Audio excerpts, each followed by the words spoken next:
First ball stopped with a wide by Arifullah.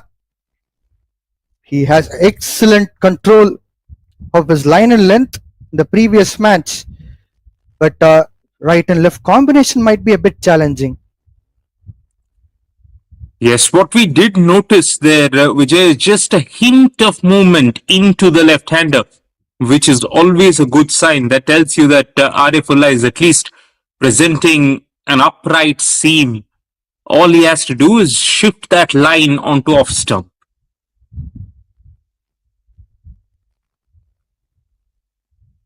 Beautiful bowling.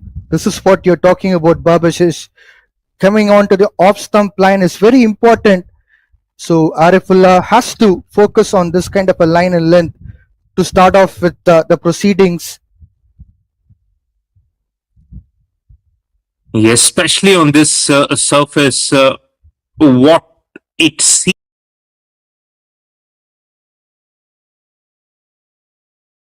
there is that even covering of grunts.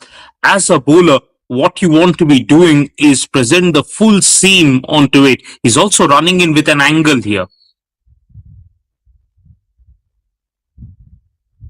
This time it's a middle stump line. First run coming into an account of both Seahawks team and Karthikeyan. They would be very happy indeed to start off the proceedings in terms of opening the account and getting the run from the bat. Yes, Karthikeyan getting an easy delivery, angling onto the pads to get off the mark. For the first time, we will have Vivek Ravichandran on strike. Left-right combination, as you mentioned. So Arif now has to shift that line to outside the off stump for the right-hander.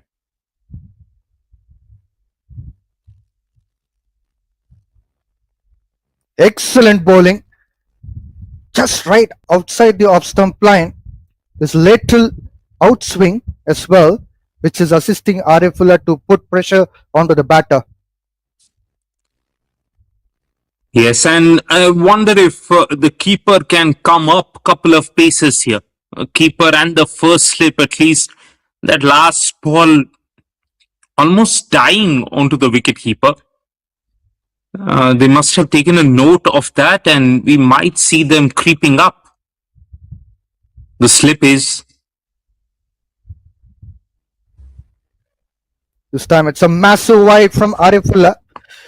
He needs that control. In the previous match, we have witnessed that he has to get back to that rhythm to make sure that he's bowling onto the combination of right and left batters.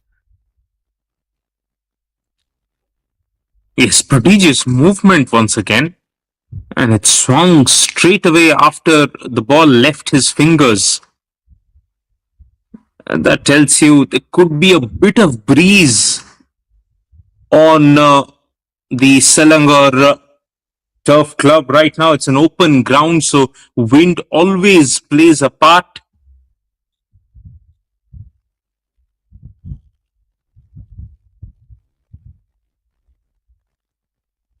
That's a lovely use of wrists by Arifullah, and he was hitting the seam well as well, getting outside the off stump line too. The best part was getting out swinger by using his wrist. Yes, I'm just a little critical in terms of the length here. I understand he's trying to control the swing, but at least for the first 5 overs or so, Malaysia 11, they need to be pitching the ball up round about that 5.5 meter length. This time, once again, a wide ball from Arifullah.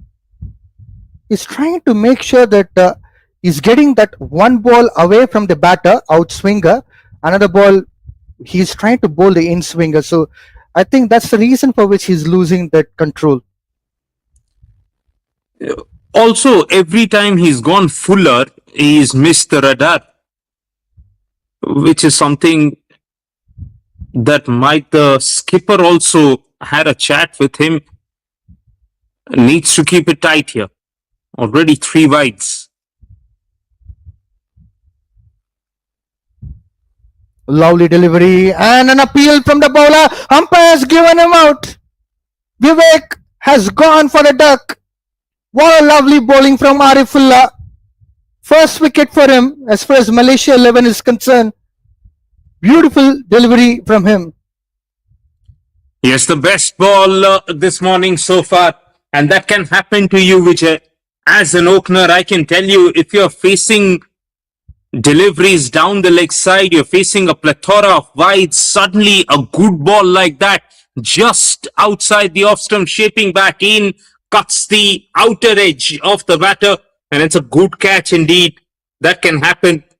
Suddenly you're caught off guard almost. You've faced a few wides, you don't know what sort of an alignment that you've got, and then Arif produces a beauty.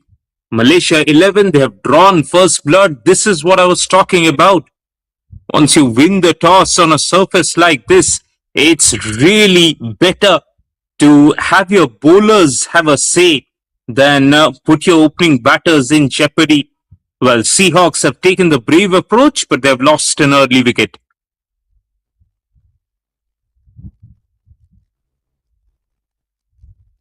Keenly observing the batting order of Seahawks, it seems to be looking like Vivek has been sent up the order to make sure to get some runs under his belt. But that didn't work in the favor of Seahawks. That could be probably one of the reasons for their first wicket fall. But excellent bowling from Arif. He was trying to bowl that sharp line and length, but bit of lack of control got some wides, 3 wides, especially in the first over. Then he has bounced back well.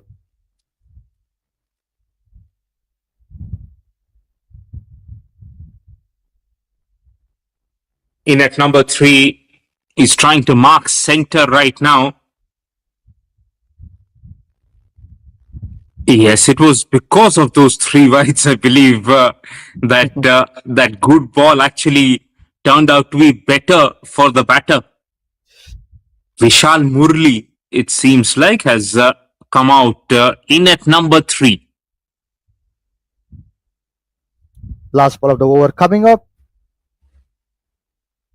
Once again, beautiful line and length to start off with a new batter, Vivek Murli. A dot ball to end up the first over.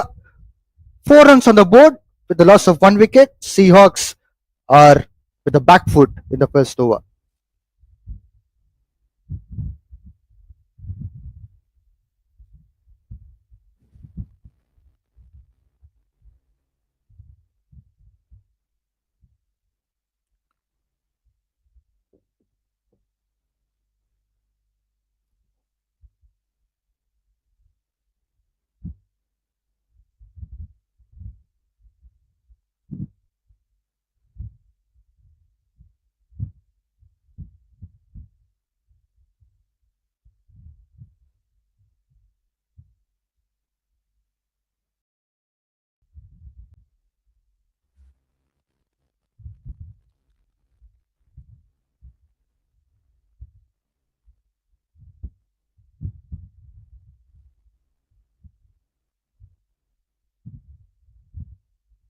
Rightly so. Even Malaysia 11 will turn to their left-right combination. Tall, imposing figure of Mohammad Akram. It will be with the new ball from the other end. Another terrific opportunity for Akram to make a mark. We know he is a capable striker of the ball with the bat in hand. With the ball, he can really produce some heat. Right now on the surface, all he has to do is just hit the right areas. He'll also have a slip in position, Vijay.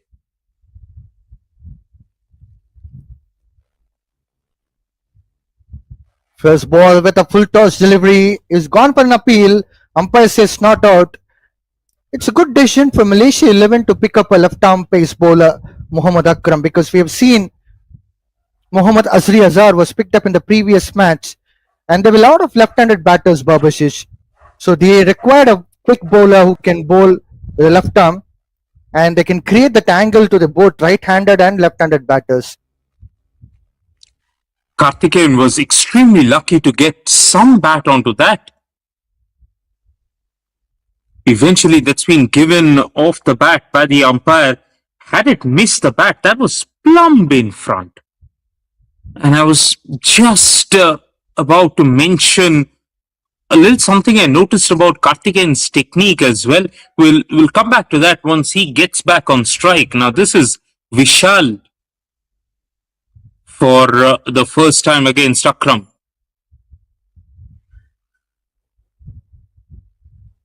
Lovely line and length, and the angle which I'm talking about is what Mohammad Akram has bowled to the right-handed batter Vishal. It would be interesting contest, Babashish. Yes, he's looking to swing the ball back in, Vijay. Once as a left arm bowler, you're swinging it back onto the right hander, even the one that doesn't swing and just holds the line with the angle as you mentioned, that itself becomes a good ball.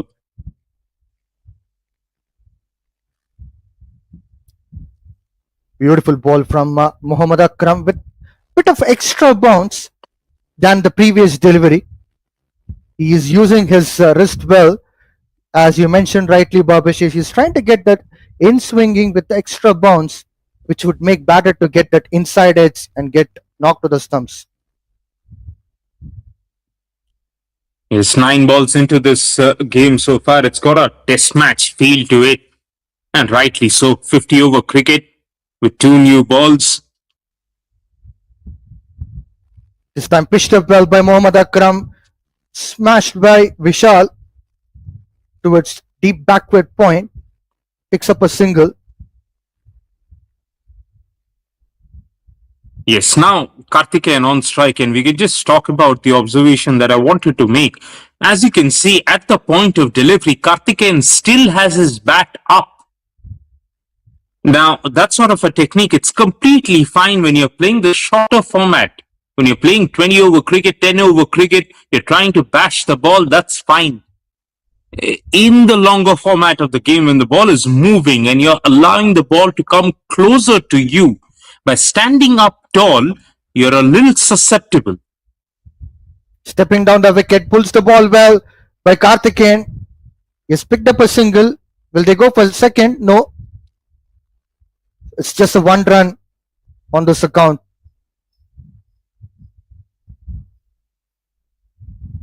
Yes, there are different ways of scoring runs. There is no one particular way there is. So you can afford to have your own technique. Cricket is very inclusive. In fact, batting is very inclusive like that. But on that occasion, Mohammad Akram just trying to bluff Karthikeyan because he bowled him a fuller ball, the first one. Vishal back on strike. Bit short of the length. With the back foot, Vishal punched towards point region to pick up a single. Beautiful over from Mohammad Akram comes to an end. It's just given away 4 runs, 2 overs.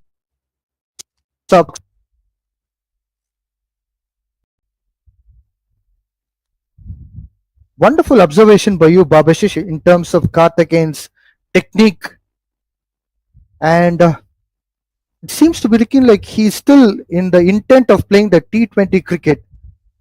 That in terms of bat lift, what you're talking about.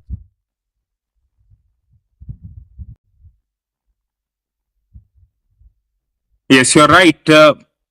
And it's okay. As I mentioned, it's completely fine if he wants to keep attacking. It's just that as a bowler, if I'm bowling to him right now with a new ball on a surface that's doing something, I think I have the advantage. Here is Arif. Tight line and length from Arif. He's trying to bowl outside the off stump line. This is what he has to focus on in terms of to the right-handed batter Vishal. The previous over, he was trying to get bit of away from the leg stump line where he was getting wides. Can afford to be slightly fuller also from here on in, Vijay, because I would rather be driven for runs than be blocked right now, at least inside the first 5. Oh, that's a massive swing. An umpire also signals wide for that. Maybe he should have bowled bit onto the off stump, outside the off stump line. That could have been excellent with that outswinger. I'm happy with that, Vijay. I'm happy with conceding a few extras here, but that length that he bowled the previous ball is what I'm looking to bowl right now. It's okay if you're leaking a few runs, persist with that length, go fuller. This time he has bowled off stump and middle stump line. Vishal gently picks up a single towards mid wicket region. But Babashish, don't you think that the length which you were talking was absolutely right? But line, probably if you would have bowled on to the outside off stump line, maybe that shot which you were talking about, drive, could have gone to the slips, isn't it? Yes, you're right. And the line will change. He will try to edit that line every now and then. But length right now, so crucial. Especially once again to Karthikeyan with that back lift. That's a good length. As we were talking about from RF, is trying to continue to bowl that length. And line is crucial at the moment he has got that line. So it's a dot ball. I was also listening to the former West Indies great Ian Bishop yesterday. He was commentating on a red ball game, and what he did mention that you need to get one thing correct first. So if the line is working for you, stick to the line, then change the length, edit it, or vice versa. Karthikeyan tries to flex the ball onto the mid wicket region to pick up a run, but it's just a dot ball. Field has been well set for Karthikeyan. Yes, you can see now he's got his rhythm right, Vijay, which is what Malaysia 11 would have been thinking about. But as you mentioned, bowlers have license to make batters to drive the ball and try to get some runs as well, which may also fetch wicket because first slip is still in position. They might even get a catch. Perhaps there's an edge.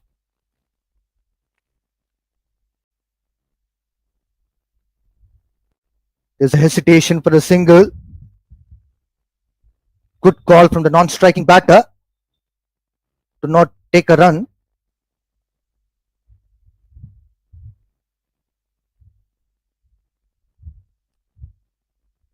What you can also see here is Karthikeyan just getting a little restless here. It's not entirely expressive right now in terms of his body language, but you can just sense a big shot around the corner. Stepping down the wicket, tries to go for the pull shot, couldn't able to execute it well. No run on this account. You made a good point, Babashish. I think these batters are preparing for T20 format game, which is coming up. And last but not the least, I think Karthikeyan is a kind of a guy who plays aggressive cricket. So he's not able to stand there with, to try to check out those shots. He needs to be patient here, Vijay. I understand they could be prepping for the upcoming assignments, but on the day, this particular morning, he's up against some quality seam bowling right now. Mohammad Akram will continue. And I thought he bowled little too short in that first over. That first ball of his first over was perfect. Full swinging back in. And then since then, he went shorter. Can he just return to that fuller length again? Beautiful line and length. As we were talking about Fuller, he was also trying to get that fuller length with the in swinging. Yes, that's where he needs to be. As Malaysia 11 what they must have learned from that first 50 over contest is wickets are their currency. Only 36 runs the difference between both the teams in that first game. If Malaysia would have struck furthermore with the new ball, they would have been in a much better position. That's a good shot from Vishal. Fine leg has been placed well to protect the boundary. So just a single, which will rotate the strike to Karthikeyan. It would be good to see left-handed batter Karthikeyan facing left-arm bowler Mohammad Akram. Yes, and I hope that Mohammad Akram doesn't really go for the variation in terms of dragging the length back. It's perfectly fine if he does that with the semi new ball. With the new ball right now, with the field there, waiting for a catch behind the stumps as well, he's much better in looking for the swing and attacking both the edges of the bat. Whoa, that's a kind of a line that will test Karthikeyan for sure. He wasn't prepared for that. He was just trying to pull the shot, but couldn't be able to get that connection at all. Yes, it will be difficult for him. Every time you pitch the ball up round about that 5.5 meter mark and it's moving with that back lift, it will be difficult. He's backing his technique here. Lovely ball this time. Karthikeyan is not trying to go into the line of the ball. He's just standing still and trying to swing the bat.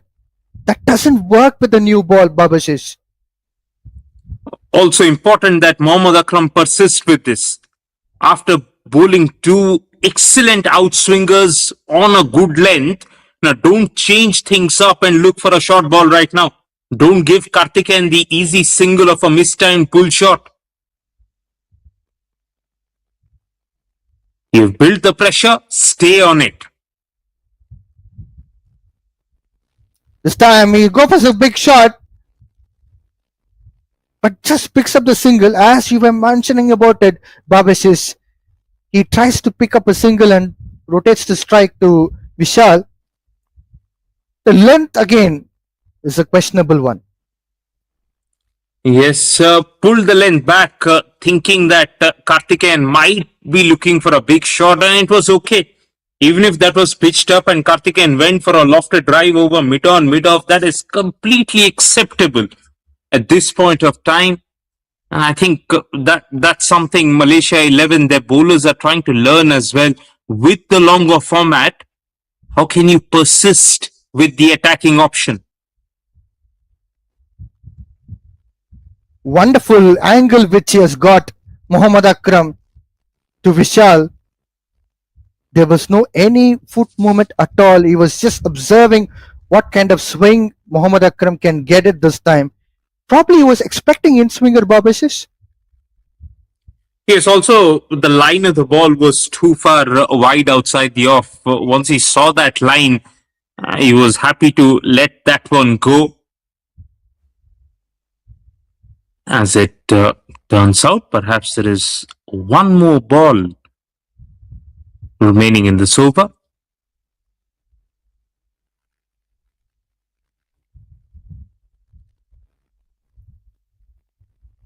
Oh, not to be. They've called over. So 4 overs are done, 1 down for 12 Seahawks.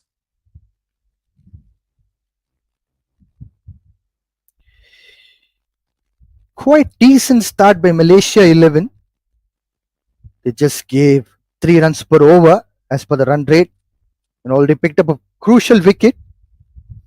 They are trying to build the pressure on Seahawks batters. It's time if they can be able to pick up another wicket, they can put Seahawks on back foot, Babashish. Exactly. It's not about the runs right now, as you mentioned, Vijay. It's about wickets. About how many more can you pick right now?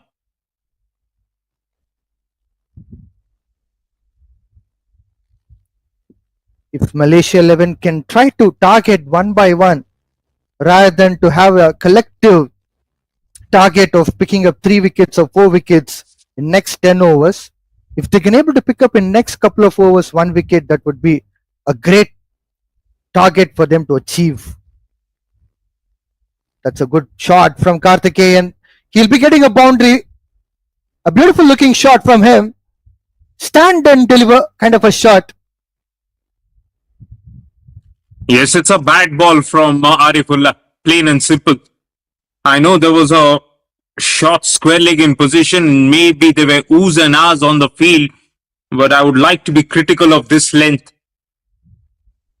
We haven't gone into that phase in the game where bowling short is acceptable. Right now, it's not acceptable.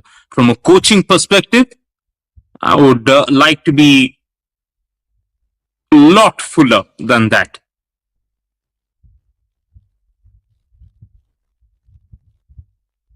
This time fuller length, but it went away from the arc of wide. Umpire signals wide as well. Arifullah has to focus on his line and run at the moment because previous delivery he was smacked to boundary, and now he has to get back to that proper line. Otherwise, he would go completely out of the control. Yes, even that wide is better than that first ball, Vijay. And that's what I'm trying to tell you. I'm more than happy to see them concede a few wides here and there. And that's what the keeper is applauding. That's why the keeper is applauding. He's saying this line, this length is still better. This time fuller length, driven well by Karthikeyan. He picks up a single and goes for one more run. Beautiful running between wickets. Good communication between these two batters. Smart way to complete the run because the fielders were a bit laggy. They could have been a bit quicker because it's just the morning time, so they could have been a bit quicker on the field. Yes, good cricket all around.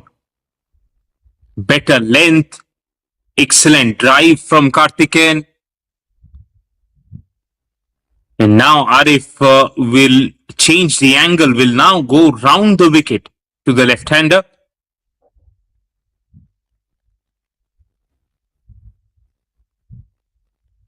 Fuller length this time. Good fielding. So this is the kind of length which would test Karthikeyan's patience and persistence. Yes, perhaps not too convinced in terms of changing the angle so early, but that's okay. If he thinks he's got better chance to get Karthikeyan out from round the wicket, so be it. Nothing wrong with trying out things with the new ball as long as he's sticking to the basics here.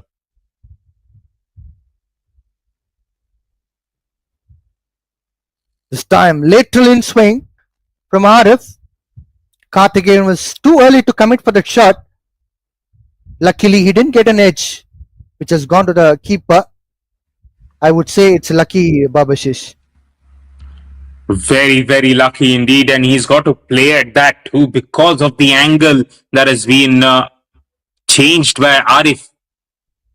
Vijay, you can perhaps, add to it. Arifullah, the way he loads up, he's got a lot of Naseem Shah, the Pakistan international fast bowler Naseem Shah. If you just look at his load up, I can see that. Absolutely.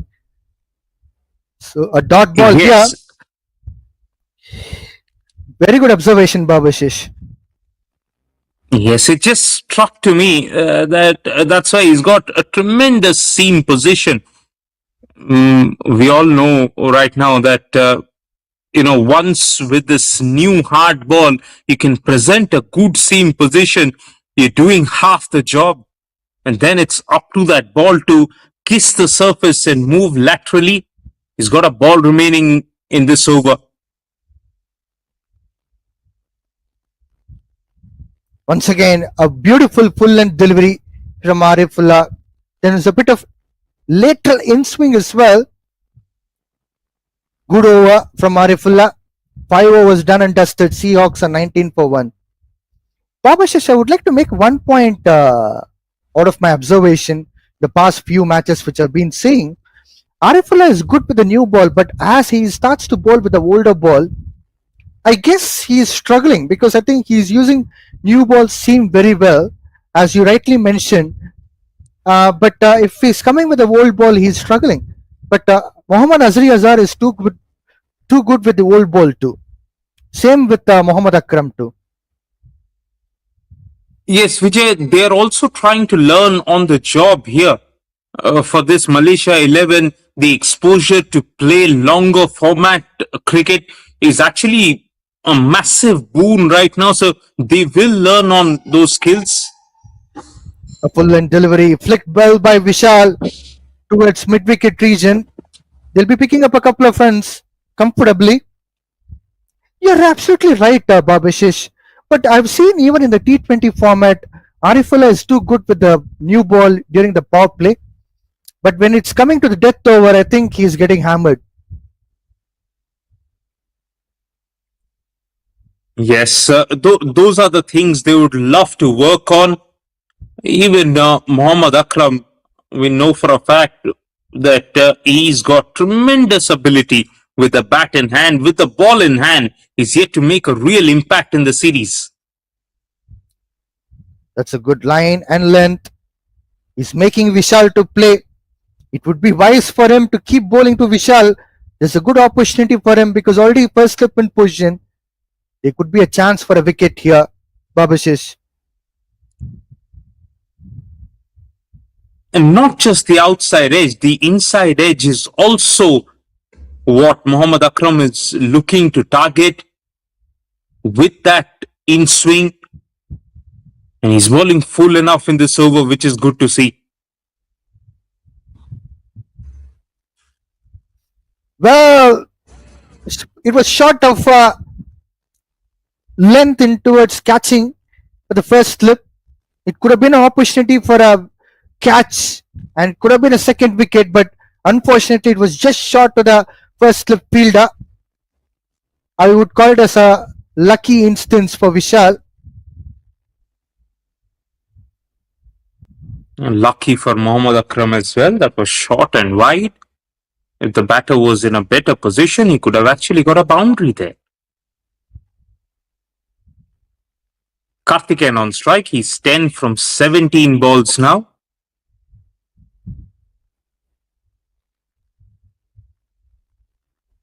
Important, Muhammad Akram should target the stumps here. Flicked well by Karthikeyan. And it has gone to the boundary.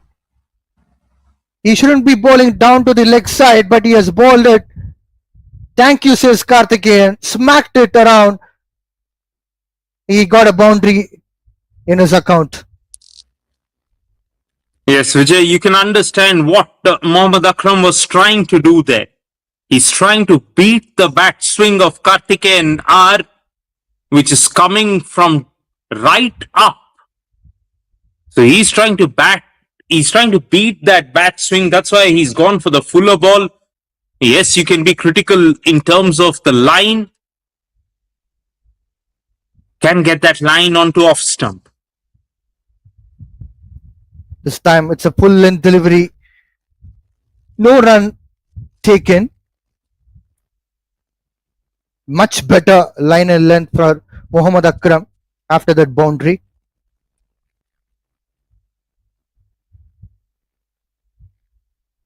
Yes, that's a line we wanted him to bowl. None for 13 in his spell so far. Still a ball remaining in this over. If he can just replicate that same ball. This time an on drive from Karthikeyan. No run taken there. Muhammad Akram trying to bowl bit in swinging delivery. All in all, it went well, favoring Muhammad Akram. The last ball, a dot ball to wind up the sixth over. Seahawks at 26 for 1.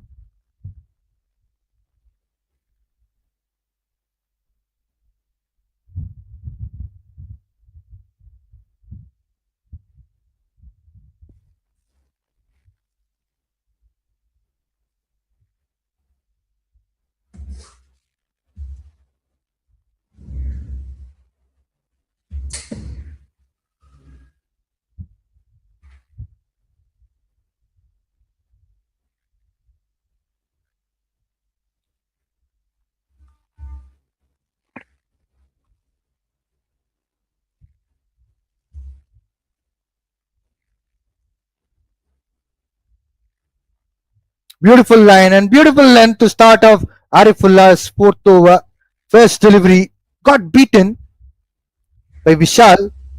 He didn't expect that bit of bounce, and lateral movement also looking handsome to summarize the entire ball. Yes, Vishal not really picking the length there. Don't think that was there to push on the front foot. He was beaten for that extra bounce as well. So that tells you Arif right now all warmed up. Real effort ball from him. Once again, bowling onto the middle stump line. A quick run taken by Vishal to rotate the strike back to Karthikeyan.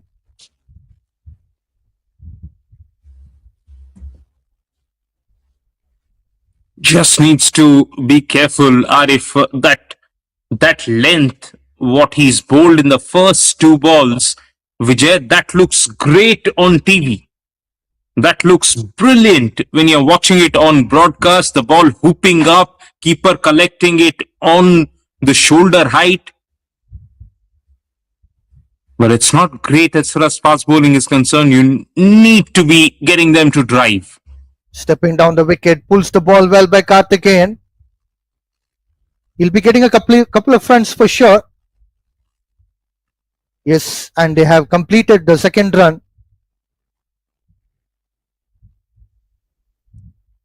Yes, that was manipulated by Karthikeyan by skipping down the track, which is why Arif reacted by pitching the ball shorter, which then becomes an easier shot to play.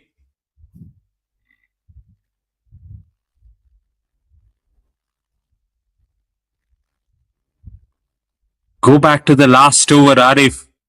He bowled 3 dot balls, beat the left-hander outside off by bowling that 5.5 meter length. Go back to that. This time, Karthikeyan stepped down the wicket and smacked the ball well towards cover for the boundary.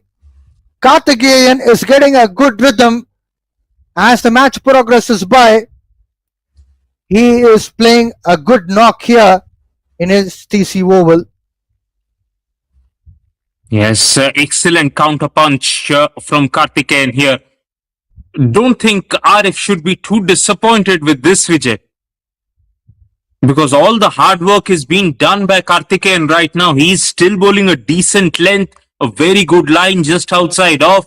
If the batter is coming out of the crease, making an effort to play the shot, so be it. You be you. What a lovely comeback for Arif. After that boundary, he would be expecting to get his rhythm back, because the last couple of balls we have already seen Karthikeyan stepping down the wicket, Babashish. Yes, and I love the fact that Arif didn't change much for that last ball. Karthikeyan has moved to 20 from 23 right now. Looks to be in a terrific rhythm right now. Last ball.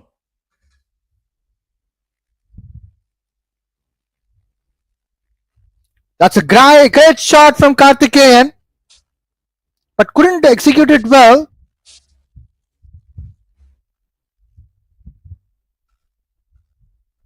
He has picked up just 1 run for that. In fact, I beg your pardon, 2 runs.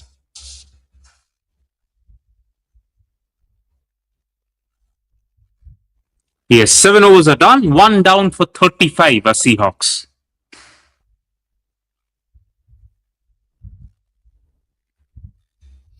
I think patience of Karthikeyan is keeping the things under the control. He was patient for a while. He was trying to understand what bowlers were been bowling to him. He was trying to read the pitch to how much bounce it extracts. Now he is getting comfortable with the bowler's line, because I think now he has got that confidence he can take this innings forward, Babashish.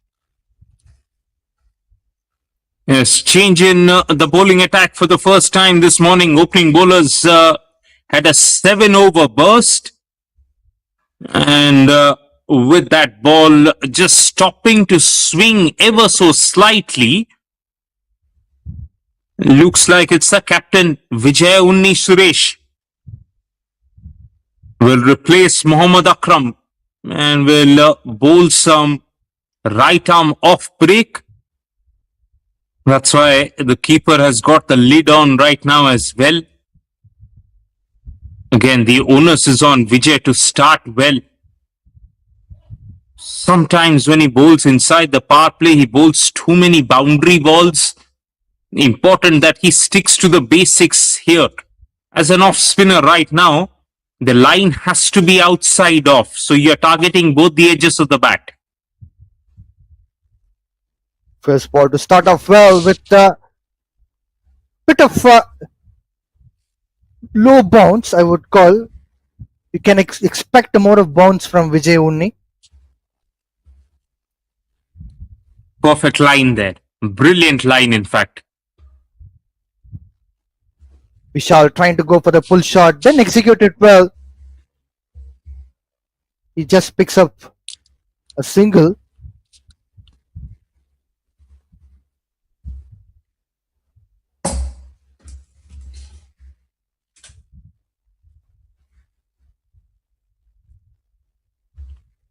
Yes, now to the left-hander, the line has to be similar. In fact, to the left-hander, he's got the natural angle that comes back in. Oh, he's got to add another slip, easy. He's sending that towards short fine leg. Short fine leg it is. That extra fielder goes to from offside. Mohammad Akram, that was. He believes this is the matchup.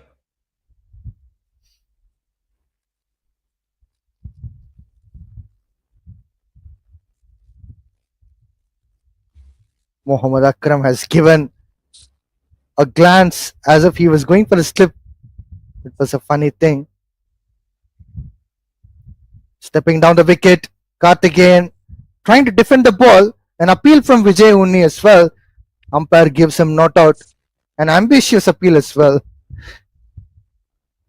Yes, the impact was outside off. Good line. This time, Karthikeyan goes for a bigger shot and straight in the hand of the fielder. Vijay Unni picks up the first wicket of the game. Karthikeyan has gone for 22 runs. Seahawks lost the second wicket. What a lovely attack. It's a nothing shot, Vijay. Nothing short from Karthikeyan. He's worked hard. He's done everything right to get through the opening bowlers. In comes the off spinner. One ball, he gets hit on the pads. Second ball, he's lost the patience. Went for the slog. Caught at the throat of deep mid wicket. That is a poor cricket shot. 50 over cricket, you're bound to put your time in. You're bound to bite your time in. And he will be thoroughly disappointed that he's thrown it away. 2 down for 36. Looks like the Seahawks, they've given the advantage away. Remember, they won the toss. They wanted to bat first. But right now, with Vishal batting on 9 from 17 and another new batter coming out there, Malaysia 11 will be extremely delighted.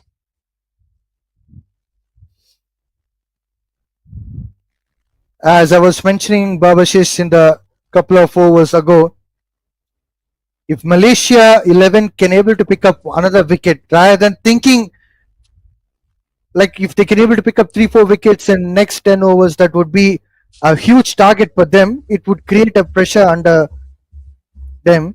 So if they can able to pick up in next couple of overs at least 1 wicket, things would be balanced and controlled for Malaysia 11, and it has happened in a similar manner. This brings in Nirmal Kumar into the center. He has played quite decent knock in the previous game. He was the one who took the game in charge for Seahawks.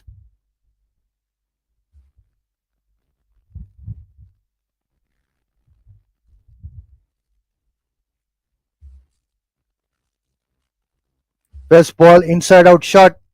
Nirmal Kumar with the back foot punch. He gets the boundary in the first ball.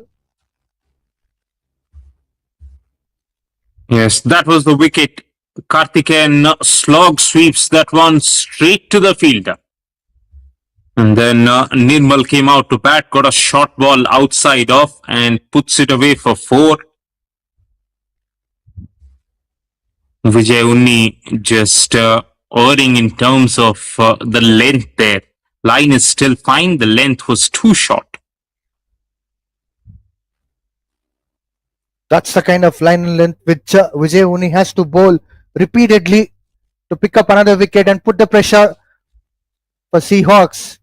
8 overs up, 40 for 2.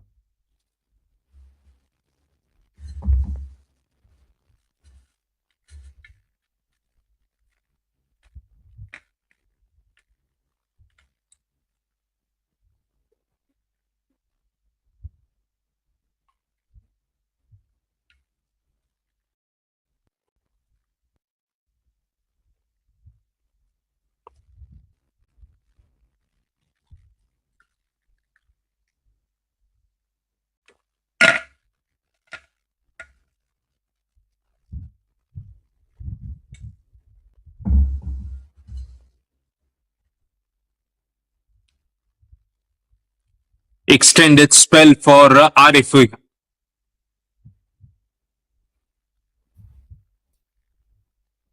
Good line and good length to start off. Arif, his fifth over, the first ball has been on spot. Yes, he'll be wanting to bowl to Nirmal Kumar in this over. He's the new batter in. Vishal has already faced enough of Arif to line himself better.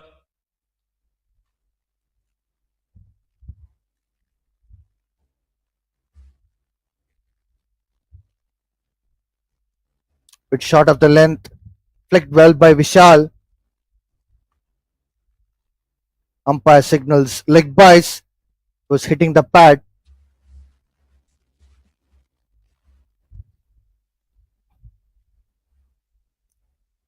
Now this is key for Malaysia 11. Once Nirmal Kumar is on strike, get the field up. Get the field up. At least your point, cover, mid on, mid off. They should be closing in right now. Don't give him the easy single. 4 balls remaining in this over. Make sure he faces at least 3 out of them. Yorker attempt by Arif and umpire signals no ball for overstepping. There'll be a free hit which follows this ball. Well, the effort ball from Arif, and now everything just becomes counterproductive. Nirmal Kumar, who's already got some runs on the score, will be getting a free hit early in the piece. Which means all that attacking instincts will be on right now. What can Arif do? Can he produce another good Yorker?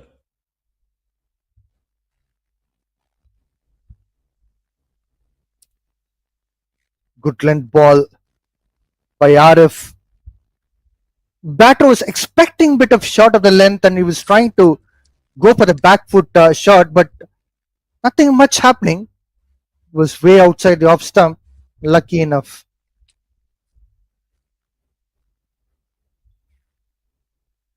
Best part is for Arif, Nirmal still on strike, so he can at least start again.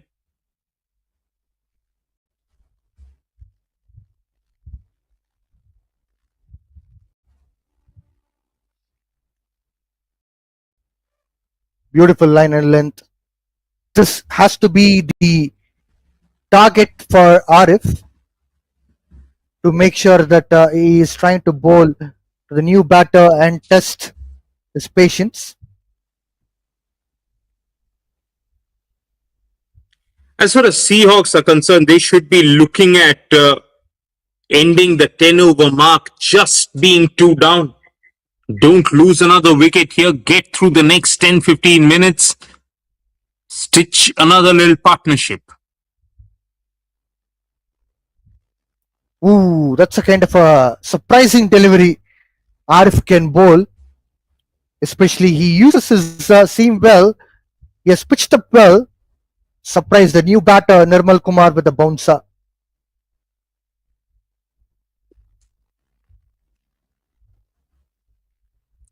Good ploy that, because he bowled a Yorker previously, which was a no ball, and now he's shown him the bouncer too, so he's pushed Nirmal Kumar back. Must now finish this over with a good one.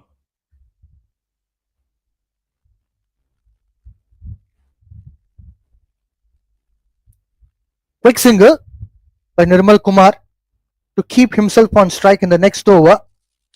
Beautiful over from Arifullah. He has put a lot of heart in this over. 9 overs are done. 43 for 2.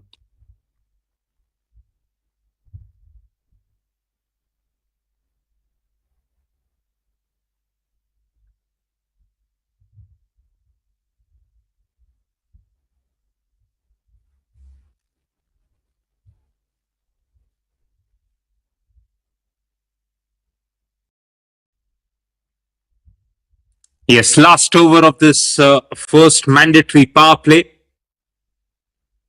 It will be Vijay Unni to bowl his second over. Now he goes round the wicket to the right hander. So the natural angle will target the outside edge, the spin will target the inside edge. Vijay Unni start off with the first ball. Just bit of short of length. Nirmal Kumar trying to go with the back foot shot towards mid wicket region to pick up a single.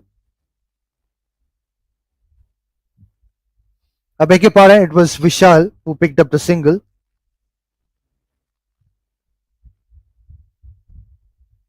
No, you were actually right, Vijay. It was Nirmal. All right. Here is Vishal. An outside edge which will fetch a run.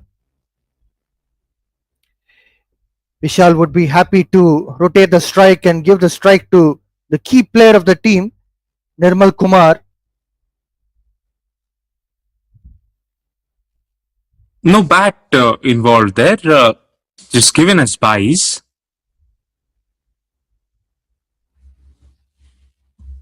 I wonder why he's gotten rid of the slip here. The angle that he's creating definitely targets the outside edge, so could have persisted with the slip.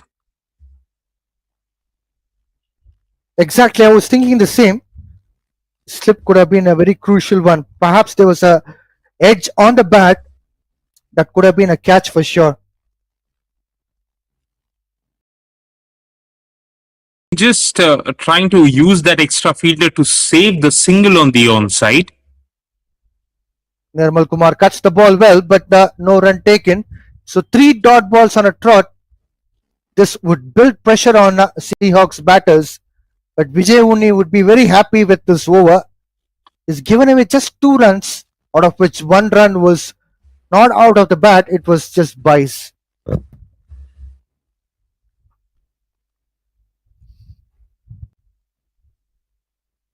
Well, there was an ambitious appeal from the bowler Vijay Unni, but no run for that. So just 2 runs from that over and a hands over. 10 overs are gone, 45 for 2.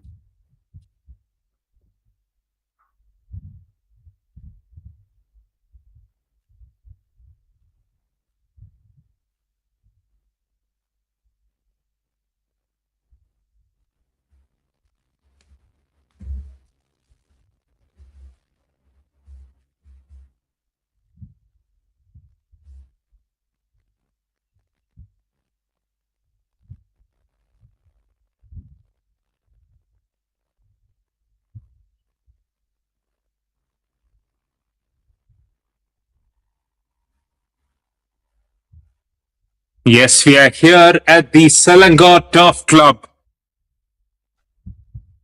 It's the second game of the 50 over series between Malaysia 11 and Seahawks.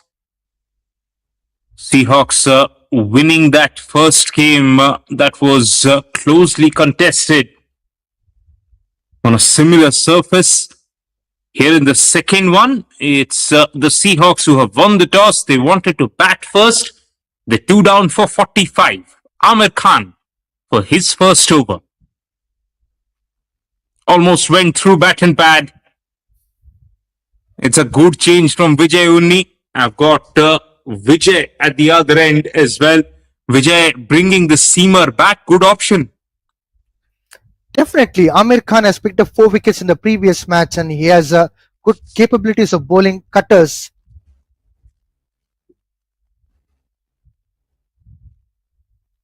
A bit floaty that time around. Looks to be in the gap. Enough legs onto that one.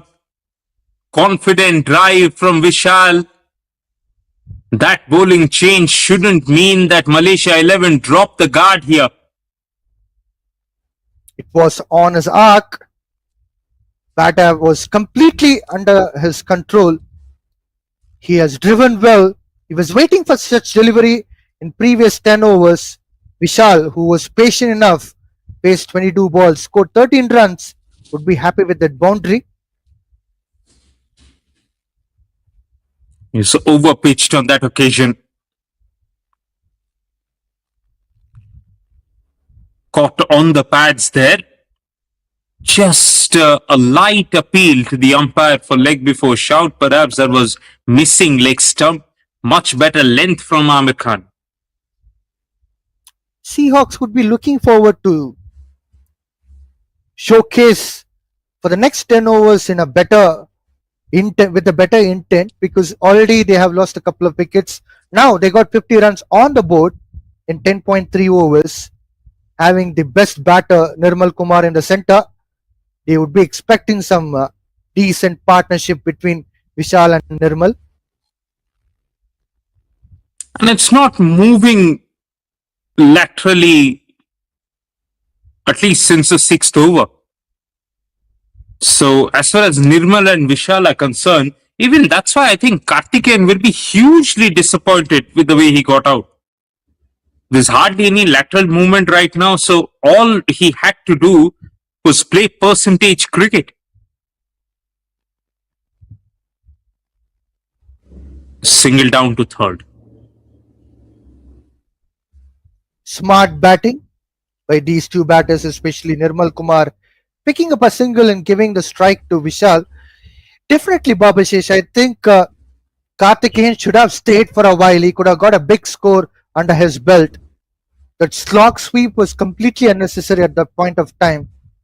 Probably he could have waited for some time. He could have got better balls to smack around.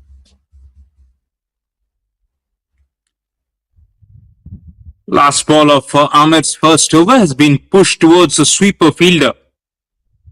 So 6 runs came from his first over. 11 done, 2 down for 52 Seahawks.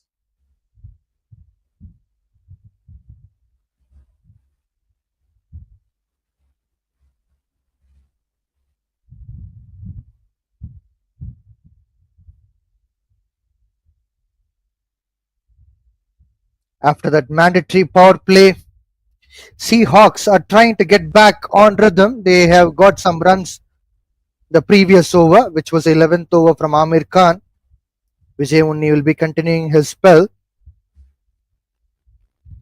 They would be expecting some kind of runs, say like about at least 6 runs per over, which they would be targeting for next 3 to 4 overs. In meanwhile, they will be studying their partnership too.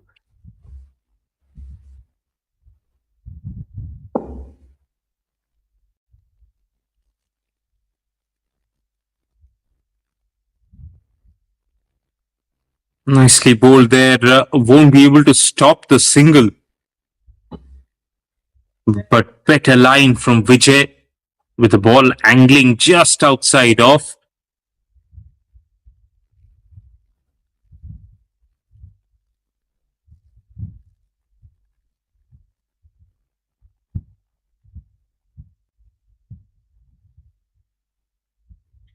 Vijay Unni is quite effective from around the wicket to the right-handed batters, and probably he should have had slip even now.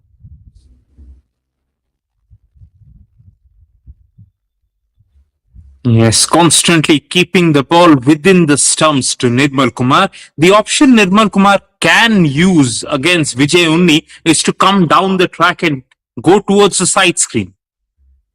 Because when the off spinner is bowling so straight, it's very difficult to hit him square of the wicket. What you can do is hit him straight over the bowler's head.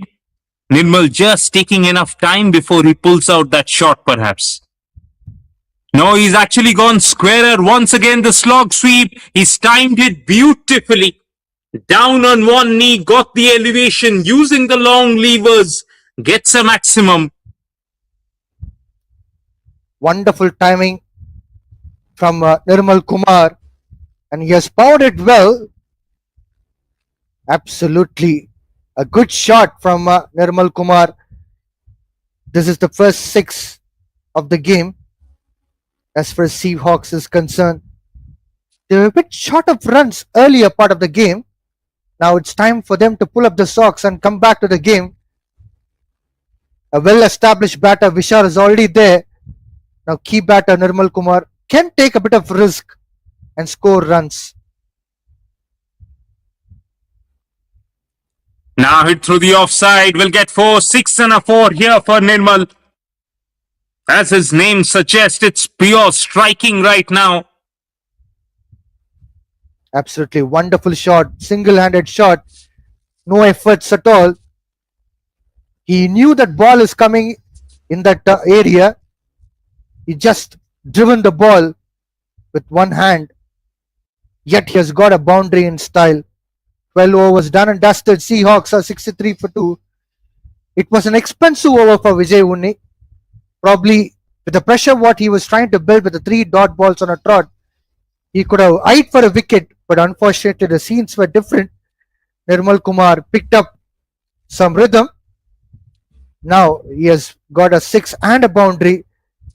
This would definitely give him a lot of confidence. Yes, Vijay, I don't mind that 6 that he was hit for. That was still on the stumps and that was picked on the onside. It's the boundary that came off the overpitched ball. Here is Amir Khan again. His second over. Slog sweeps that one over mid-on. Now Vishal getting into the act. He got a cover drive out in that first over against Amir. This is power. Not bit of fuller length. Yet Vishal was trying to get a reach of the ball by lunging down and going for the slogger sweep. Gets his boundary.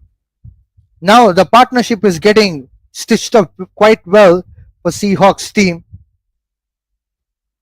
This could be a lethal one for Malaysia 11 if they couldn't able to pick up a wicket here. Now the attempted leg cutter, but he's bowled that way too wide outside off. Will just be a single. What it also shows you right now, Vijay, is that now the surface is playing a lot better. Whatever early moisture that was there, that has disappeared. Now it's coming onto the bat. Well, we have seen a few horizontal bat shots. So important for Malaysia 11 is to reassess, get their fields right. Nirmal on strike. Now the attempted in-swinger from Amir. Bit of a fumble from the short midfielder. Won't be a run. But I would like to make a point, Babashish. I completely agree with you that in the initial part of the game, pitch did a lot of wonders. But now, look at the length what bowlers are bowling. The single what has come from Vishal's bat was a bit short of the length too. Oh, this could be an opportunity. Just wide of that fielder. Nirmal didn't get hold of that one. Better length from Amir. Wasn't too short. But instead, couple of runs. Nirmal Kumar was trying to rely on the pace of the ball. Probably if he would have put some efforts, he would have got a boundary for sure. As we all know that Amir Khan is knowing to bowl the cutters and also change the pace every now and then. Better looking shot. He's hit that one beautifully in the gap, allowed the ball to come to him, and then with the horizontal bat placed it perfectly. This is what I was talking about earlier as well. Bit short of the length. Nirmal Kumar is quite lanky. He can just put his back foot punch and he can stand and deliver it. So bowler should try to get the length right. Otherwise, the things are going in even Steven way.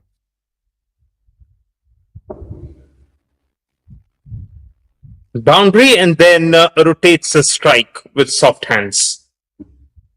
So back to back big overs for this partnership. Seahawks now getting a grip in this first innings. 13 done, they're 2 down for 75.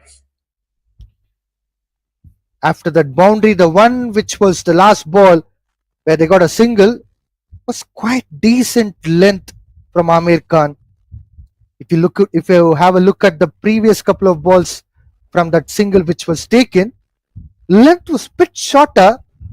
Now he has rectified that much better from Amir Khan because we have already seen his ability of bowling cutters and picking up the wickets, especially in the middle overs. He could be critical here to pick up at least a couple of wickets in this juncture of the game, alongside with Vijay Unni, who will be continuing his fourth over. Nirmal Kumar is on strike.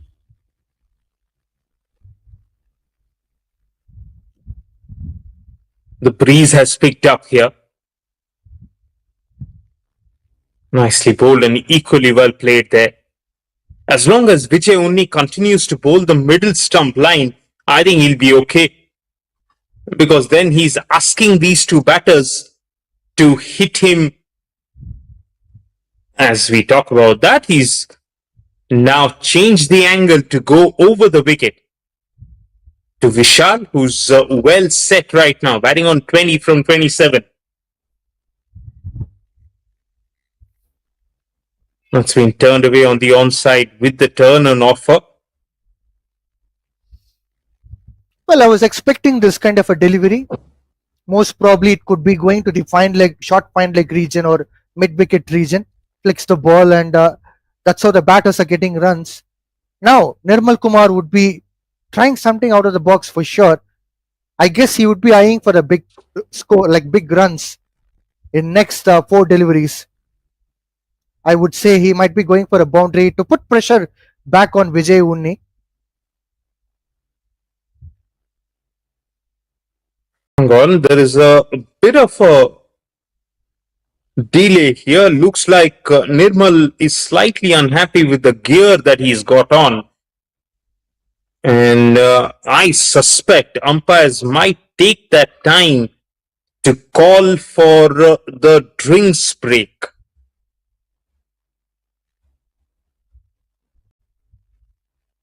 Yes, that's what it appears to be.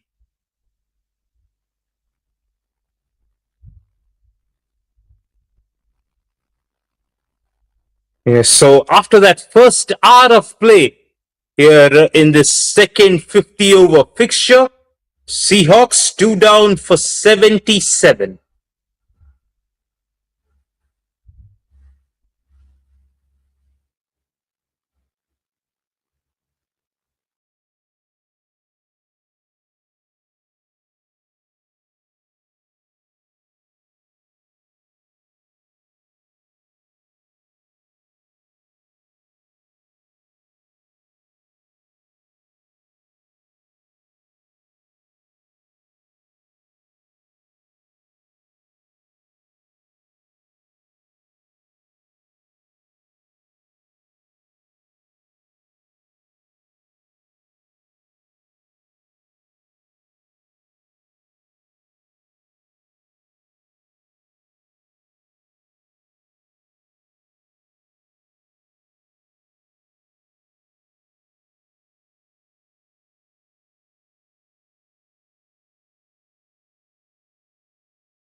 We are back live after a short drinks break. Seahawks are 77 for 2. So they have played an excellent innings after that first 10 overs. What a comeback for the Seahawks team. 13.2 overs gone so far, especially those 3.2 overs was favoring Seahawks team. Vijay Unni start off his fourth over where he has bowled a couple of balls and conceded 2 runs. Nirmal Kumar would be on strike. He scored 25 runs from 24 balls.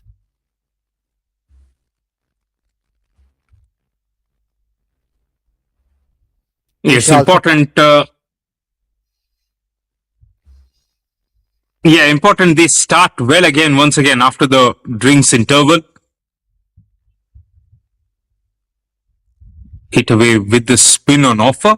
Gets one more. Yeah, go on, Vijay. You were saying something. Vishal started the things a bit slower, but still he has got that grip and he's trying to make sure that the main batter Nirmal Kumar is getting that confidence. Now that partnership has to proceed further.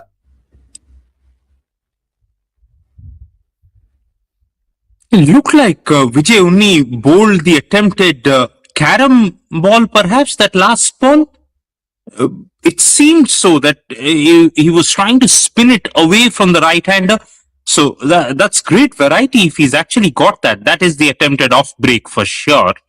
And it spins back in. But if he's actually got that ball that spins away, that's actually fantastic from Vijay Unni. Another attempted off spin. Good effort from the short fine fielder. Keeps it down to just one more. So normal services resume after that drinks break. Again, singles on offer for this partnership that continues to grow. After 14, they're 2 down for 79 Seahawks. You're absolutely true, Babashish. He has got that variety. I've been noticing even in the domestic interstate Premier Cup. Vijay Unni was getting that variation. He was trying to get away from the right-handed batter. As you mentioned that he has bowled a carom ball. He's trying to nurture that skill of late because I haven't seen that skill earlier, but now that he has started to get that armory under his belt, which is a good sign.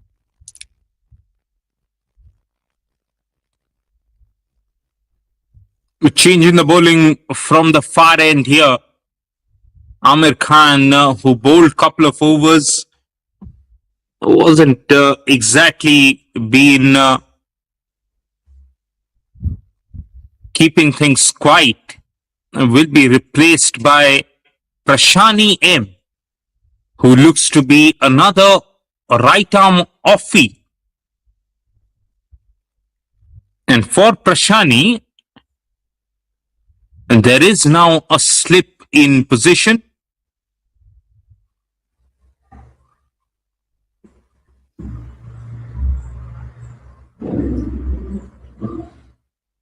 He started with a lot loopy delivery than what we have seen from Vijay.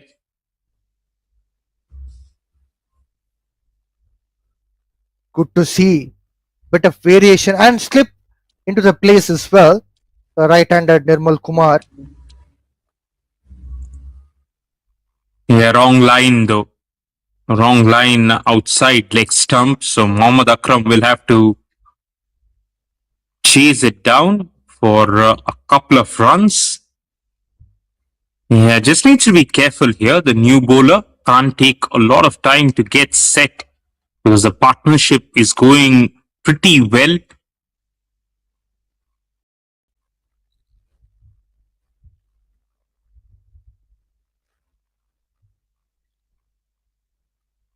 What Well, Vijay?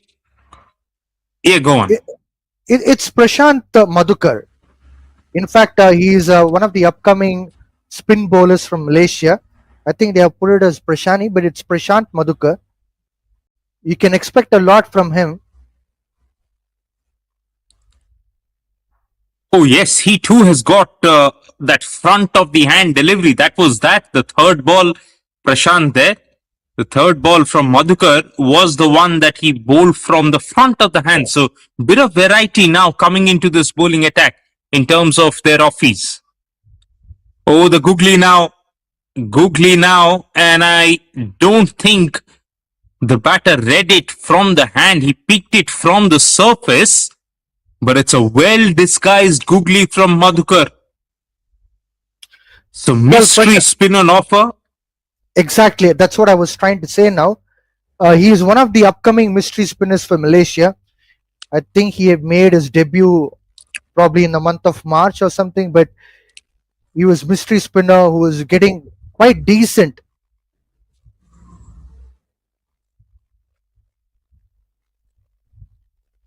It's such a pleasure to watch a mystery spinner with control as Madhukar finishes that first over. 15 overs done, 2 down for 86. Nirmal and Vishal now stitching a very strong partnership here. Malaysia 11, or probably I would say Malaysia reserves, they have a lot of variety in spinners, Babashish. This new chap, Prashant Madhukar, is one of the mystery spinners. They even have another spinner, previous game Hamza, left arm spinner who played. He's also quite well in terms of bowling that particular left arm angle, and he was trying to create that pressure for the right handed batters.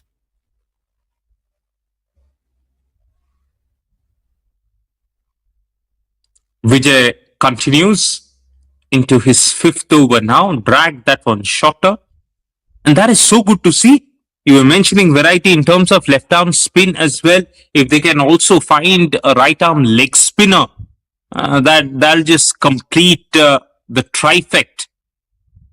Carambol Nirmal was watchful there.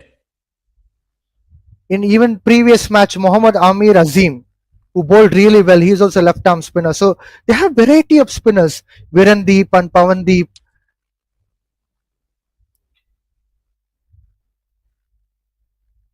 Which also tells you that they've worked really in terms of the surfaces that they have produced. Here at the Selangor Turf Club, you see in terms of that square, the different kinds of pitches. You see surfaces that are dominated by black soil, then there are surfaces that are dominated by red soil as well. So once you have that variety, you will be able to develop spinners time and again. Hit away with power and precision too. Lovely transfer of weight from Vishal as he went back in the crease and slapped it away for 4. Vishal trying to continue his red hot form. Initially, he was looking a bit out of control, but now the things are going under the control of Seahawks team. Shot of the length was a big mistake from Vijay Uni to Vishal. He's already well established player at the moment.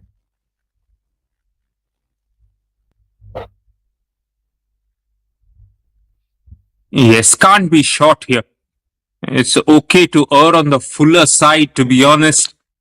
Once you're short, the way the surface is looking right now, you're just asking to be hit.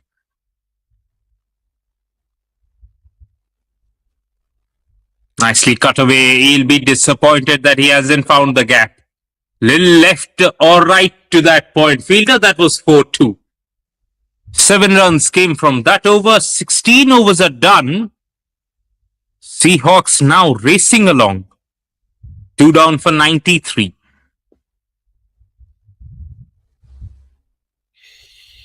Talking about spinners of Malaysia, Babashish, they only currently are missing out with Chinaman bowler, and they have all other variety of bowlers. They have mystery spinners, they have left arm spinners, off spinners, leg spinners too, right arm leg spinner too.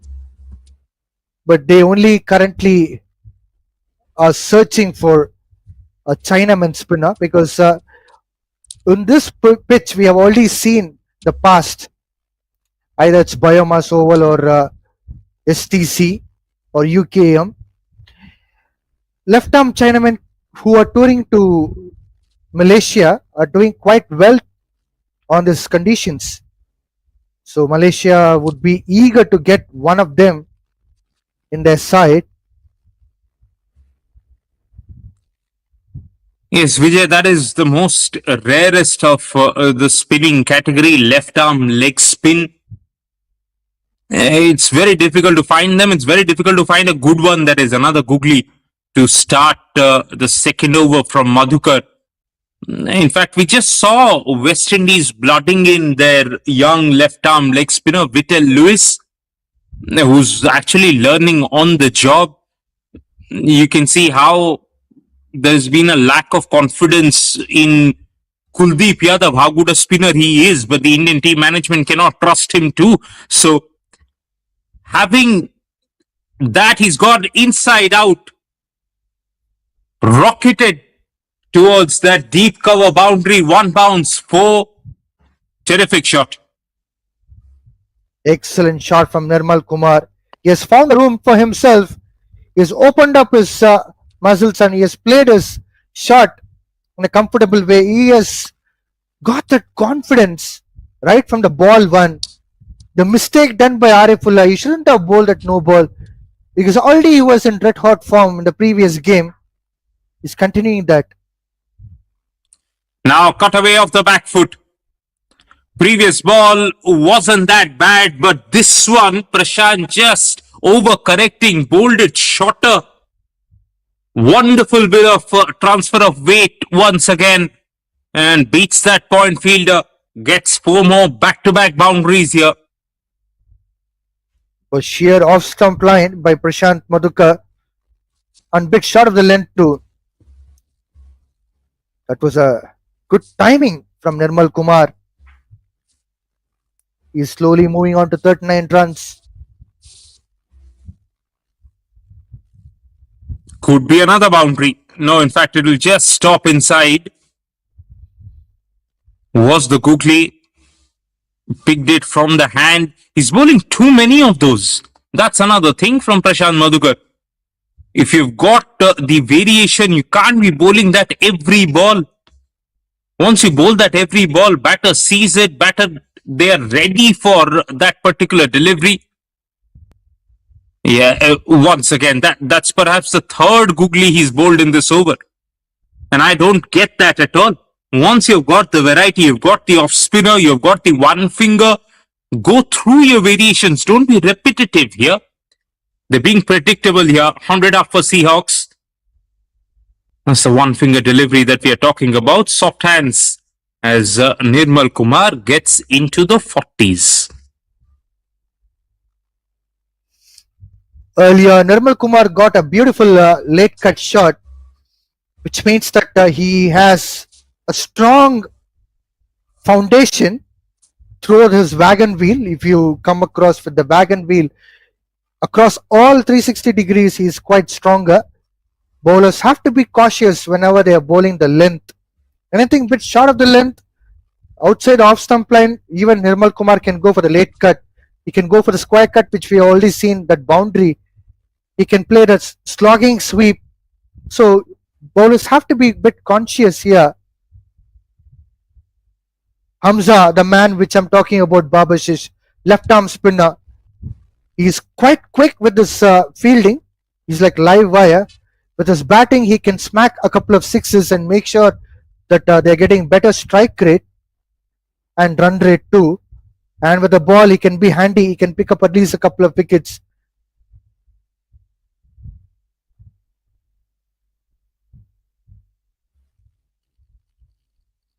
Hamza's first ball was just outside off, and that's been driven towards long off for a run by Nirmal, who looks to be in supreme control right now. Soon enough, Vijay will have to come up with a plan to dislodge this partnership. If he allows enough singles to be had in one over, I don't think these two batters are going to do what Karthikeyan did. Don't think they are going to throw it away. gone through bat and pad. They needed a bit of magic to dislodge this partnership, and Hamza has come up with that. No turn on offer, and it went through the bat and pad with that arm ball. Vishal stumps, bails are dislodged here. Partnership has been broken. Hamza is the king of arm ball. As I was talking about how crucial he could be, he is a man who's capable of breaking the partnership, and he has done a job in the second ball of his first over. Seahawks, who were setting up the partnership quite well, lost Vishal's wicket for 32 runs. Seahawks will again have to try to make sure that they're getting another partnership to steady their ship. But as far as Malaysia 11 is concerned, it's a good news for them. Hamza has come with the arm ball. He can do a lot of varieties as well. He can bowl that left arm spinners angle where he can bowl from around the wicket, and he can try to produce that through that angle. He can bowl onto the middle stump and leg stump line, which could be sometimes quite awkward for the right-handed batters to go for a drive. And this is another one which he has, that arm ball which was straight onto the stumps.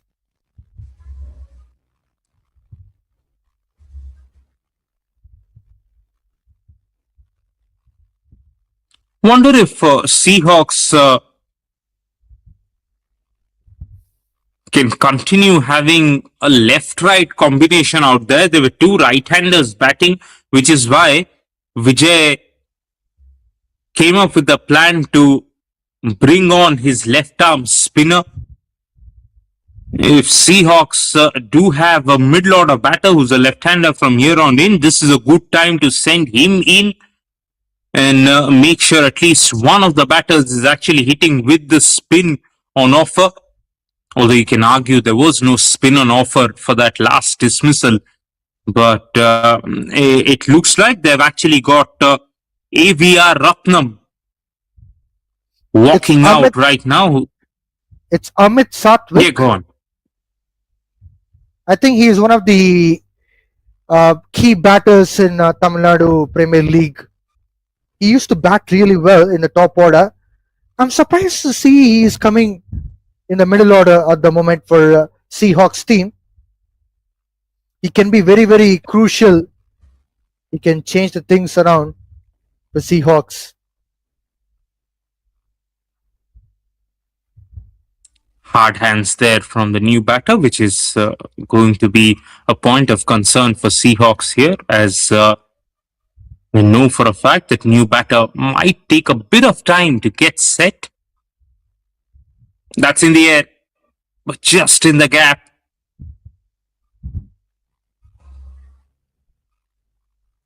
New batter just gets off the mark. That'll bring Nirmal Kumar on strike, who has to make sure that he's unfazed with the dismissal from the other end. Gets a full toss and picks one more. Well, it's Ratnam. You're right. Babashish is a captain. He is also an experienced player. He has to take the responsibilities on his shoulders and try to build partnership along with one of the best batters, Nirmal Kumar. Already Hamza is trying to build the pressure.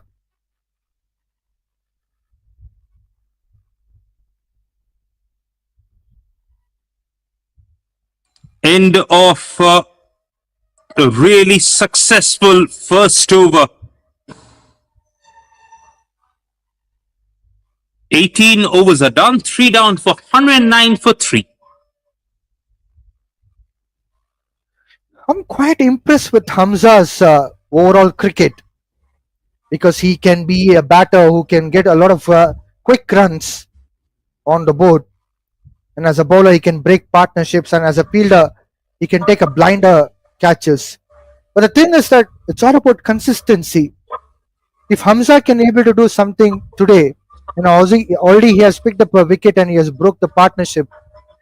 But now if he can do something like if he can able to pick up a couple of wickets and make sure that he's getting that bowling figures which would change the match around, or as an individual performer, if he can able to stand out and perform. I'm sure that selectors are watching each and everything, and he can be picked up for Malaysia national squad right away. They are looking forward for an all-rounder, and this is what an opportunity given to him. He has to grab with both hands. Here is Prashant. And starts with Googly once again to the new batter. At this point of time, I would rather call him right arm Googly bowler. Because he is bowling what 70-80% of the deliveries as this particular ball, and then the front of the hand more delivered like a cross seam as a seamer. So these are the two deliveries that he's bowling. He's not bowling the off spin more often. I don't think so far I've seen the carom ball from him. So it's usually the googly and the one from the front of the hand.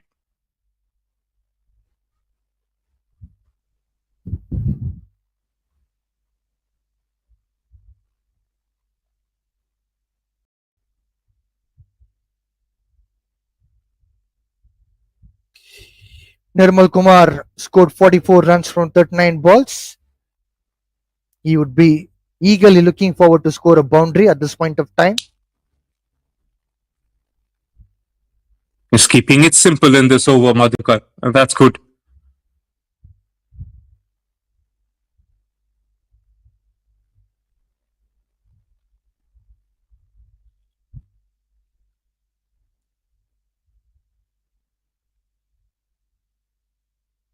Oh, didn't pick it. Didn't pick it this time around. Wanted to play against the spin. Bit of spin on offer on that googly. What's good to see from Nirmal Kumar that he knows Prashant Madhukar. He's got the variety. That's why there are no cross-batted shots. There are no sweeps. There are no paddle sweeps. Everything has been with a lot straighter back. Misfield down at that sweeper boundary. So what was turning out to be a really tight over from Prashant has yielded still 5 runs. That length was a bit concerning part, but on other hand, the fielder was a bit complacent, was not putting his 100% on the deep. There was not much efforts. Unfortunately, it became a boundary. Probably it could have been just a couple of runs, but a beautiful over for Prashant. Except that boundary, he tested out Nirmal Kumar's grit. Nirmal Kumar slowly moving on to 48 runs on 114 for 3 Seahawks. Hamza would be continuing his second over. Can he able to break the partnership now? Ratnam would be on strike. That's a shot that Ratnam prefers. And he'll get a boundary with that particular drive. He's extremely powerful with that cover drive. The way he punches that through the gap. Another bit of misfield there, although it was a good effort. And then the somersault as well. But it's gone for 4.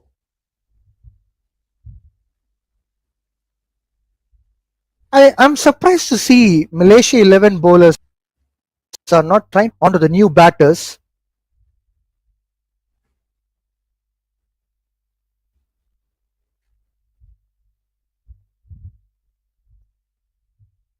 Probably if they Yes, can able to put, probably if they can able to put the pressure on the batters who are coming new into the center, I guess they can pick up a wicket for sure. What do you say, Babashish? Yes, they can be a little straighter as that ball was from Hamza to Nirmal. They can be a little straighter to Ratnam. Looks like Ratnam is extremely comfortable. He prefers the offside. So bowl that off and middle stump line to both these two batters. Back at Hamza. Got both hands to it. Real opportunity to pick up another wicket. Wasn't easy at all. But will go down as a drop chance. Well, I'm surprised to see Hamza putting down that catch. I understand that it would be very difficult for him to catch that, but he's a man who can take the blinders too.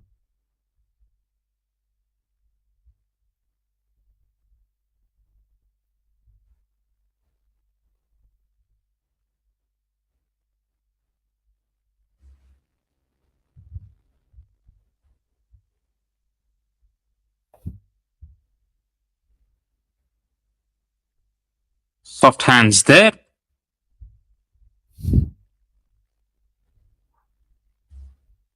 Yes, he moved quickly. At least you need to give him that. When that return catch came, he was in position. So that tells you he is agile. Just didn't hold on to that. Nicely bowled. Good finish to that over. Started with the boundary, but then kept it tight. 20 overs are done here at STC, second 50 over game. And the Seahawks are 3 down for 121.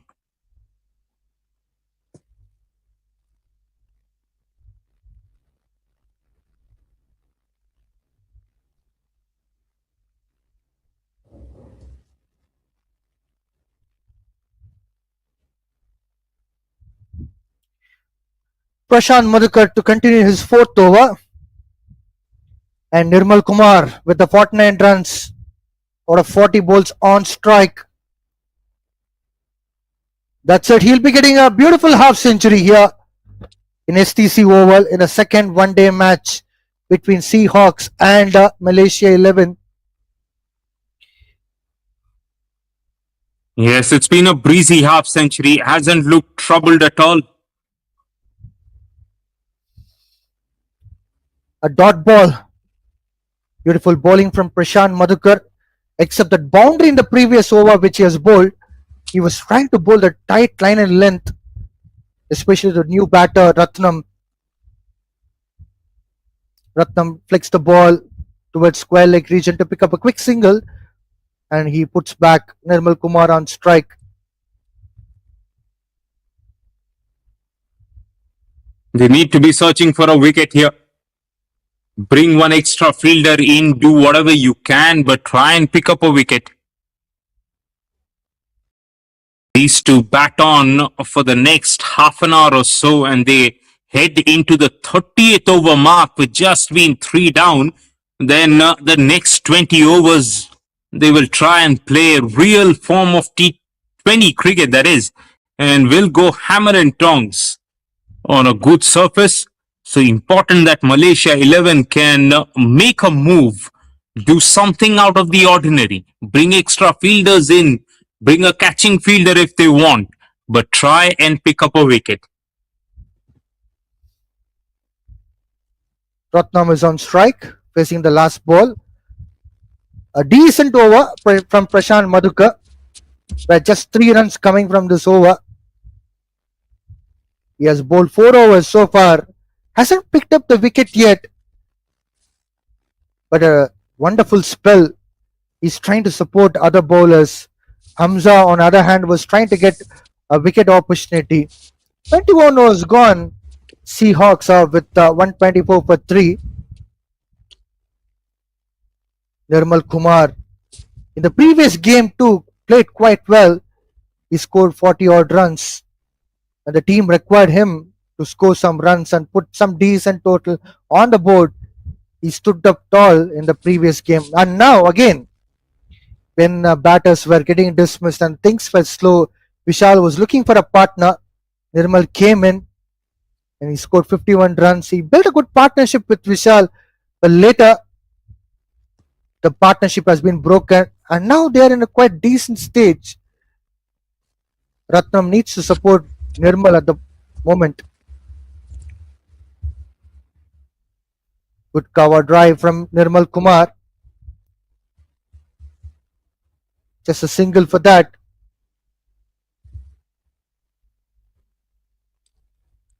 Yes, time and again, Hamza bowling from wide of the crease. I can understand why, because he's got a very deceptive arm ball. Has to just finish within the stumps. See, Well, that there is bad bowling, Vijay. I'm surprised to see Hamza bowling a bit short of the length, and as well as he was bowling in fifth stump line. What kind of bowling was that after bowling a brilliant spell, especially in the first over? Ratnam was too good on his offside. He continues to play that soft-handed shot, and he's got a boundary.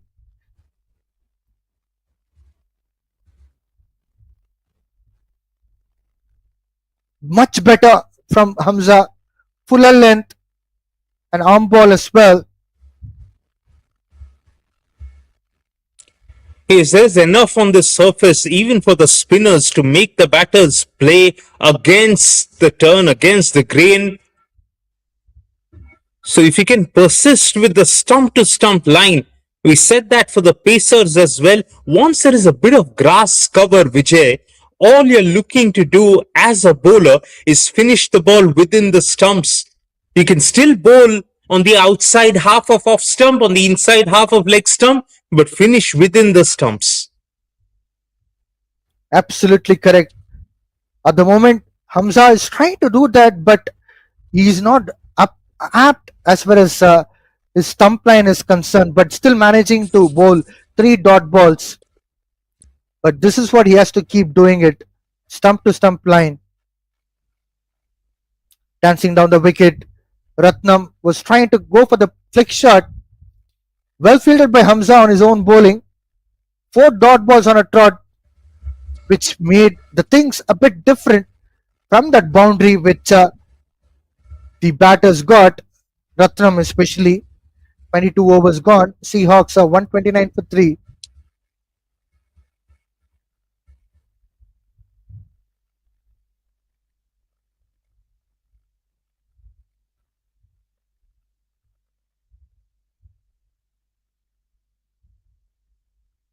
It's good to see Vijay Unni is confident on Prashant Madhukar that he can fetch a wicket for his team. He's continuing his 5th over. He has bowled quite decent over in the previous one, which is bowled conceded 3 runs. This time it's a cover drive from Nirmal Kumar. He'll be picking up a single and puts back Ratnam on strike. Yes, he's bowled decently, but the only criticism that I've got for Madhukar is that he's a little too predictable.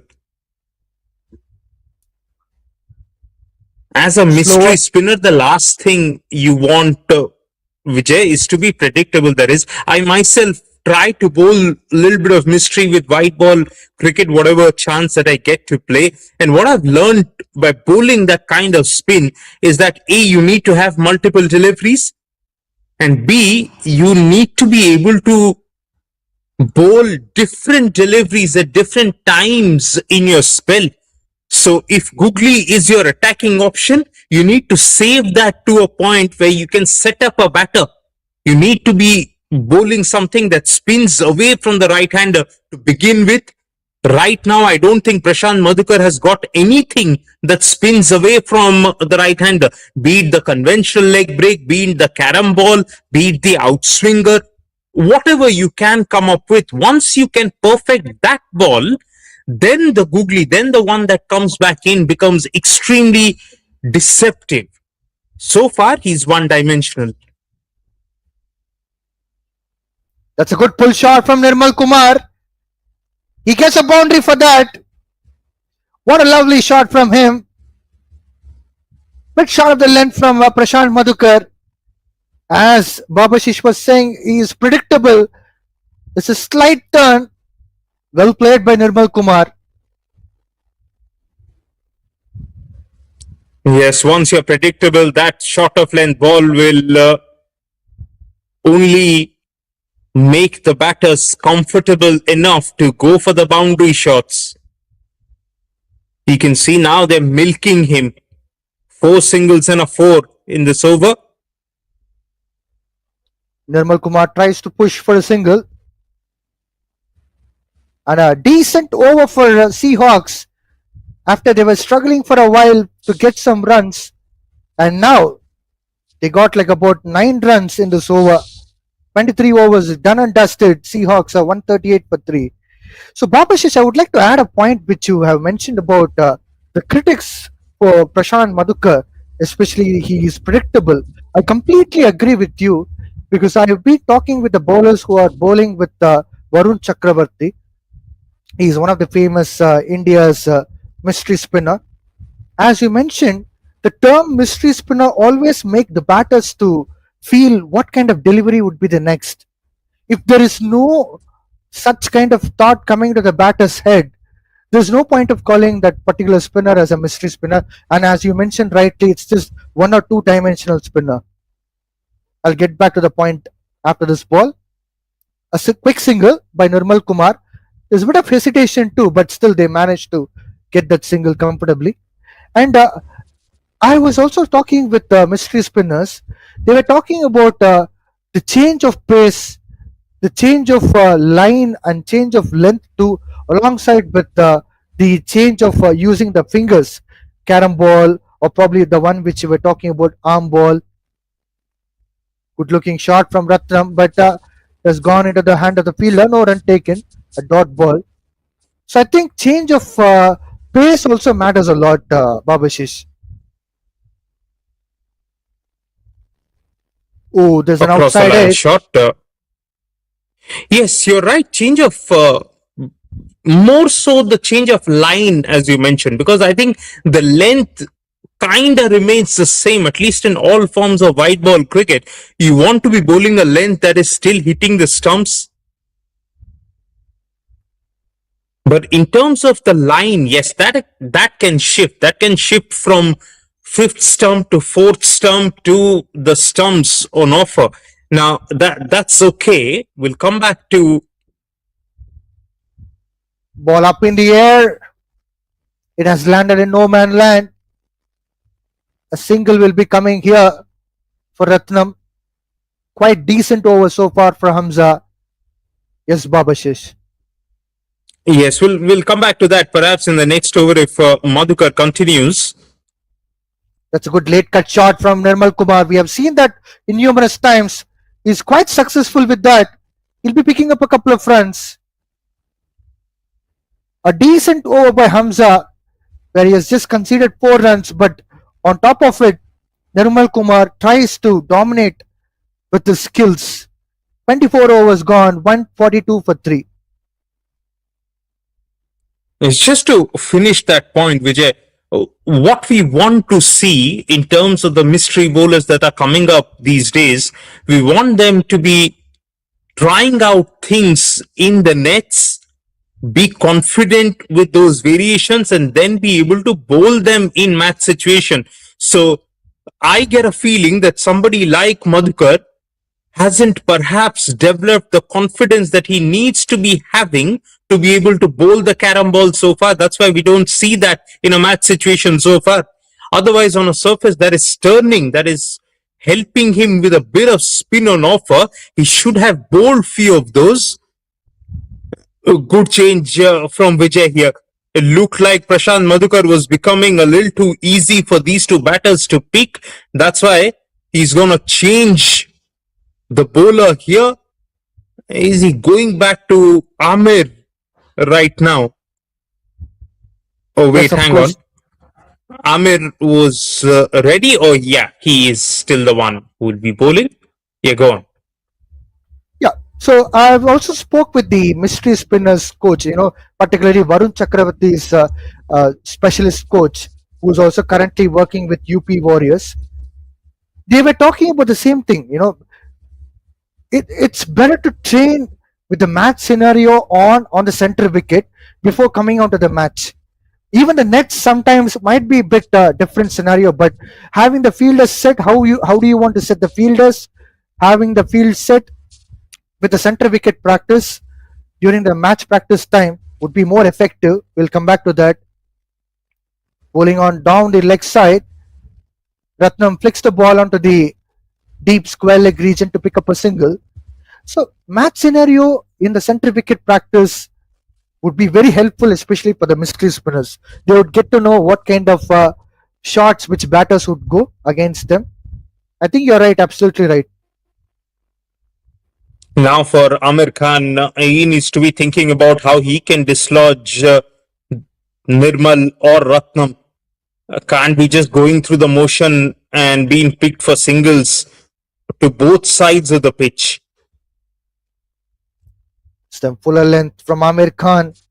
Nirmal Kumar places the ball well onto the third man region to pick up a single, which is quite stronger.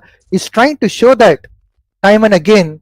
He's quite good with that late cut shot or changing the face of the bat towards third mid region.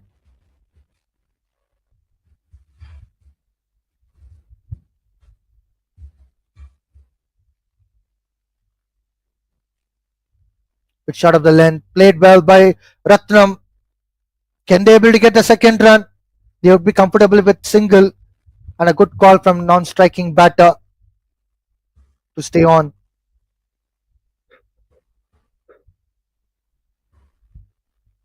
Looked like that last ball was the attempted leg cutter from Amir Khan. Just pulled that a little too short.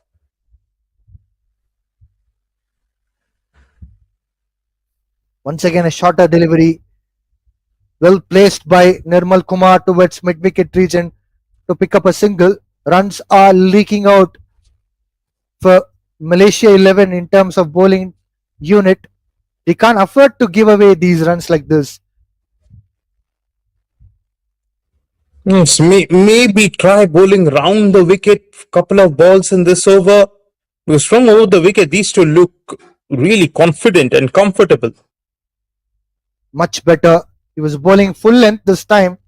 A quick single, just gently pushing down to the covers region by Ratnam to pick up a single.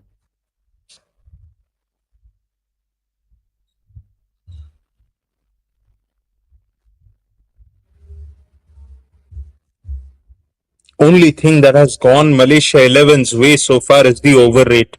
They bowl their overs in real good timing.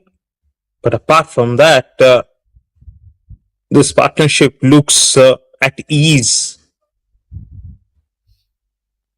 Straight drive from Nirmal Kumar. Long off comes into the play. In fact, long on was cutting down to protect that boundary. So 6 singles coming from Amir Khan's third over. So which means that 6 runs have been conceded. 25 overs gone. 148 for 3. Nirmal Kumar scored 65 runs from 58 balls. He started the things a bit slower, but as the match progresses, he picked up his rhythm. Now he is trying to dictate the terms to the Malaysia 11 side.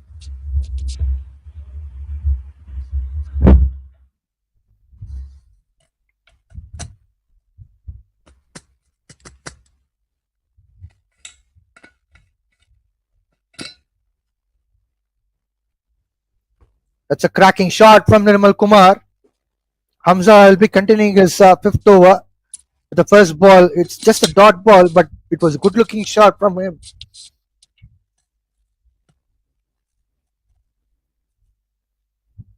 Once again, well placed shot onto the long off region to pick up a single.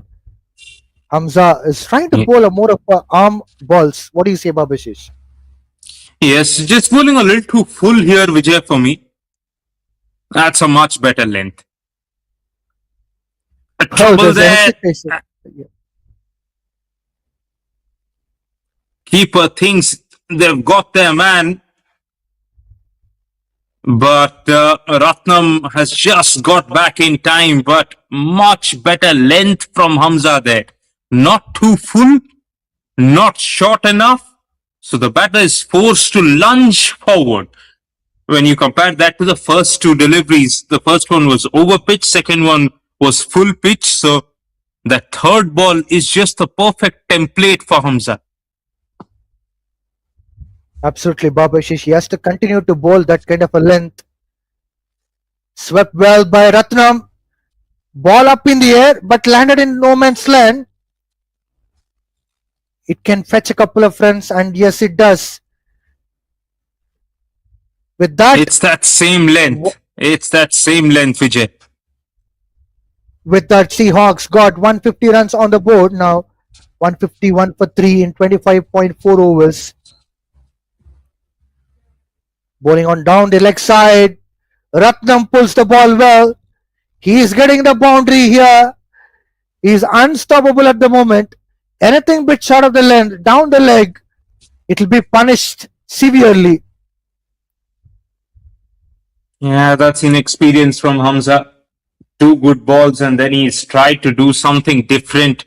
Dragged it shorter, bowled it outside, leg stump. Punished with 4.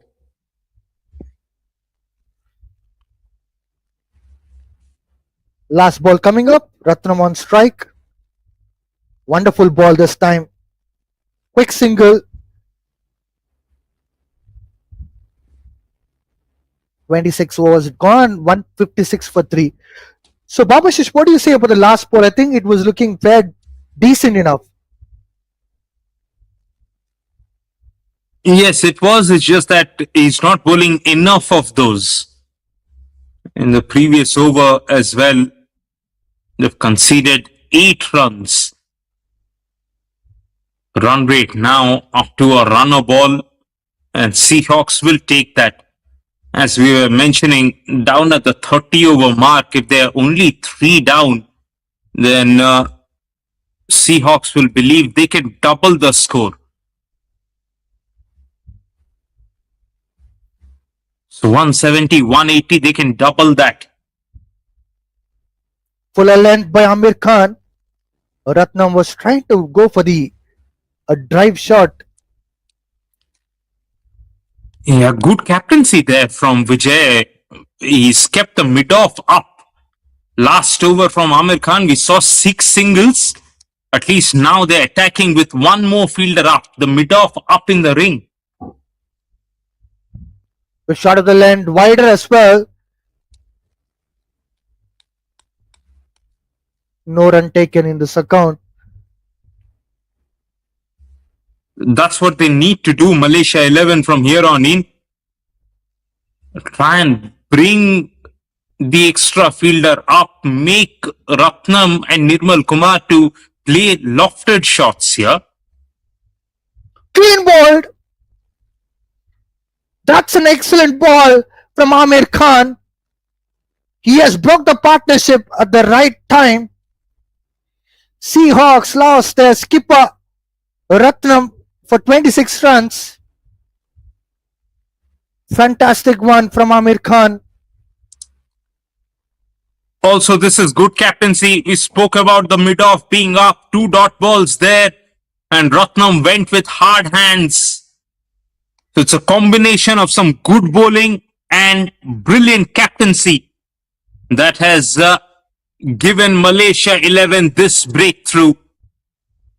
Once again, the partnership was looking good, and it is some smart cricket from Malaysia 11 that has given them their 4th wicket. Babashish, to add one more point here, the previous previous ball of wicket, Amir Khan was bowling a bit short of the length.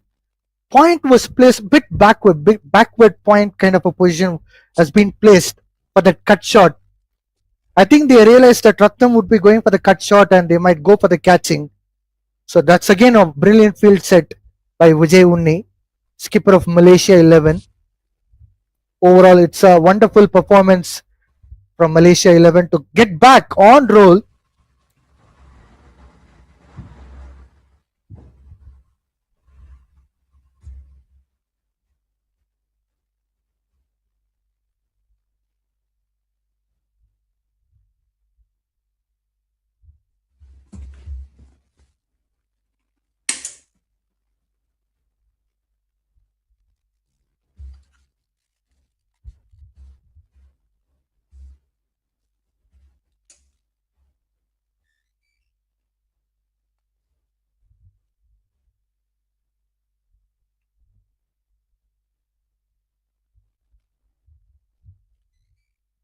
New man in Karthik Manigandan would be facing Amir Khan, who has bowled really well so far.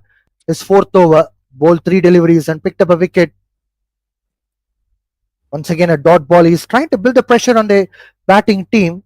Karthik Manigandan, the new man, definitely would require to take some time to make sure, because Amir Khan can get you a lot of cutters and try to bowl straight onto the stumps. Yes, you can actually attack a bit more, at least with a catching fielder here to that new batter.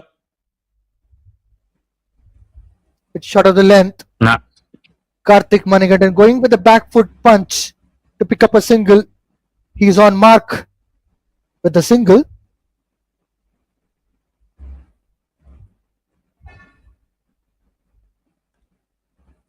You're absolutely right, Babashish. He could have made sure that he was attacking Karthik Manigandan.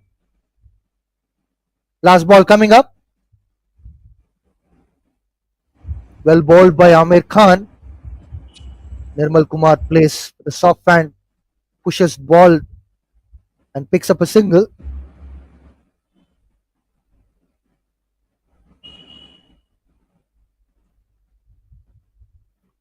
"27 overs gone, 158 for 4.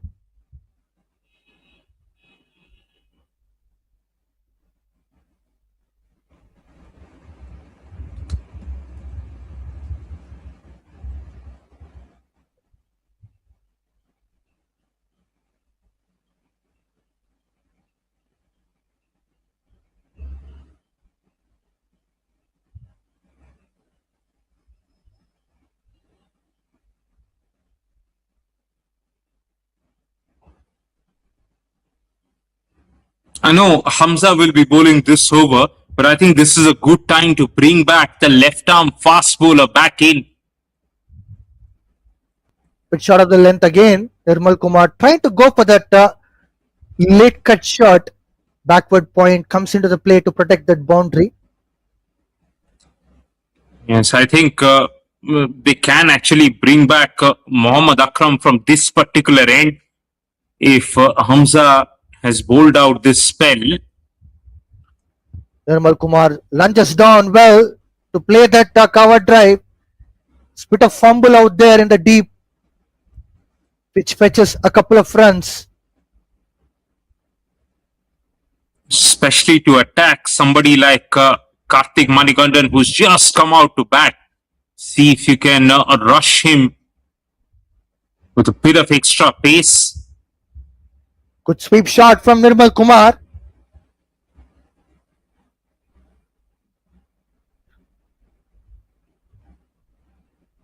And they have picked up a single, which brings back Karthik Manigandan. It would be interesting to see, Babashish, what would be the contest between Hamza and Manigandan.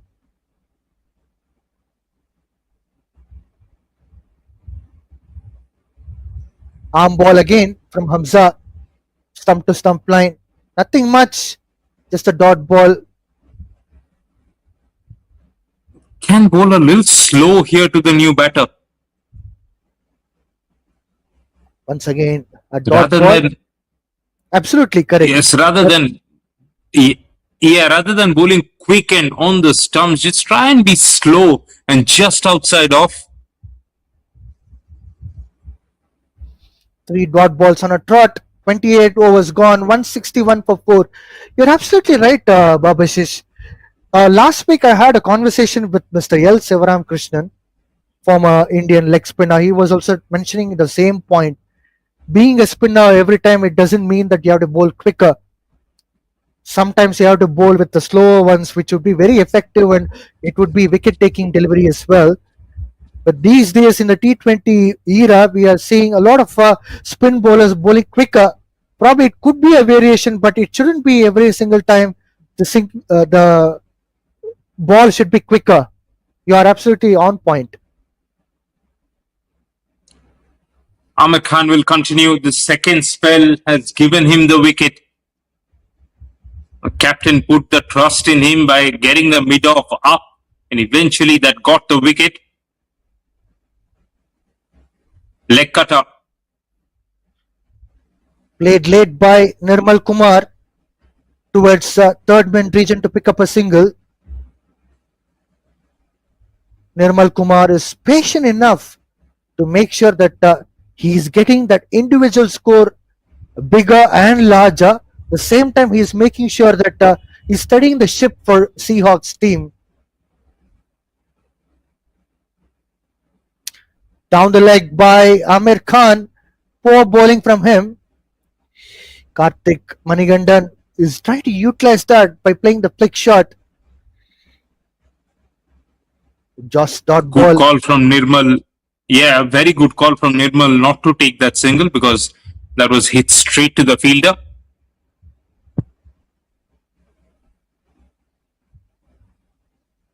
Fuller length. Well played by Karthik Manigandan. On drive as well. long on trying to protect that extra runs. Just a single will be coming into play.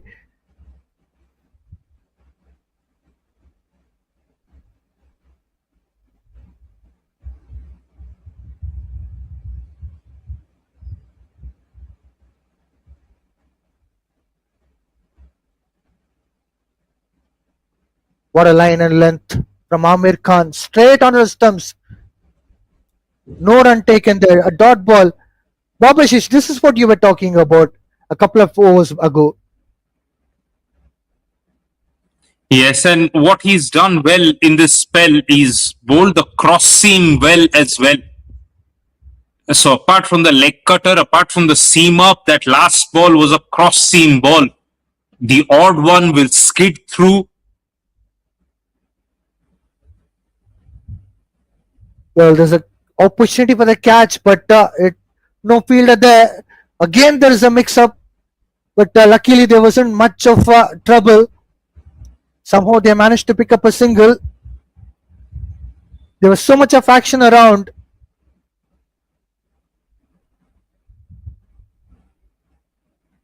Brilliant captaincy once again from Malaysia 11. They're putting pressure on these two batters. Fuller length and no run taken. Excellent over from Amir Khan. He's just conceded 3 runs again. He's putting a lot of pressure on the Seahawks batters. 29 overs gone, 164 for 4. Nirmal Kumar with 72 runs on board from 67 balls. New man Karthik Manigandan is hanging around. He's played 8 balls and just scored 2 runs.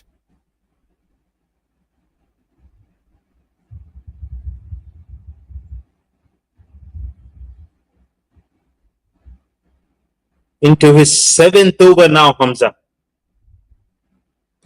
Fuller length ball driven well by Nirmal Kumar. Slight fumble, but that doesn't cost much. A single has been picked up by Nirmal Kumar to put back Karthik Manigandan on strike.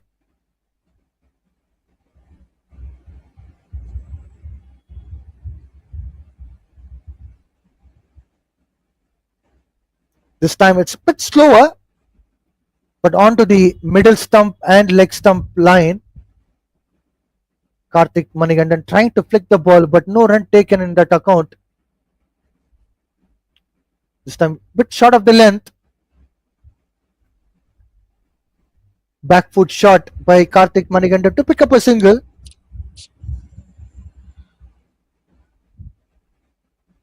Only thing Hamza would love to add to his arsenal in terms of bowling abilities is to have a bit of control. Because Good shot right of the now, length. every now and then, he's bowling a boundary ball.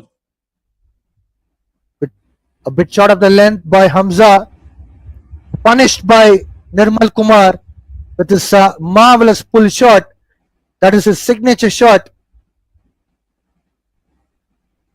It's just a warning for him. Anything short of the length, it would be hammered. Yes, and that is happening every 4 or 5 balls for Hamza now. He bowls 2 or 3 good balls and then slips that short ball down the leg side. It's been happening now multiple times in this spell. Slog sweep from Nirmal Kumar. Deep square leg has been placed. Just a single for that. Bit of expensive over from Hamza. 7 runs coming out of it. 30 overs gone. 171 for 4.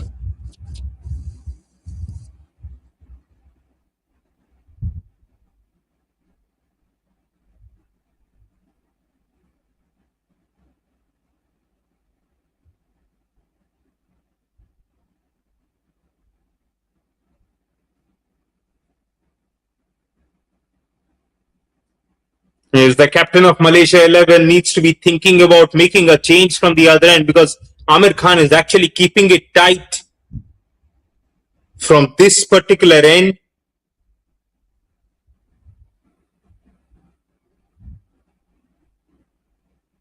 In the air, over mid off. I don't mind that at all. Yes, they've got the mid off up and the set batter has gone over mid off, but that's okay. That was a good shot. It was well placed as well.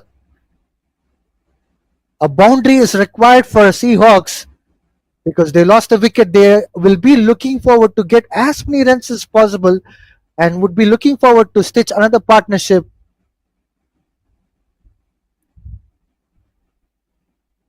Again towards the side screen. This time all the way for 6. First one was a short ball. This one was over pitched. And perhaps the shot of the morning. That was a beautiful looking shot from Nirmal Kumar. It was straight away from the umpire's head. It was almost touching the side screen to the 6. Keeper came up front now, but the back-to-back bigger runs on the board would put pressure back on Amir Khan.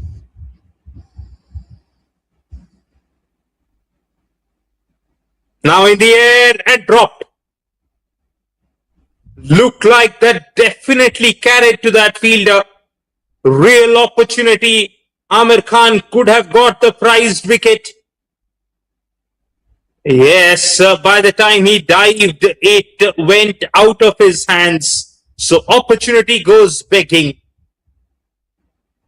It was a great effort from the fielder, but unfortunately the wicket which was dropped was quite expensive one.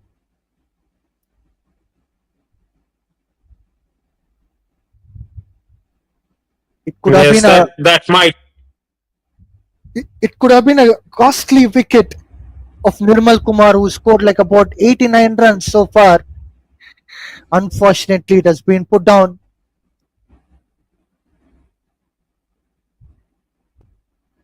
That will perhaps haunt them from here on in.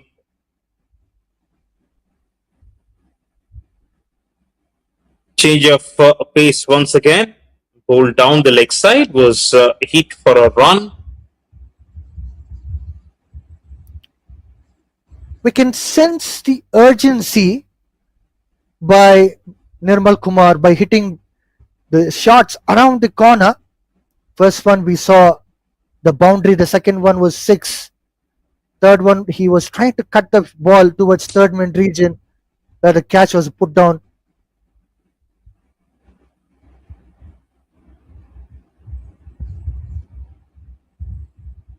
Manikandan gets through for that one.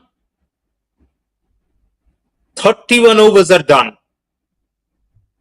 4 down for 184 are the Seahawks as we head into the second drinks break in this innings.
again, it's the Seahawks who have won the toss this morning, and they elected to put the runs on the board, and so have they so far. 4 down for 184 as Malaysia 11 look to pick up wickets heading into the last 10 overs. They will be hoping to dislodge this partnership. For the first time in this contest, we will have Mohammad Amir Azim, the second left-arm spinner. He starts with a short of end delivery that's been pulled straighter towards the long-on fielder. Plenty of fumble.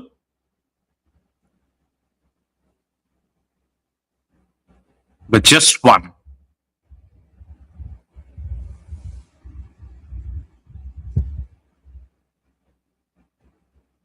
I've got Vijay still here with me. Vijay, what kind of a score do you think the Seahawks will be aiming from here on in? They'll be hoping to double the score and go towards 350 if they can, because they've got still some power hitting to come down the order. Nirmal Kumar is well set, so he'll be hoping he can add 50-60 to his individual score, and perhaps overall they can score in excess of 150 from here on in. Definitely, Babashish, there is always a good scope to get a bigger runs here. But the point is that as long as they don't lose the wicket, that's most important point to be noted.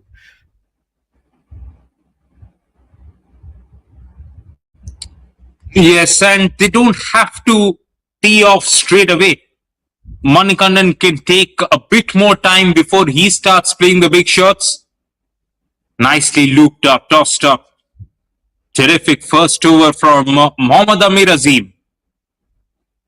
32 overs are done. 4 down for 186 Seahawks. In the previous match, Mohammad Amir Azim has bowled really well. He's picked up a very important wicket and tried to break the partnership of Seahawks. So another reliable spinner for Malaysia 11 would be Mohammad Amir Azim. Probably he was introduced into attack a bit late, but still he could be very effective indeed if he tries to bowl that kind of a line and length which we have seen from his first over. And still we have Vijay Uni who can complete his spell, where he can complete his quota as well.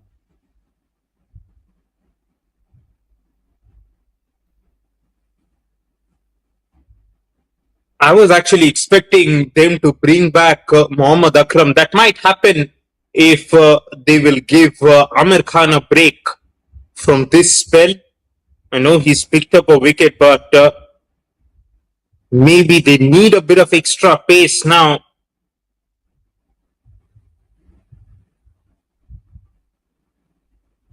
Another fumble from that man inside the circle. Just a dot.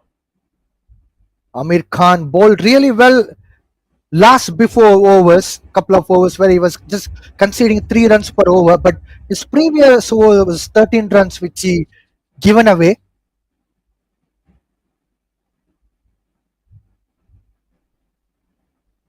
Leg cutter once again from Amir Khan.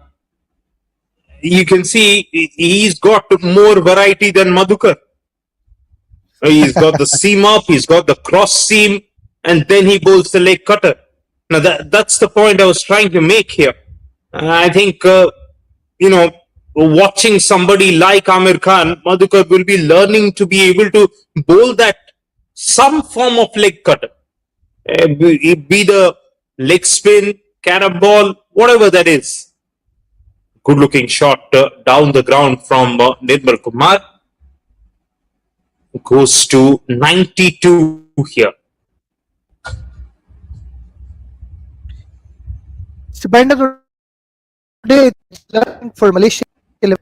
MCA is giving a lot of opportunity to these young lads to learn and to rectify the mistakes, and also to perform in this kind of a stage where they can be under supervision of the selectors.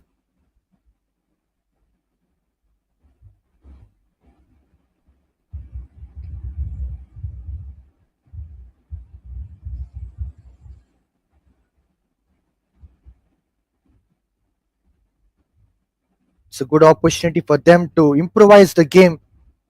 They can also sit back and learn from the opponents later when the game gets over.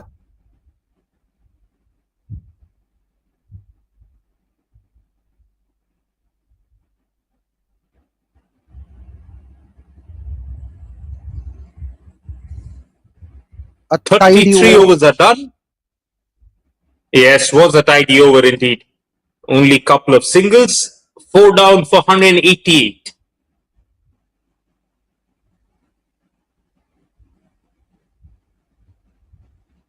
It's easy job for Karthik Manigandan. It's all he needs to do is support his partner Nirmal Kumar. So no pressure at all as far as Seahawks is concerned. Only the thing is that Malaysia 11 has to create that pressure.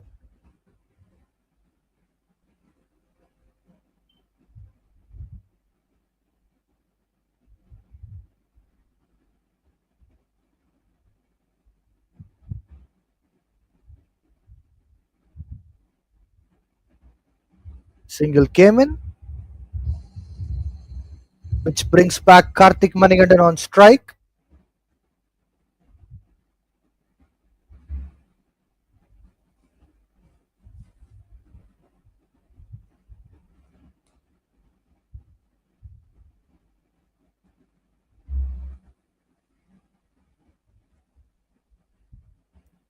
Yes, we know for a fact that Mohammad Amir likes tossing the ball up, and that's good to see because Karthik Manikandan, who's what now 7 from 23 balls, will be eyeing a big shot at some point of time. So if Mohammad Amir Azim can continue to toss the ball up, can continue to bowl just outside off stump, he might be able to fox Manikandan. So far, Manikandan happy to push on the back foot and push the ball towards the boundary for a run. Nirmal Kumar now one big hit away. And he takes the aerial route. This is it, perhaps. In style, goes to triple figures. He's a level 1 certified coach himself, and a lot of the students back in his academy in Chennai will be proud of this innings from Nirmal Kumar. Very much a family man, loves his time, spending time with the dogs, and he's got his day out here at the Selangor Turf Club. Magnificent 80 ball 100 for the Seahawks.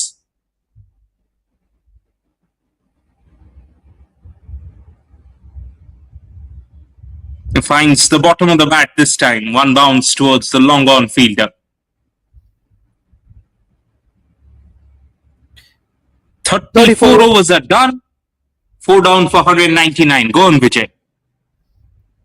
I find Malaysia 11 lost that fight because earlier we've seen some kind of a fight which they were putting up. Now that look at the line and length what they are bowling, knowing the fact that established batter like Nirmal Kumar, who's about 100 now, there's always a possibility for them to score more than 300 plus on the board. They could have easily made sure this could have been like about 220 and restrict them with that and make sure they could have picked up more wickets. As soon as they pick up a wicket, they have no intention to pick up another wicket. They are making sure that another batter is getting established. For an example, now Karthik Manigandan, he's already played 24 balls, scored 8 runs. It's easy job for him. Just support Nirmal Kumar, nothing else.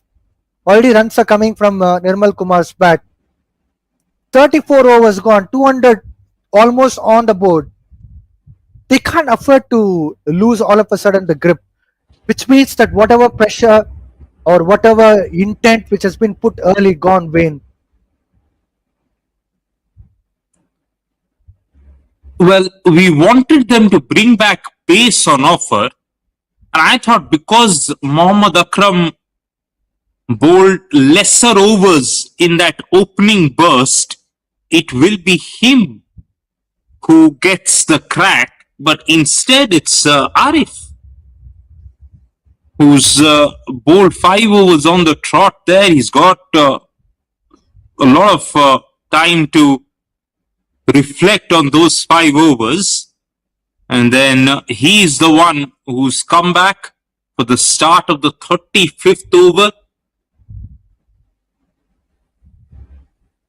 So he's replaced Amir Khan and he will be bowling to Nirmal Kumar, who'll try and reset, refocus after having gotten to the triple figure mark.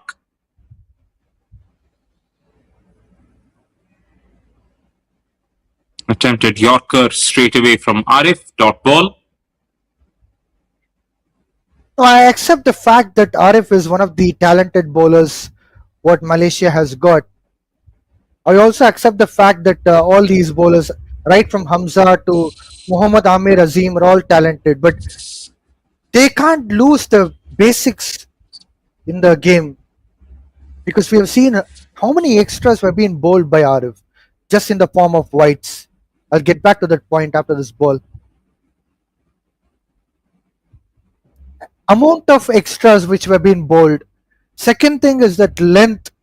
Most of the time, these bowlers were being bowling short of the length, which was offering a lot of shots to these batters. And after picking up a wicket, there was no attack at all. When opponents are quality in terms of their brand of cricket, you can't afford to give away the battle just like that. RF is excellent bowler, but I don't know. Somewhere the plot is missing for Malaysia 11.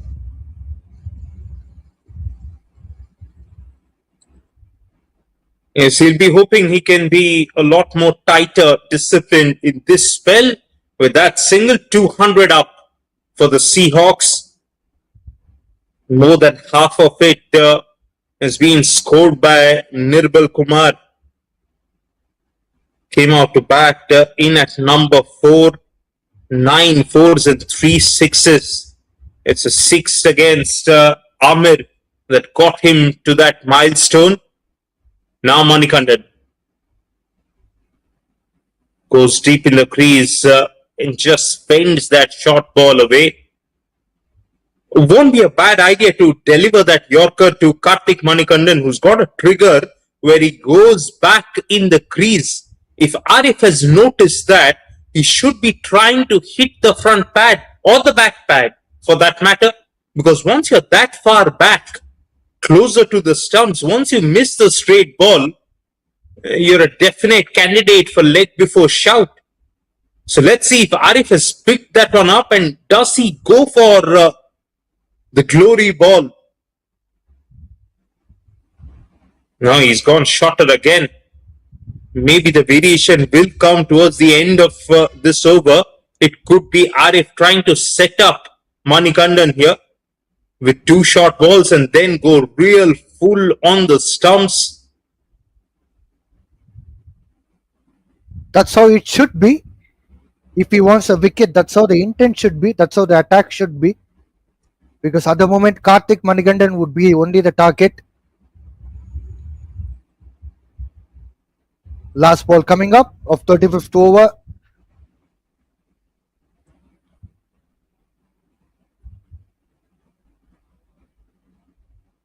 Yes, was the attempted Yorker, but only ended up being a full toss there.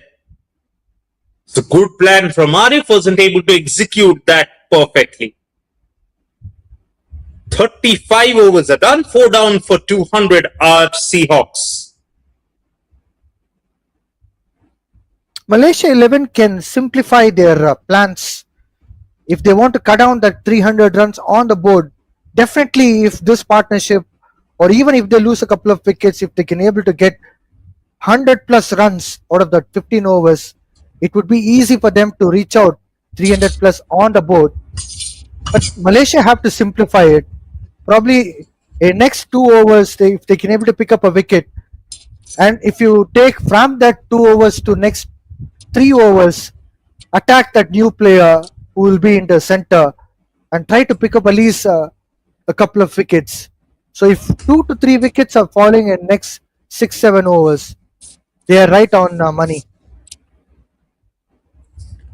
Right on the money was Vijay Unni Suresh as he returns for his second spell. tight line outside off, just a hint of spin back onto the set batter, Nirmal.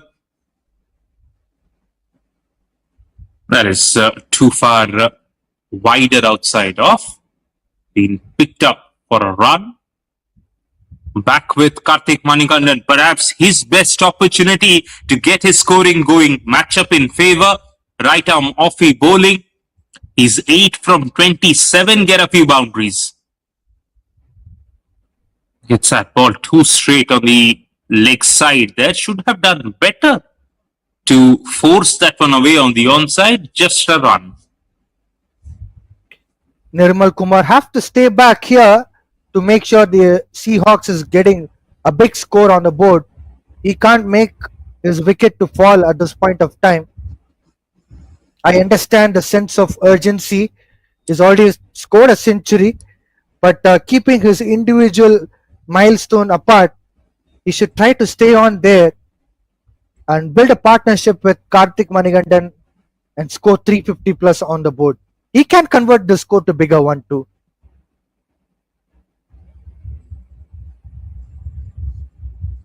Good variety from Vijay in this over.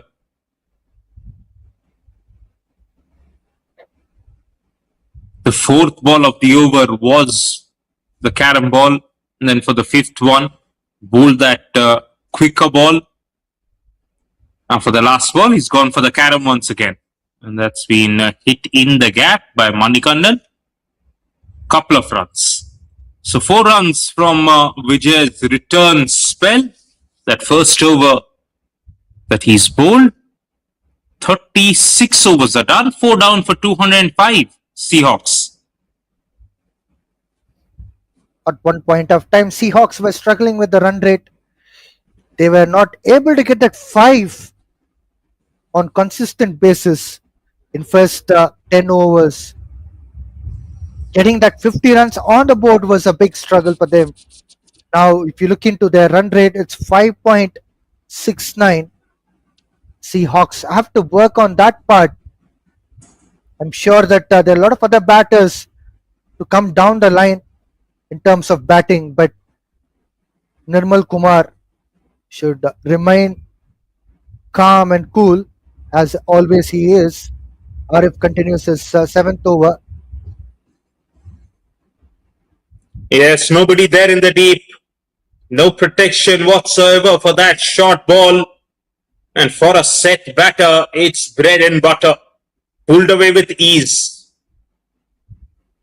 It's quite bizarre to see that kind of a short pitch delivery when there was no fielder place out there. I'm surprised to see how bowler will be bowling onto that kind of a length. Simply hammered away. A batter who has already scored century would always be looking forward to score more of a runs, either with hitting for 6s and 4s. Now the deep square leg has come into the play, but what is the point? The 6 has already boundary has been already conceded. Arif should try to maintain. Vijay, Yes. Vijay, the deep square leg was always there. That was hit well in front towards the deep mid-wicket region, which I feel should also have been back. Midoff does well to cut it off. Once you're trying to bowl the short ball to a set batter, he will always try and hit you in front of square.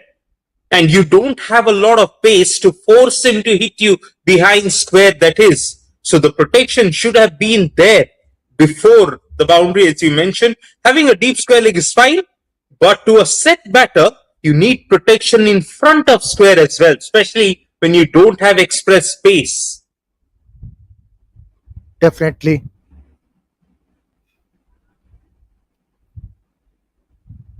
Yes, right now he's got this one plan going for him. Nose and toes, as they say it. Went for the bouncer first ball, then the attempt at length ball, and then the Yorker. So Arif with the older ball has got this one plan where he'll either bang it in short or go for the full ball, which means the batters will be able to line him up if they understand that plan.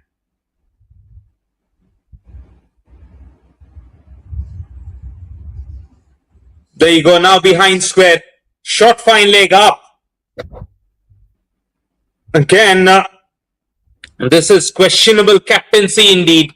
When you know Arif is going to continue bowling a bunch of bouncers, you need protection. You need a deep fine leg, a deep backward square leg, and a deep mid wicket. You need at least three fielders on the boundary when the set batter is batting two boundaries in this over.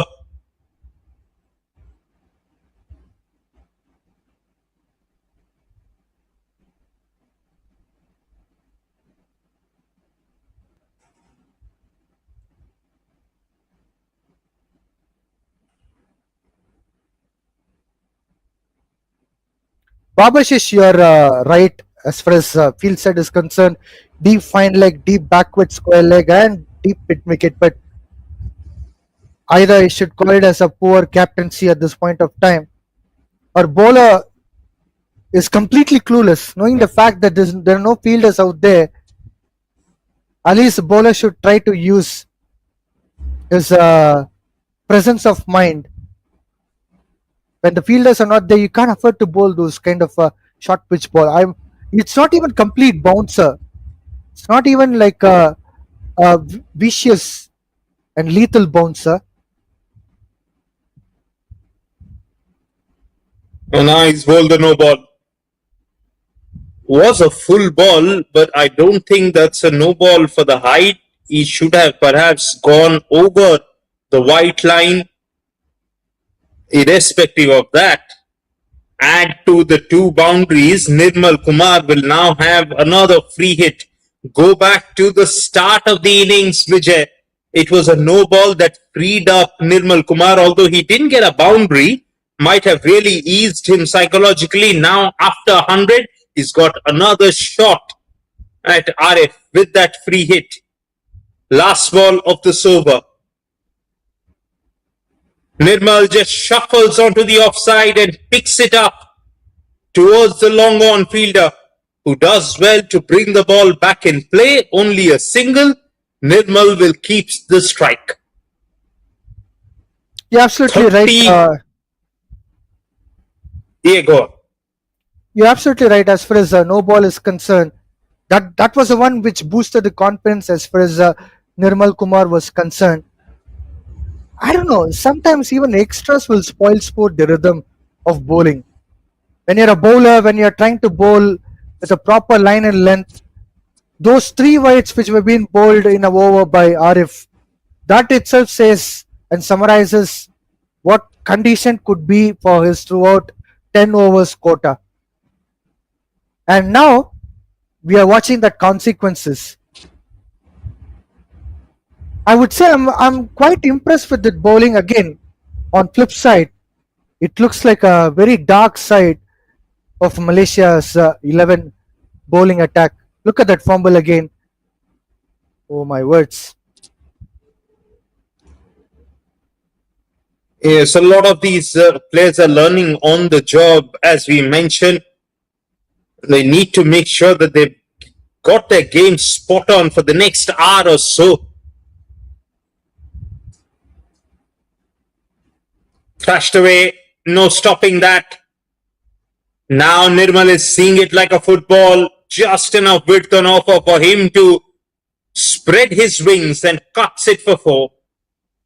Slower, lower, and easier. Nirmal Kumar wouldn't allow the bowler to just go like that. He's quite strong with his back foot. We have already seen late cut shots which he has played, and also the square cut shots. And he has his own day. He'll write his own script. Once again, that boundary will bring back his rhythm in a glorious way. Once again, he's found the gap. This is marvelous batting. The quick swivel pull. Bit shot from Vijay and punished once again. The previous ball, it was a bit shorter and straighter. That Nirmal Kumar cut the ball well, and now the ball spun a little bit towards leg side. Nirmal Kumar punished Vijay Unni. I'm surprised to see Vijay Unni coming back with the short pitch ball after that boundary. So back-to-back boundaries will put him under the pressure.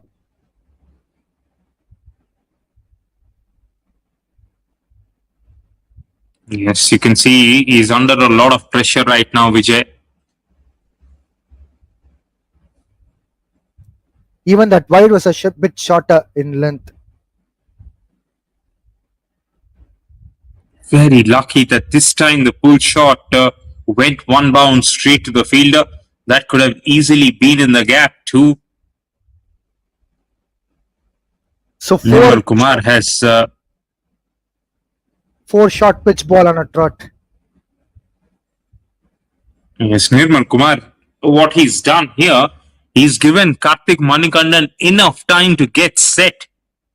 While Karthik Manikandan is 12 from 30, because Nirmal Kumar is finding boundaries every now and then, it's allowed Manikandan the time to get a feel of the occasion, which means that he will be able to open his arms sooner than later. Couple of runs taken in the gap. Big over, big chunky over that for the Seahawks. After 38, they're 4 down for 228.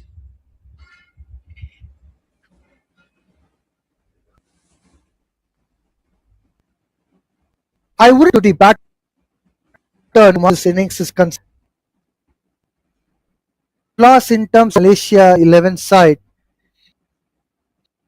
Nirmal Kumar is all this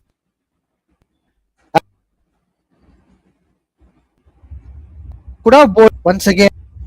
They are trying to bring their mystery bowler Prashant Madhukar. I don't know if there's a change, but overall,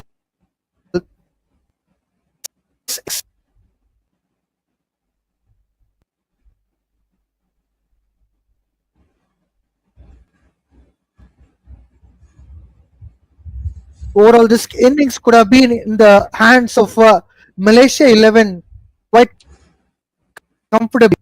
Again, look at the number of runs given away in the pre-over.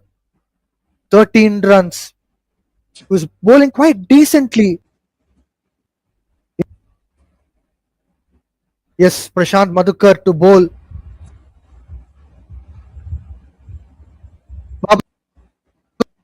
Probably, if he's not bringing other variations around, his predictable ball much vicious.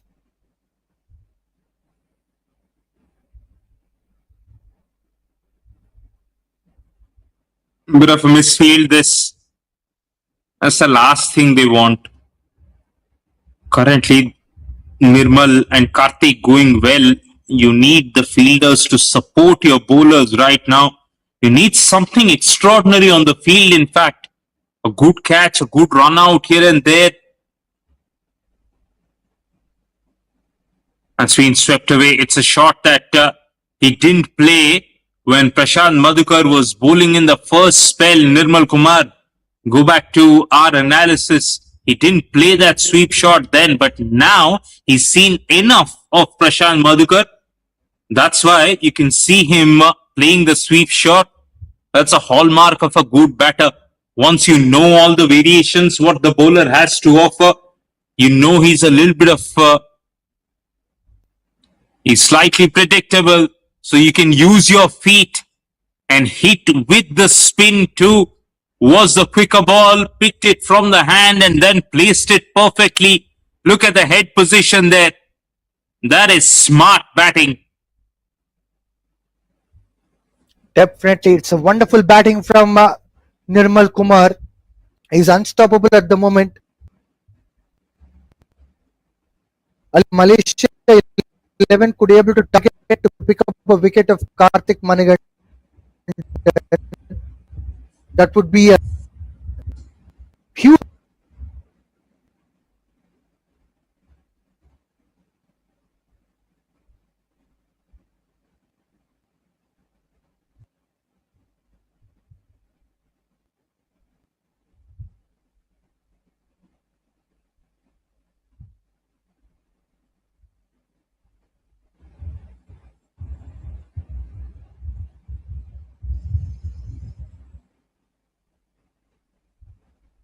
236 for Umpires 4 just in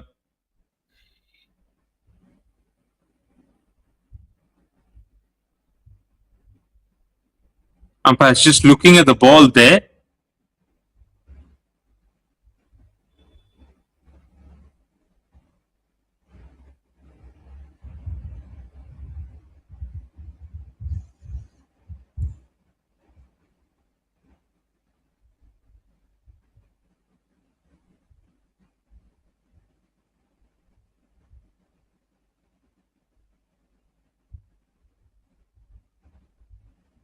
Still another good over.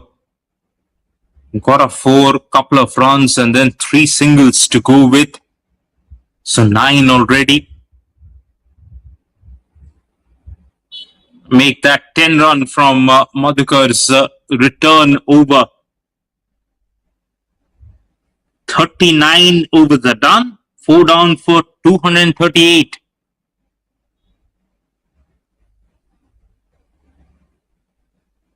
unless and until if Malaysia 11 could able to produce something miracle, they wouldn't be finding a way to bring back this game towards their side. It looks like left arm spinner Hamza would be back.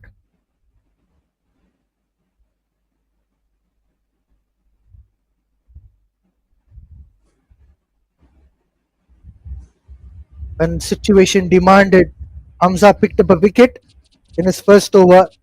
Can he able to do it again? But looking at the circumstances, Nirmal Kumar is trying to dictate the terms. He scored 132 runs from 104 balls. Hamza have to be very careful.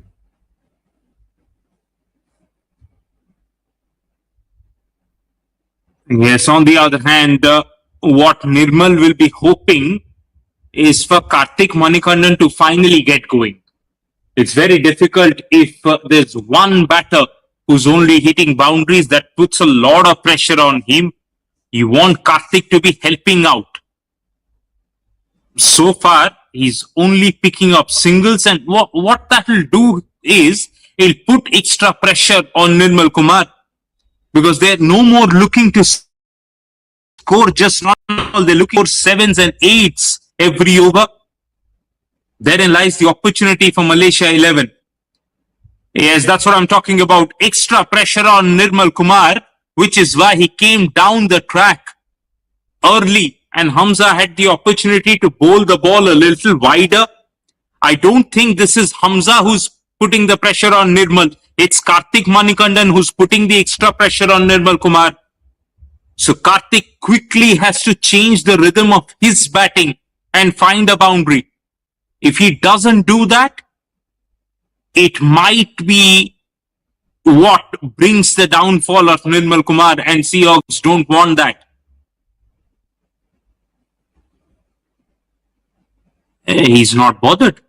He's still looking for singles, which means that Hamza, if he's careful, then he has the opportunity to dismiss Nirmal Kumar still.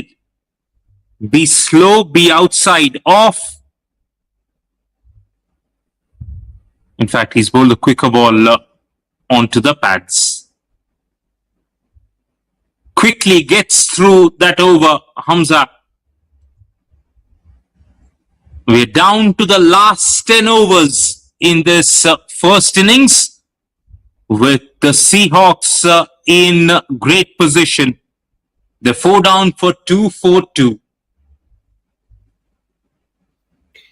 Babashish, you are right as far as the communication was concerned.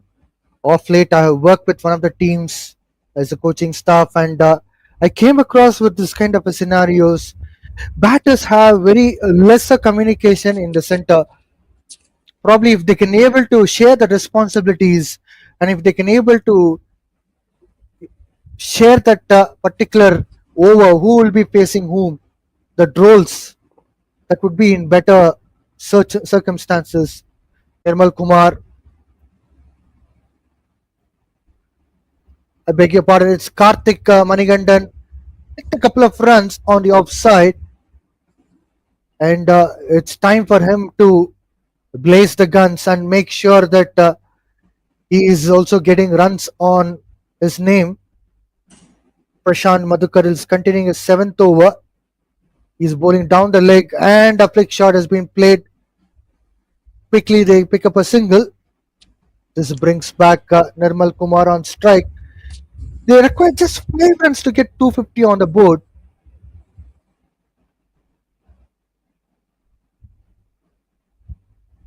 That's a big shot from Nirmal Kumar. And it has gone to the six. That's a sensational shot from him.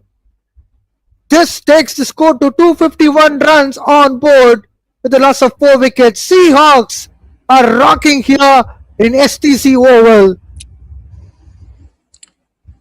Yes, ordinary bowling from Madhukar here. Pretty much a hit me slot ball to a set batter that's asking for trouble.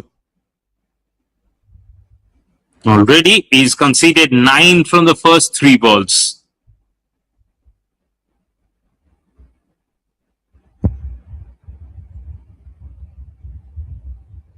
Once again, Nirmal Kumar going for the bigger shot attempt, but he has picked up a single. He'll be moving on to 140 runs. Prashant Madhukar is putting pressure on himself rather than on the batters. This is completely out of the box for Malaysia 11. They are losing the grip. They already lost the grip face by face games. Now they are in a trouble. That's the kind of a shot what Karthik Manigan has to play. He has played down the covers for the boundary. That was a beautiful looking shot from him. Slower delivery, dispatched well by Karthik Manigandan. Yes, again, nothing of a ball from Prashant here. He's bowling pies right now. Quick single from Karthik Manigandan, which puts him back on strike in the 41st over, which is a wise thing. Already we have seen Nirmal Kumar playing a lot of balls and scoring a lot of runs. He required some kind of an assistance. So Karthik Manigandan will step forward. 41 overs gone, 257 for 4. So Babash is yet to see Mohammad Akram into action. What do you say about that? Must have been an injury or something other than that. I don't understand that from Vijay Suresh. Although it was out of reach, Karthik Manigandan was trying to easily connect the ball well towards the covers region. Picked up a single. When things are not going in your favor in terms of bowler, even a ball which is out of the connection will get connected well. This time, Nirmal Kumar doesn't spare the bowler. He hits the ball, but fielder is there, well placed to protect the boundary. Just a single comes in this ball.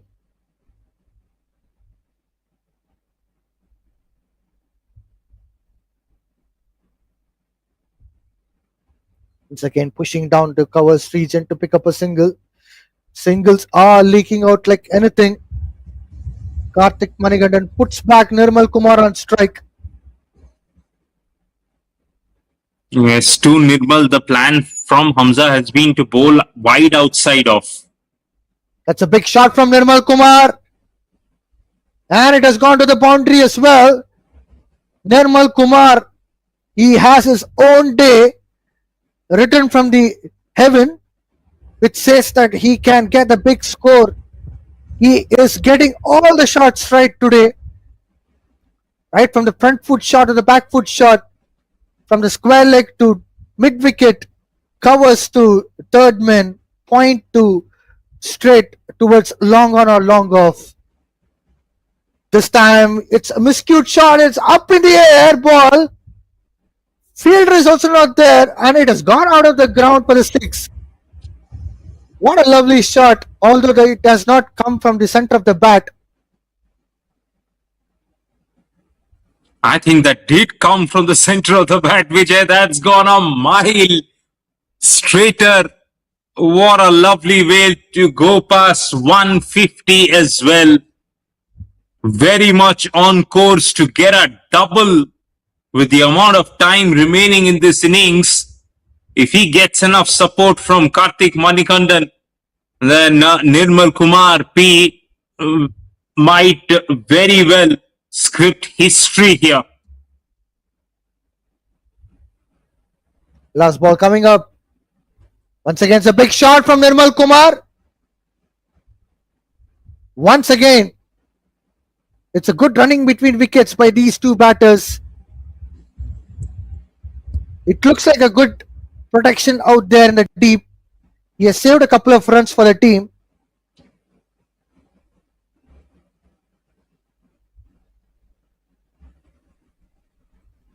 "42 overs gone, 272 for 4.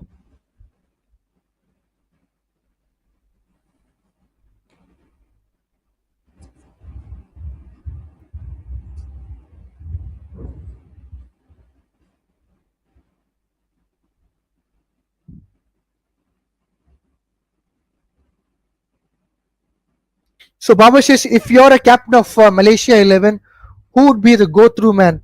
Whom would you give the ball and you ask them to just do it for the team? Well, I've been asking them to bring back the left arm seamer, but we are not privy to the knowledge. Maybe he's trying to manage the workload of the fast bowler, something like that. Other than that, I don't understand why he hasn't brought back Mohammad Akram. He's somebody who's got the variations as well. And more importantly, no matter who's bowling, what I would want to bowl right now is wide outside off with enough protection on the offside. So have a deep point, have a deep cover, have a wideish long off, and bowl to one side of the pitch. Short pitch ball by Vijay Unni. It has been smacked well by Karthik Manikandan to the boundary.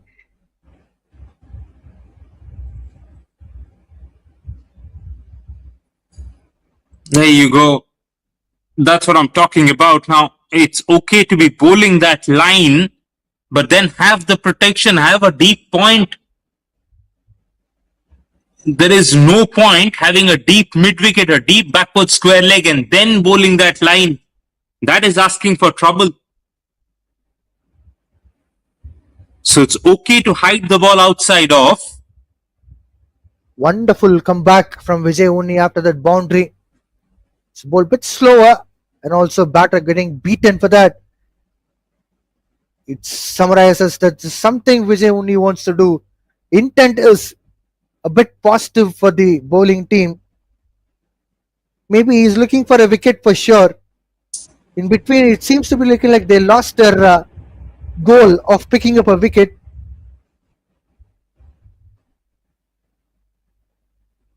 That's a good shot from Karthik Manikandan. He gets a 6 for this.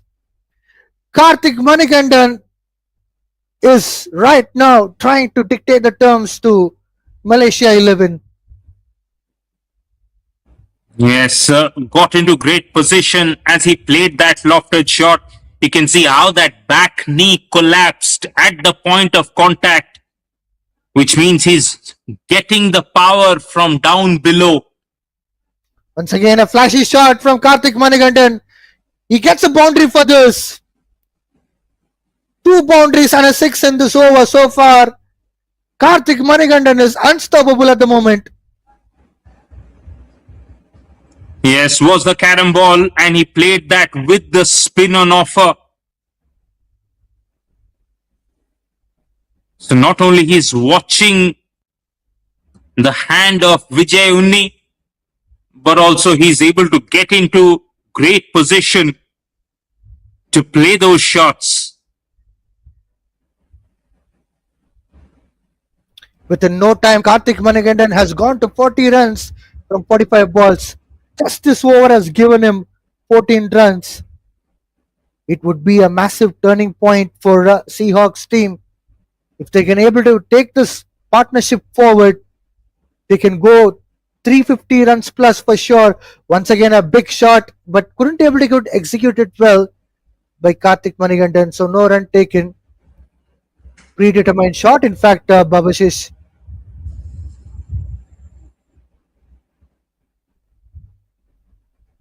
Yes, already a massive over this.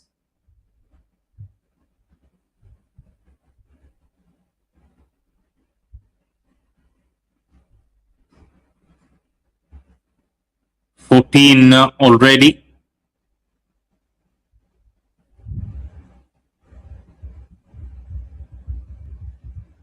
Full toss ball smacked well by Karthik Manigandan, but it has pitched up on no man's land in the deep backward point region. Just a single taken. 43 overs gone, 287 for 4. What is your prediction, Babashish, from here on? Well, the way these two are going, they can actually add 80 more from here on in. So that's the score that we also predicted an hour ago, in excess of 350, 360. That is still on. And I don't think they're bringing back Muhammad Akram, so which means that these two batters will be able to get the big shots going irrespective. So 7 overs, 6 wickets in hand, and they should be able to get somewhere around 80 more. Amir Khan all set to bowl his 8th over. First ball coming up. Stepping down the wicket, Karthik Manigandan. He picks up a single.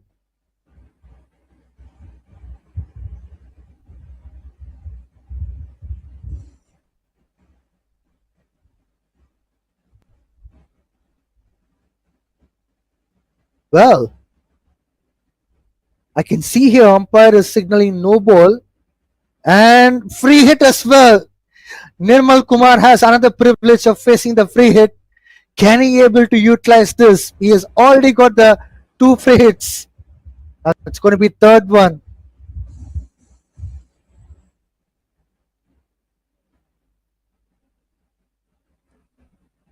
Yes, not sure what was that error about. Was it about the amount of fielders outside the circle?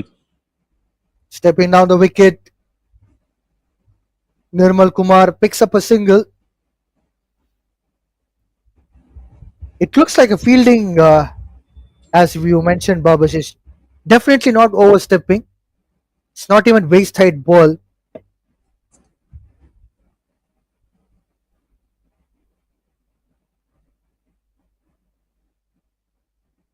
Beautiful shot from Karthik Manigandan. He hits the ball straight to 6. This is outstanding innings from him. He's removing the pressure from Nirmal Kumar with these kind of the aerial shots. Yes, once again, it's a slot ball asking for trouble. Too many boundary balls today in this innings from Malaysia 11. That's the only thing they need to go back and work on.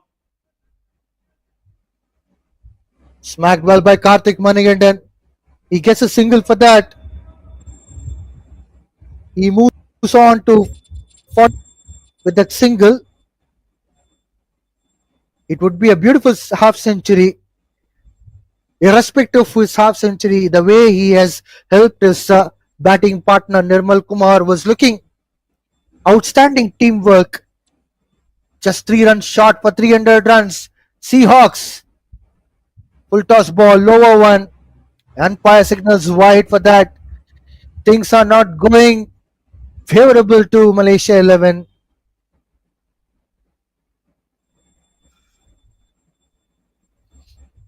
In fact, it's going worse right now. They're not just conceding boundaries, they're also bowling extra balls. It's a good shot again from Nirmal Kumar. Can they able to get the 2 runs? They just got a run for that. Score is 2. Karthik Manigandan requires just 1 run for his half century. On the other hand, Seahawks require just 1 run for 300 runs.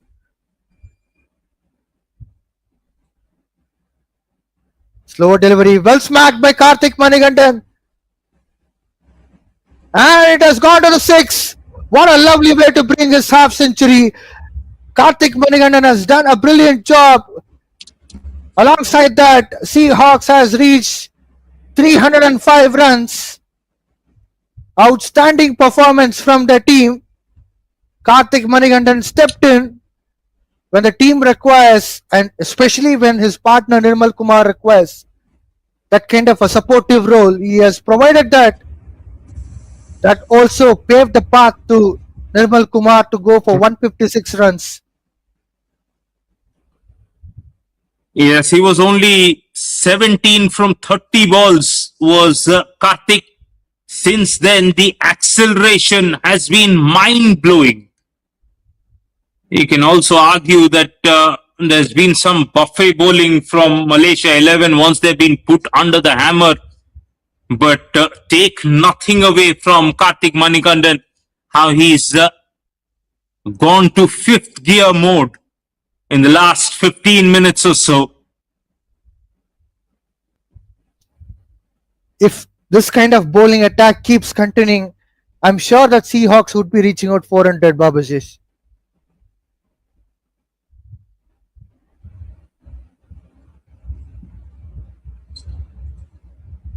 Yes, they'll get closer to that mark. And that will be a Herculean task for Malaysia 11. I think round about the 300 figure is what they would have been happy with, but already they've crossed that marker, and still with 6 overs remaining.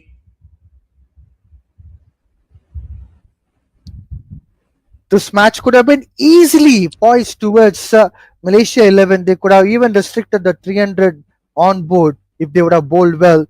Ram shot from Karthik Manigandan. He'll be getting a single for that. Oh, there's a bit of fumble in the fielding too. Overthrow could have been a costly one. Arif is bowling his 8th over, first ball. He's got a single run.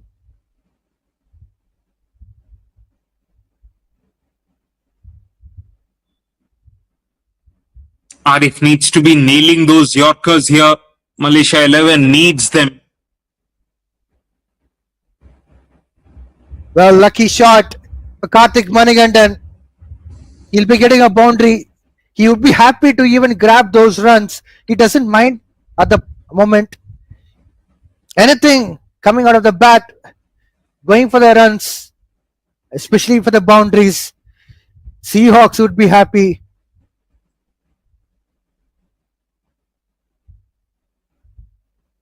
Yes, brilliant bit of bat speed right now, which means any part of bat on the ball is going to fly.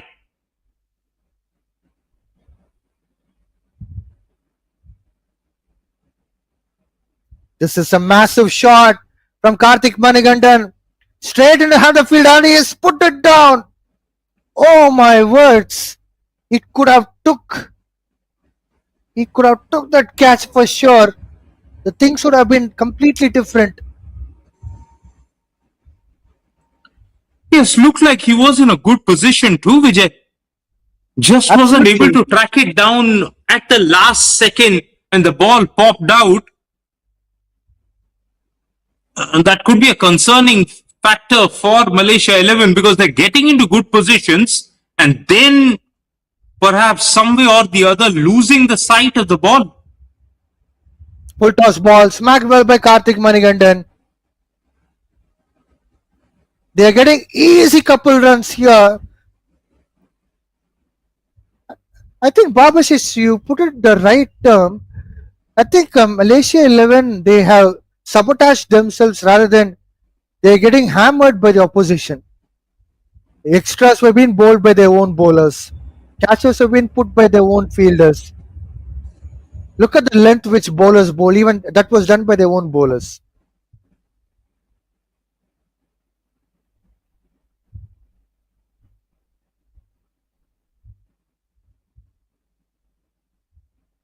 Finally, Arif could able to manage to get a dot ball. Karthik Manigandan. There's a change in pace as well that helped out Arif. Yes, also the length, as you mentioned. I think that's his strength. The Yorker is what he bowls naturally. That's his natural length too. It's something that will help him a lot in this stage of the game. But still, 9 from this over. That's a massive one. It's a towering shot. Straight into the hand of fielder this time. Arif gets the second wicket. Karthik Manigandan finally getting dismissed for 64 runs. Malaysia 11 would be happy to see this wicket which was favoring them. He has only got underneath the ball and didn't get a lot of distance onto it, got a lot of elevation, which is why that ball went miles up in the air, as you mentioned, but fell short of the boundary line. Finally, a wicket falls, but anybody who walks in right now will have the license to go for the full Monty from ball 1. 30 balls remaining in this innings. The Seahawks 5 down for 315. They'll be hoping to get at least 50 more, if not anything beyond that.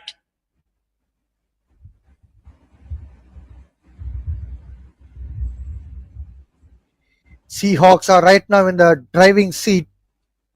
They wouldn't be minding to hammer the balls, whatever which will be bowled in their arcs. Amir Khan to bowl his ninth over. Start with the white ball. These extras are very much concerning for Malaysia 11. We've been seeing from the over number 1. Initially, it was fine. They were trying to get that kind of control, but as the game progresses, it's completely unnecessary.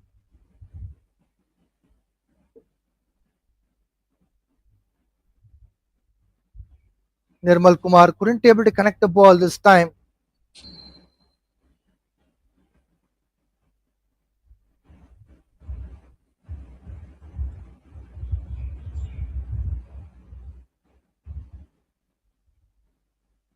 Nirmal Kumar scored 156 runs from 117 balls. He's on strike. Miscued shot, an edge. Ball is heading to the boundary. There's a chase out there. Brilliant effort from the fielder. It looks like not a boundary to me. Brilliant effort. Absolutely wonderful fielding. Yes, spirited effort, perhaps the best fielding effort that we have seen in this inning so far. Never gave up, put in the dive, and then ensured that he pushed the ball away from the ropes. Save 2. This time, once again, an edge. Ball is heading to the boundary. This time, it looks like ball will be winning the chase. Yes, of course. It's a boundary for Nirmal Kumar. Yes, can't expect that same fielder to put in another Herculean effort. Back-to-back balls, that is, had to give up the chase this time. Another thickish outside edge.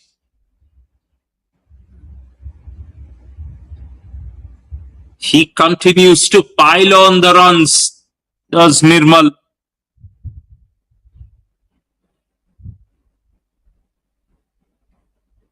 This time, Nirmal Kumar hits the ball well. Towards deep deep extra mid wicket region, picks up a single. This brings in Nishok Kumar on strike, who will be facing the first ball.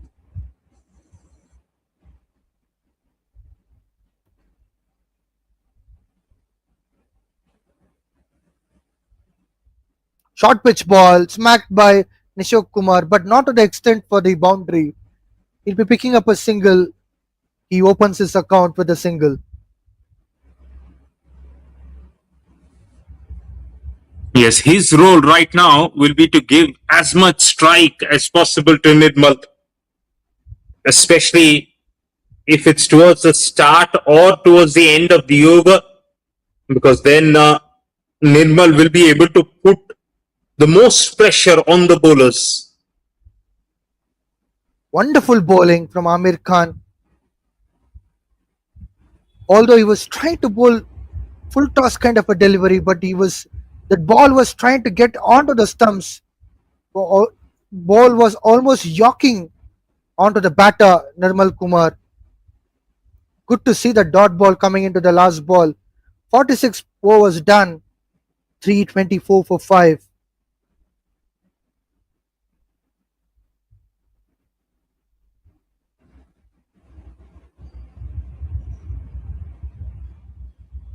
Another area where Malaysia 11 might be looking at is also their tactics. In terms of their field positions, the only time they have impressed me is when they got the mid-off up for a brief period of time when Amir Khan returned for his second spell and they picked up a wicket. Barring that, in terms of tactics as well, they have been a little too flat.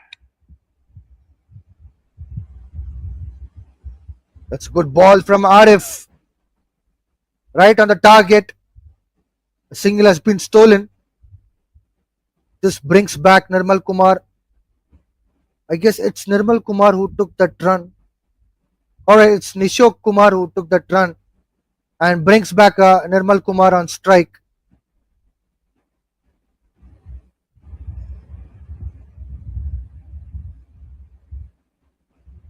As far as the Seahawks are concerned, they will be thankful to Nirmal Kumar for having played real responsible knock.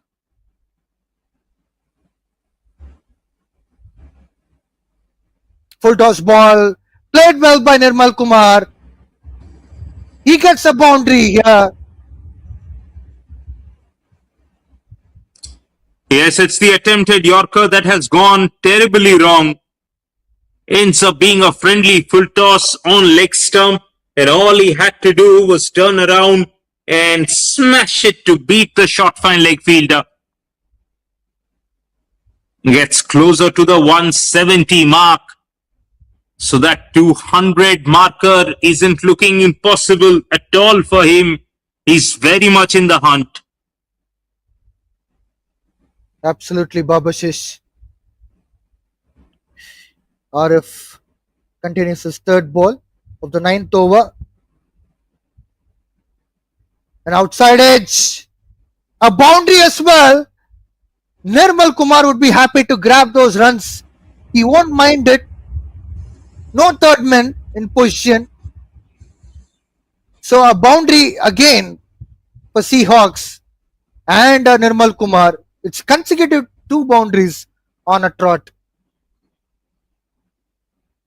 Yes, we keep hearing that phrase, fortune favors the brave. And Nirmal has been fearless all throughout this innings. So it's only fair and that he gets those 1% of luck that you need every now and then going his way.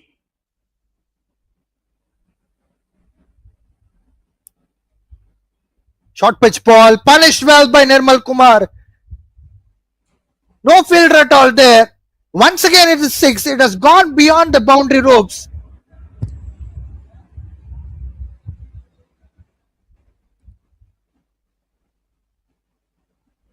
Yes, now he's hitting them to all parts of the ground here. Couple of fuller balls, and he knew that Arif is going to pull the length back, so he was ready on the back foot. Went for the pull shot, timed it perfectly, and as a result, he's now gone 4-4-6. Only 23 away from the double 100 mark.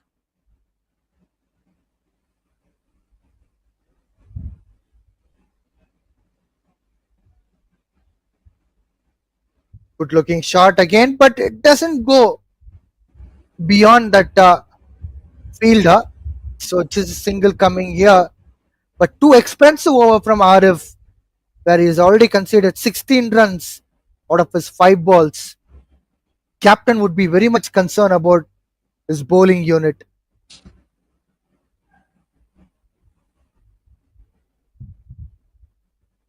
Yes, they need a thorough reflection of this bowling performance. There's Malaysia 11. Yorker delivery, well bowled by Arif. Finally could able to manage to get that kind of a fear factor into the new batter. Nishok Kumar hesitated. That's what he has to do, and that's what Malaysia 11 has to do. When the new batters are coming, be lethal, be attacking to them. 47 overs gone, 340 for 5.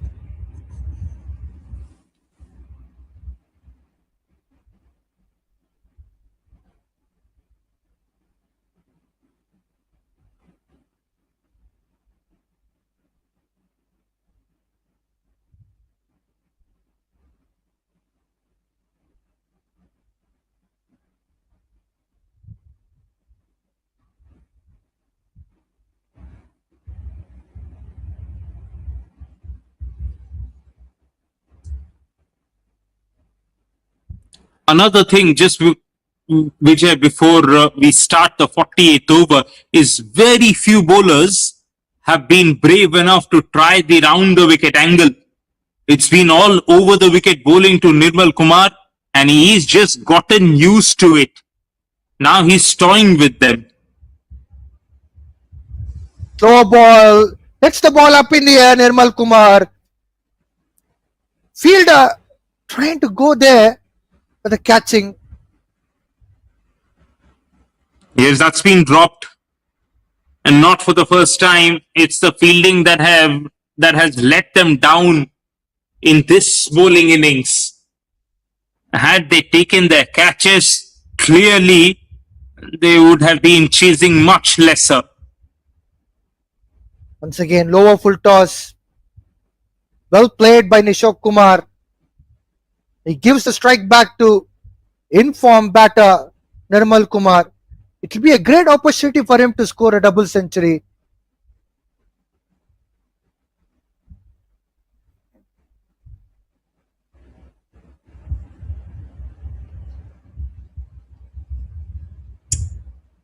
Completely missed with the batter Nirmal Kumar.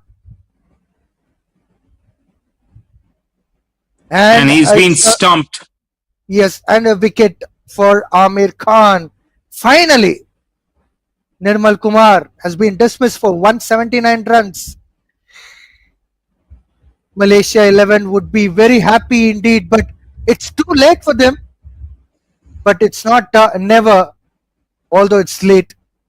They would be happy to get this wicket. Outstanding innings from Nirmal Kumar. He has come to bat for Seahawks team when the team was down and out. When they were looking for a partnership, he stitched a partnership. And then later, he has built a very big innings that has helped the team to score 342 runs in 47.3 overs. And he has just demoralized the bowlers with his batting and his attack. What a lovely innings. Babashish. Yes, a bit of a tired shot in the end, but all the credit to the knock of the series so far. That's a good shot from Sanjay. First ball, he has opened his account with a boundary. This is Seahawks game. It's for anyone who come out there wants to go for an attack can go and attack it. That's a kind of a situation right now. It is Malaysia 11 have to rectify very quickly whatever mistakes they are doing on the field. They have no time at all.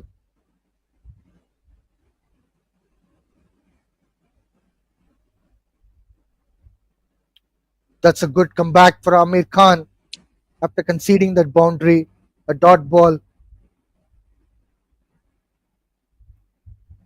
This was the leg cutter once again from Amir Khan, but a much better length than the previous one that went for 4.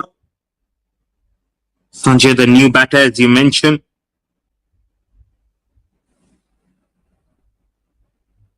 That's a good shot from Sanjay.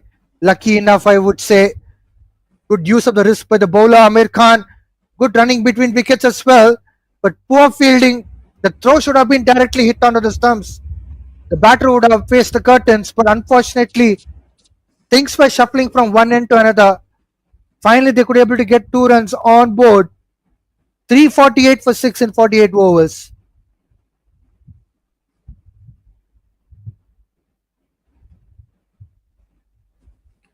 Yes, we said 360. They can definitely go past that score if Sanjay and Nishok can find a few big shots from here on in.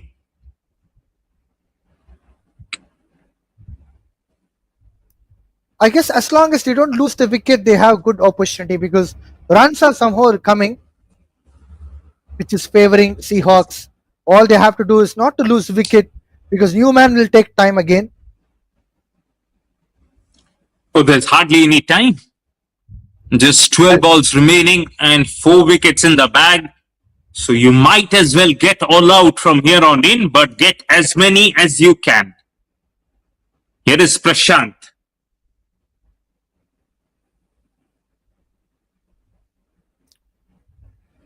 Lately played by the batter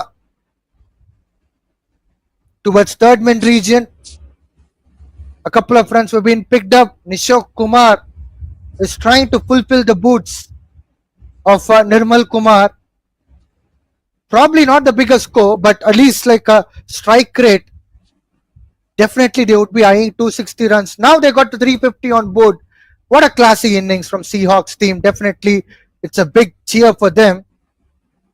But they would be expecting, as we have said, that about 360 runs on board would be a convincing and a compromising one. Definitely they would be eyeing for that.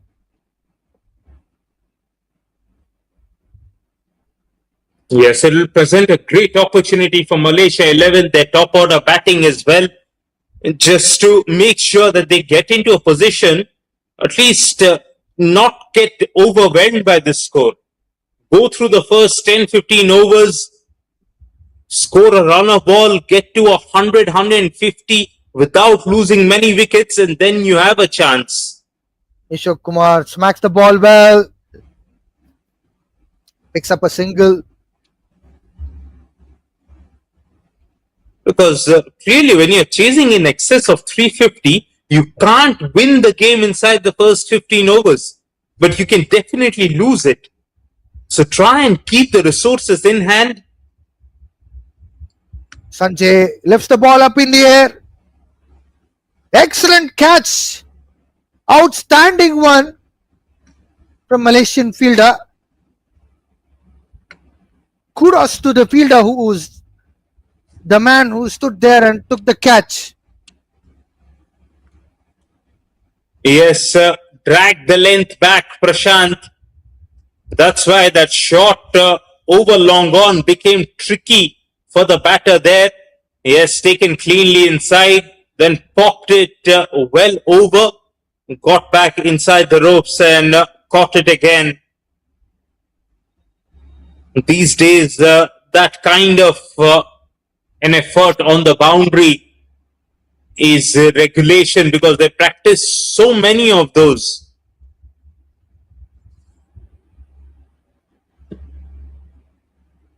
So this is what we were talking about. Baba says, loss of a wicket can put their hunt for 360 runs on board would be a bit difficult. All the three balls gone away in this over. A wicket fell. So they have like about 9 balls to play to get 9 runs. Perhaps if the target is like about 360. And if Malaysia 11 can take their catches, they will be able to pick up these 3 wickets and go into the innings break with some kind of momentum in their favor as well. They'll still be chasing a lot of runs, but at least something to cheer for. Kishore, the new man in, start off with the pull shot. Picks up a single and rotates a strike to Nishok Kumar.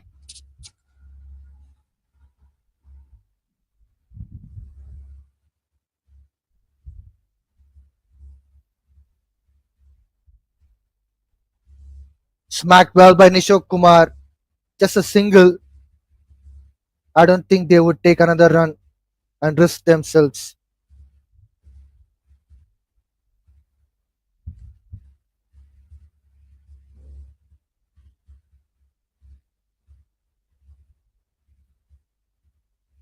Lately played by Kishore. Can they able to go for the second run? No. They're just convinced with a single. Excellent over from Prashant Madhukar. Comes to an end. He has just conceded 5 runs and picked up a crucial wicket. 49 overs gone, 354 for 7.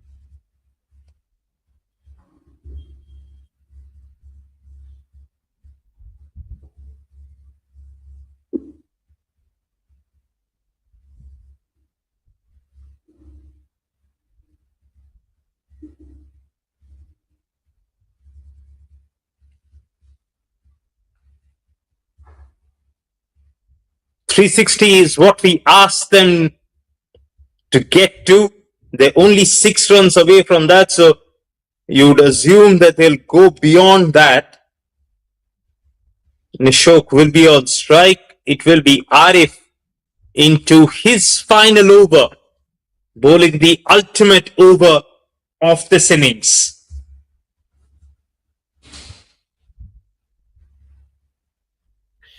Place on the onside. Kishore picks up a single. It's the ball on the. Oh, he has picked up a 2 runs here. Excellent running between wickets. What was the fielder doing there? Why didn't he go for the direct hit? Oh my words. Fielding is a bit lagging here. 2 runs has been picked up. Excellent running between wickets by Seahawks team.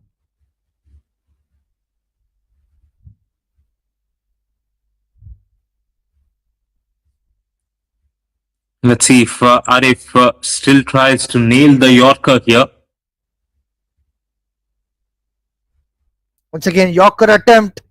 Kishore tries to hits the ball onto the long off region. Again, 2 runs has been picked up here. Excellent running between wickets. It was just matter of 1 run which they were picking up earlier towards the same region in the long off. But now they are converting 1 to 2. Excellent batting by Seahawks. They're not giving back that fight.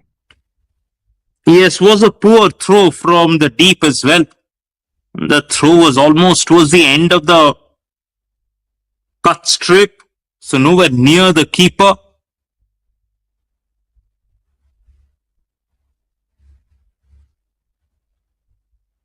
That's a big shot from Kishore. Can he get a boundary? Excellent fielding efforts there. Fantastic one there. He has saved 2 runs for sure.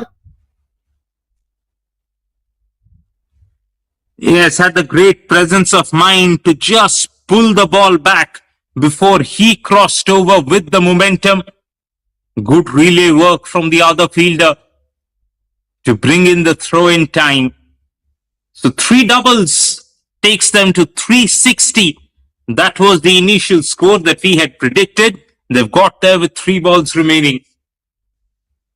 This time it's a massive pull shot from Kishore. It has gone away to the 6. Fantastic 6 from Kishore. Another shot of the day so far. We saw a straight 6 earlier from Nirmal. That was the shot of the day, and this matches it too. Kishore, who's just come out to bat, gets a short ball and got underneath that one brilliantly, hammered away. Already 12 with two more balls remaining. They're targeting 370 now.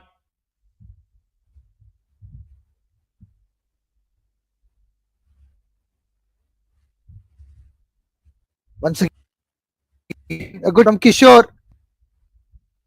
They are picking up 2 runs here. They are marching to 368 runs. One ball left to completion of this over.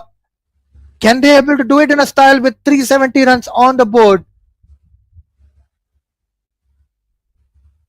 Yes, brilliant cameo this from Kishore G. That will help his bowling. That'll put him in a lot of good spirit when he gets the new ball later on.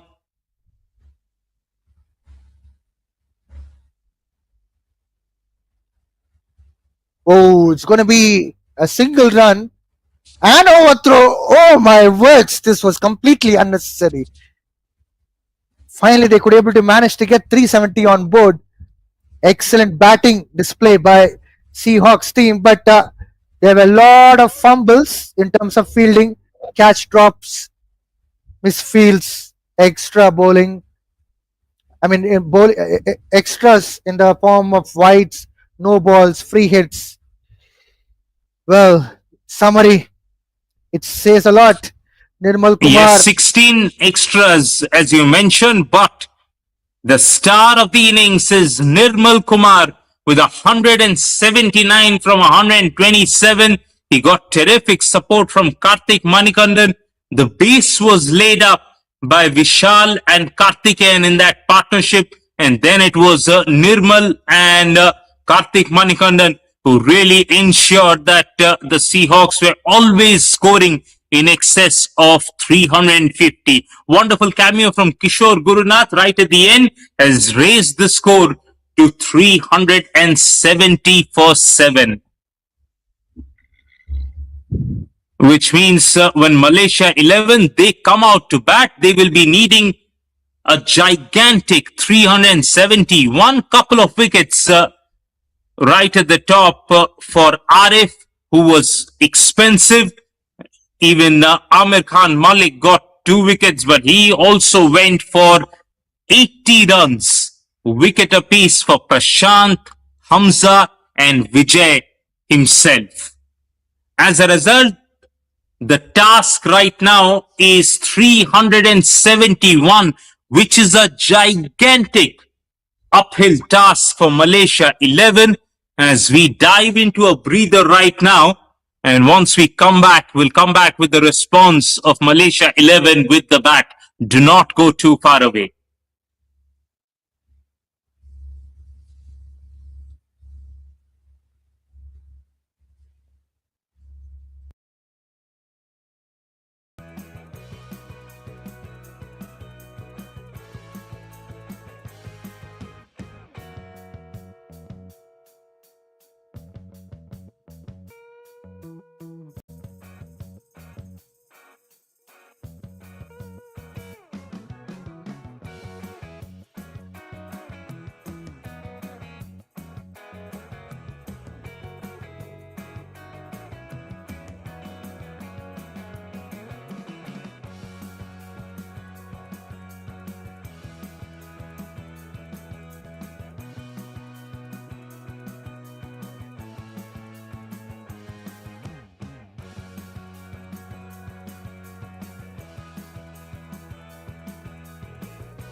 Welcome back to the Selangor Turf Club then. It's the start of the second innings in this second 50 over contest where the Seahawks have piled on a gigantic 370 on the board, largely thanks to the efforts of Nirmal Kumar, who finished with 179 from 127 balls. He had 18 fours and 6 sixes in that innings. He got a terrific amount of support from Karthik Manikandan, who finished with 64 runs for Malaysia 11. Arif with a couple of wickets, and so was Amir Khan Malik, but both were expensive, who were a part of a really expensive bowling card as far as Malaysia 11 is concerned, but they would like to forget all of that and focus on the task in hand right now. This is still a fantastic surface to bat on. We've seen the outfield has been quick enough. It's not the biggest of boundaries.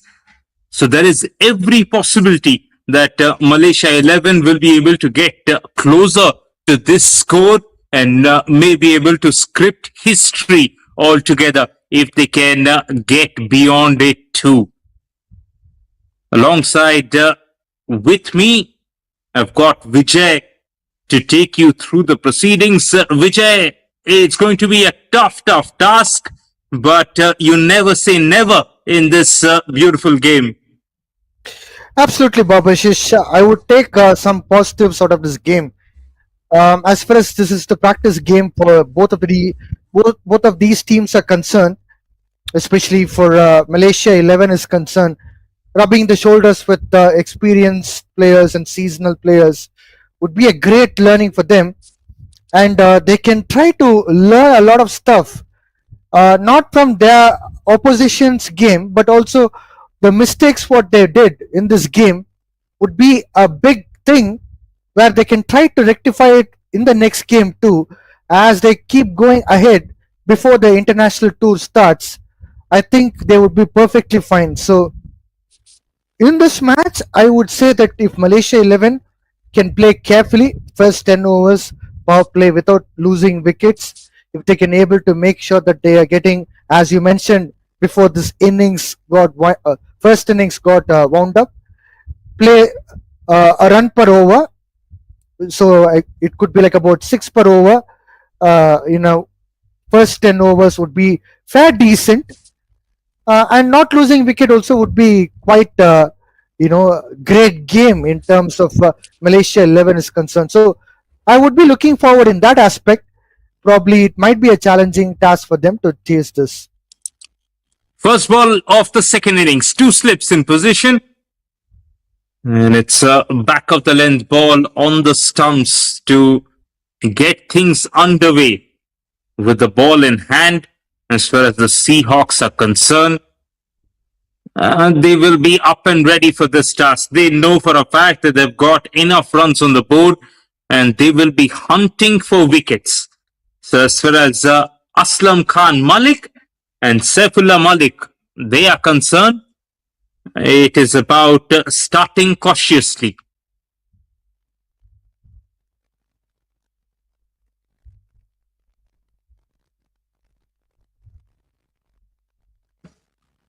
Very much on the money so far, Kishore Gurunath.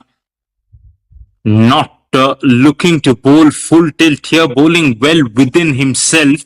And remember, he was the one who finished with a beautiful cameo towards the end of the innings, finished with 18 from 8. So he will know exactly how the surface is playing, and that will show in his bowling too. From 2 slips, it's gone to 1 slip already after those 2 deliveries.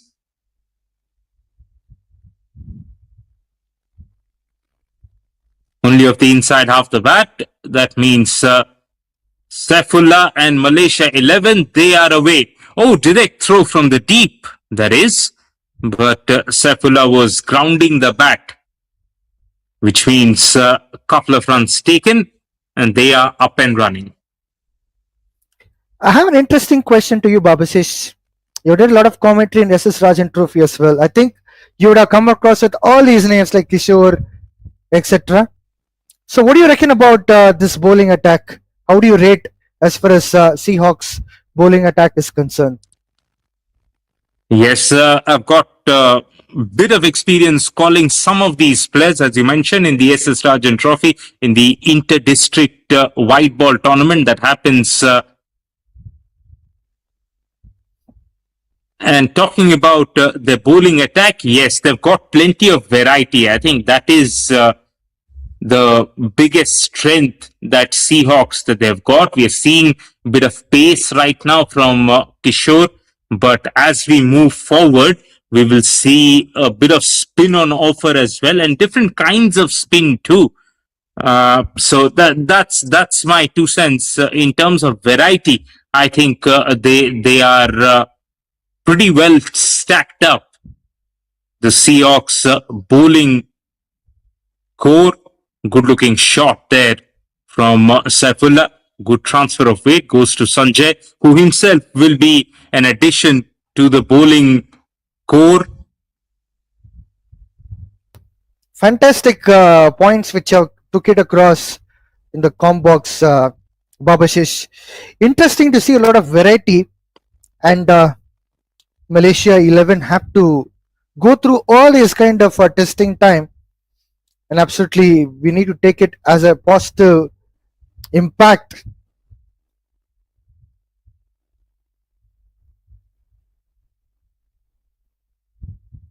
Defensively played. That last ball of the first over. Cautious start from Saifullah here.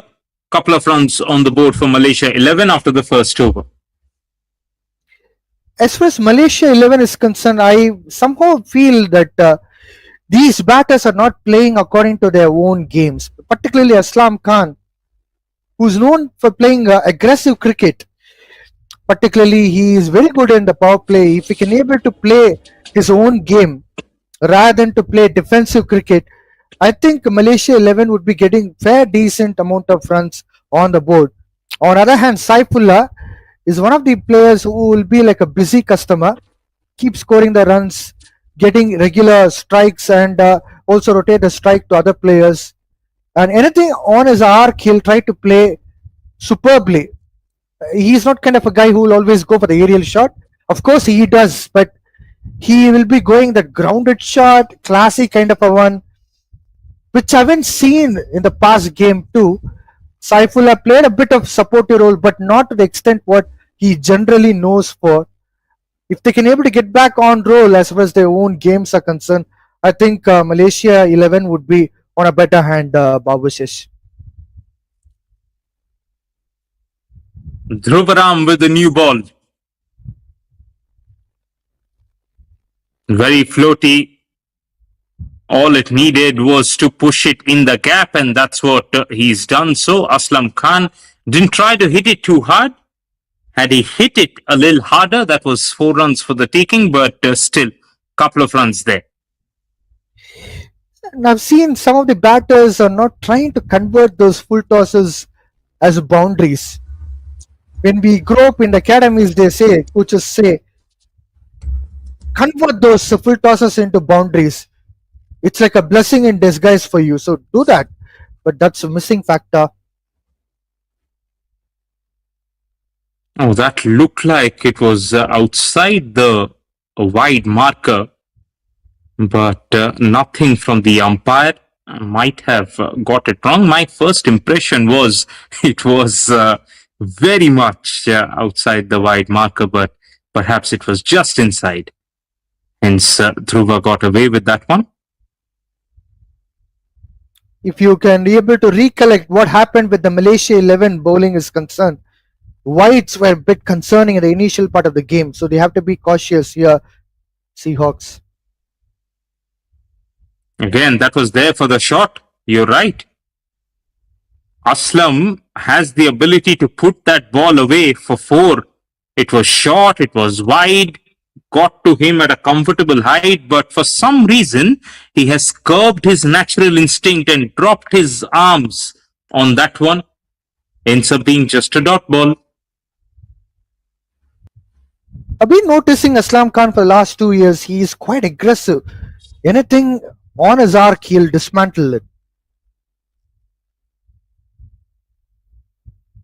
Played away nicely, played away on the move. Should be the first boundary of the run chase. Overcompensates. Dhruva short and wide. The previous one overpitched this time and well played from Aslam. Absolutely wonderful shot. It was a lateral movement. Ball was trying to go away from the batter, but Aslam Khan made sure that he connected well. His footwork was on tact, which helped out to get the boundary. First boundary will release his nerves for sure. Hope he'll bring back his aggressive brand of cricket. Wayward from Dhruvaram there. Wide. Somehow I'm not able to stop myself thinking about those wides which were bowled by Arifullah initially. Then that was contagious. In fact, Babashish, it went on from Arifullah. I'm not trying to pinpoint or blame him, but it went on and on and on. And even in the last 5-10 overs, wides were being bowled. Yes, 16 extras is what they bowl in the first innings. A bit of change of pace from Dhruv around there, rolling the fingers over the ball. A bit of a slow bouncer to Aslam Khan. But my question is it really necessary for these bowlers in initial overs to try out variety of things? What if they can able to bowl the same kind of outswinger, test the batter with a new ball? Probably they can also try to go for the in-swinger, use the seam well and pick up at least a couple of wickets. Why to initially start off with varieties? Yes, I'm a little surprised that he's gone to the variety that early. Better ball floating it up, trying to swing it, ends up being a dot ball. 2 overs are done, none for 9. Malaysia 11. Should I call it as a lack of confidence as far as bowler is concerned? Or do I need to say that bowler is under pressure, that he couldn't be able to get the wickets in the previous match? I don't think so. It is necessary for any bowler to start off the proceedings with the variations, especially the fast bowler. Yes, we have seen, Vijay, that the new ball, at least till the 5th, 6th over mark, does move around, seam around, swing around. So while you have got the lacquer on the white ball, use it to your advantage. Once it gets softer, yes, you can go through your variations, you can bowl those cutters. Right now, for Kishore and Dhruva, it's about bending the back, it's about presenting a good seam position and targeting both the edges of the bat. Absolutely. There you go. Very close to that outside edge. Saifullah was in two minds whether to play or leave. Eventually poked at that one. Gets beaten. I would say Kishore is doing the right job, bowling onto the particular spot time and again, testing the batter.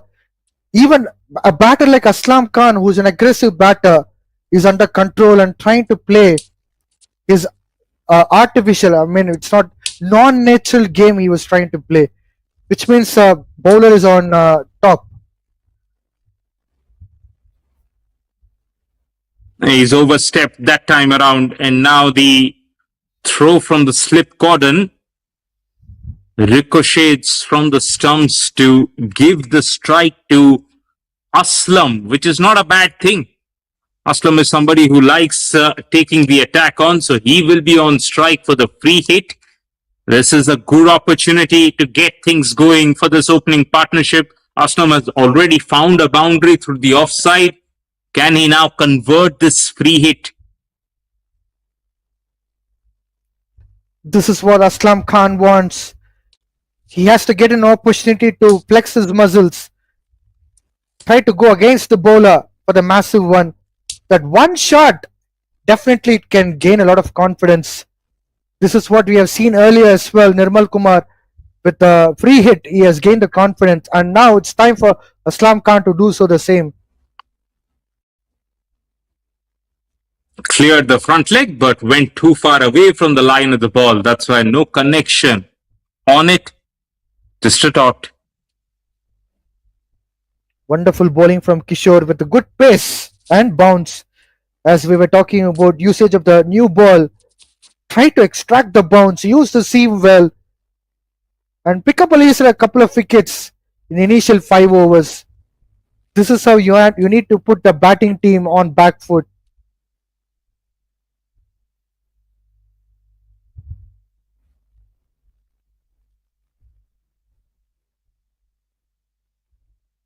Attempted short ball, but was coming back in with a bit of movement, which is why it was awkward for Aslam.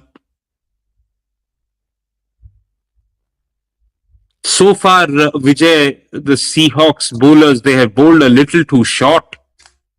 And I don't understand why. More than 370 runs on offer for you. The least you can do is pitch the ball up.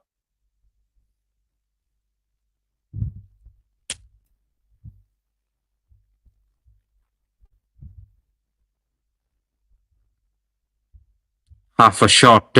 Gone through the fielder. Poor effort from that third man. Lazy, lethargic bit of work ends up being a boundary. Pretty poor fielding there in the deep third man. I'm quite surprised. They play a lot of cricket, and it was not that tricky though. It was straightly coming on to him. And how can someone misfield that and it has gone to the boundary? It could have been just a single. And as you rightly mentioned about the length, we have to discuss about the length after this ball.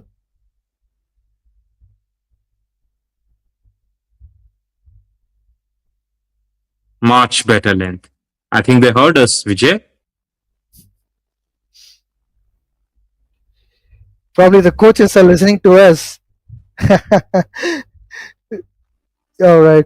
So, as far as Aslam Khan's natural game, which we haven't seen yet, in a similar way, I think we're not seeing the proper and the genuine bowling what Kishore generally does. I don't think this kind of a bowling can be afforded to be bowled on the tracks on Chennai. It will be smacked around.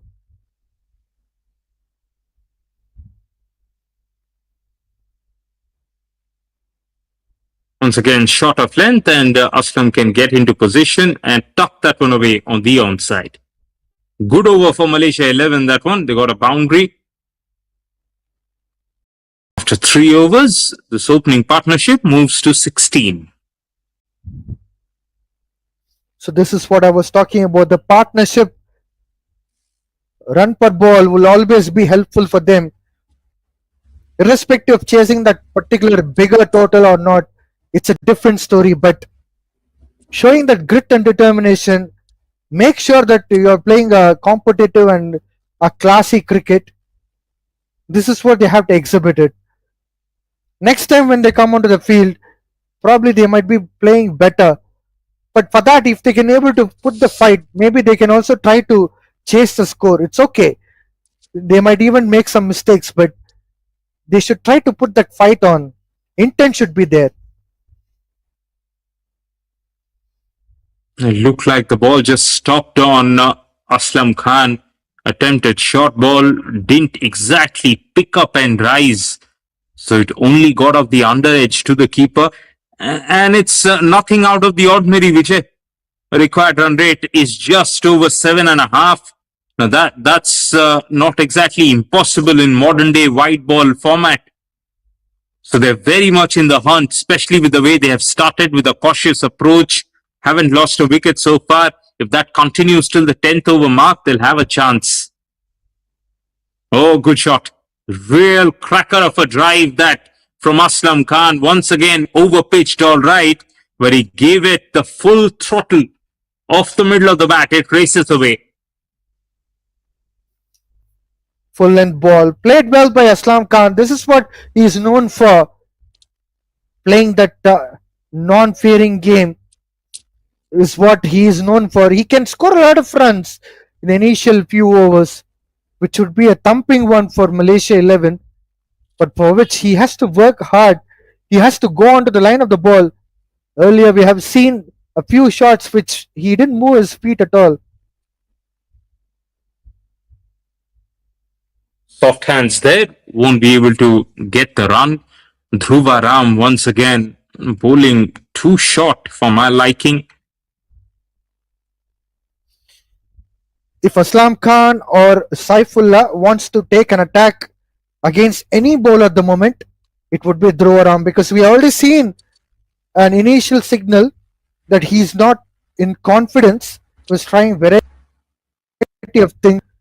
This can be an anchor for them to try to pull the ship into their way. Takes the aerial route, clears the front leg, and gets plenty of airtime onto that one. Goes all the way. That's more like it, Aslam. As soon as Dhruva pitches the ball up, he over pitches that one and gets punished. Although there wasn't much footwork from Aslam Khan, we all know about him, how strong he would be on his offside. Anything a bit away from the off stump line and also on his arc, gone. Bowler would have to search for his new radar to find a wicket. You see there, that tells you how good a surface this is, Vijay. Which means 370 is not exactly out of bounds at all. If you can hold the shape, if you can really play the merit of the ball, at least inside the first 10-15 overs, keep wickets in hand, Malaysia 11, they've got enough batting resources to really give a scare to Seahawks, even after posting that kind of a score on the board. Outstanding bit of ball striking from Aslam Khan for that last ball. Talking about 370, to add on a few things, it's 26. So within 54 overs, I think they are going for 400 runs on this pitch, both teams together.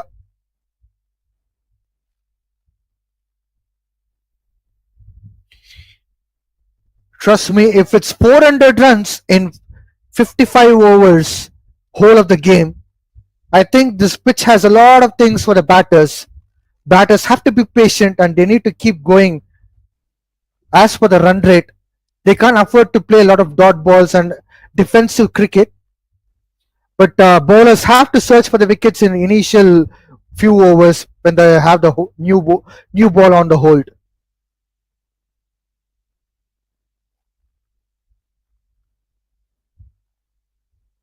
Four overs are done, none for 26, Malaysia 11.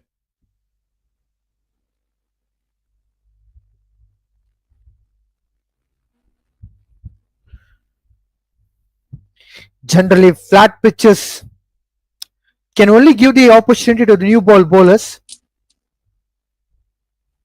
So fast bowlers have to eye for a wicket. At least one wicket can change around the things. So in that perspective, they need to think on a positive note. Probably there might be some kind of a change in bowling attack. Probably. But it looks like a fast bowler will be continuing. Wicket keeper is behind.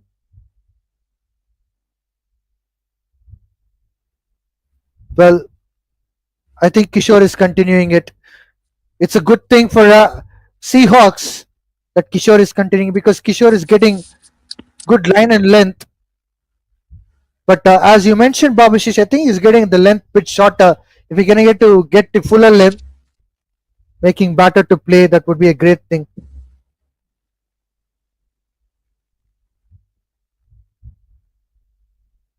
That went well over the head. Yes, good call from the umpire.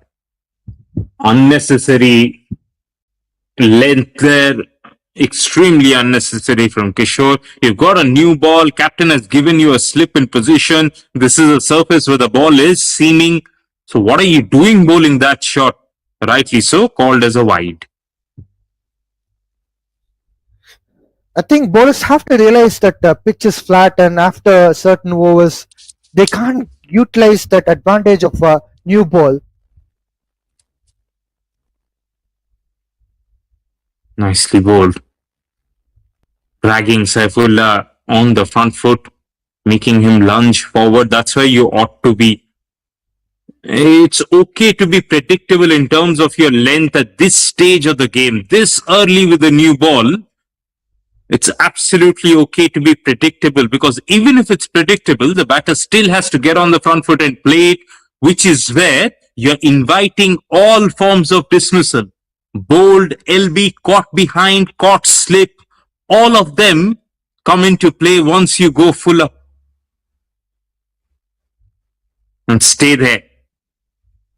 That was angled in, which is why he was able to drop his arms and pick up a run. Still, the length was better. Length is better, but still, again, line. Probably if it's going down the leg, it would be again utilized by the batter. They have to try to get that off stump, and a bit of outside off stump. It's completely fired. So this can able to make sure that they are getting that proper combination of line and length. Consistency is key.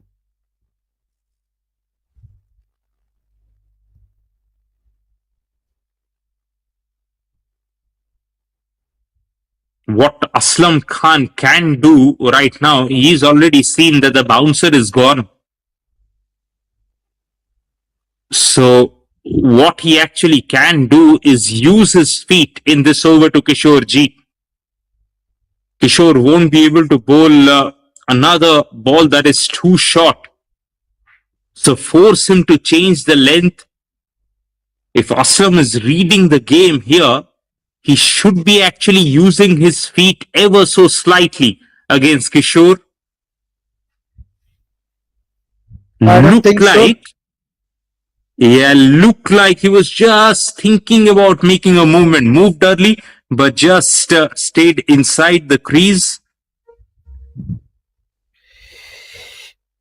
Simple thing, Babashish, as you see how Aslam Khan plays, generally he doesn't go to the line of the ball, which that itself summarizes that batter is not trying to read the ball. Either he can step down the wicket and he can play. Probably I don't think he is too quick in terms of going for the ramp shot too. He has to practice a lot with those things. Now, there again, that looked way too short for me. Umpire has just signaled that as the second bouncer of the over. Very lucky that that wasn't given as a wide too, because it looked a little over the marker. But so far, so good as far as Malaysia 11 is concerned. Look at the run rate, 5.79. If they can able to get a couple of runs, there would be 1 run per over. That run rate 6 per over will all be there. Now down the leg side from Kishore Ji. So far, he was good in this over in terms of line changed and went for the attempted in-swinger, lost the radar completely. It's bizarre, and I'm surprised to see that kind of a change in line and length often. I don't think so. It is anything that is so urging these players to do so, because these two batters are not going for an attacking cricket at the moment.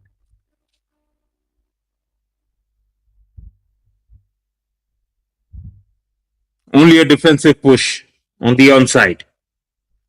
5 overs are done, and you'd like to believe that's all the movement that we have seen so far with the new ball on the surface. And Malaysia 11, they have negotiated that first half an hour with this new ball. They're none for 29. Babashish, I think Malaysia 11 has had bowled really well in the first few overs, despite the fact that they were getting a lot of wides.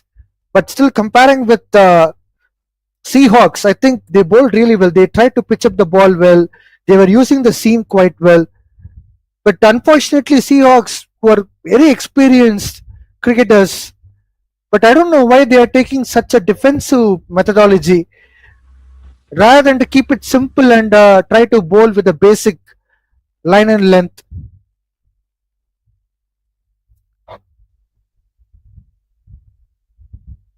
That's the same assessment Seahawks have had as well. 5 overs with the new ball, and they think that it's going to stop swinging from here on in, which is why they have turned to spin. Hariharan is the first tweaker on display. He's got a slip in position. Looks like he'll be bowling left arm offies. Starts well.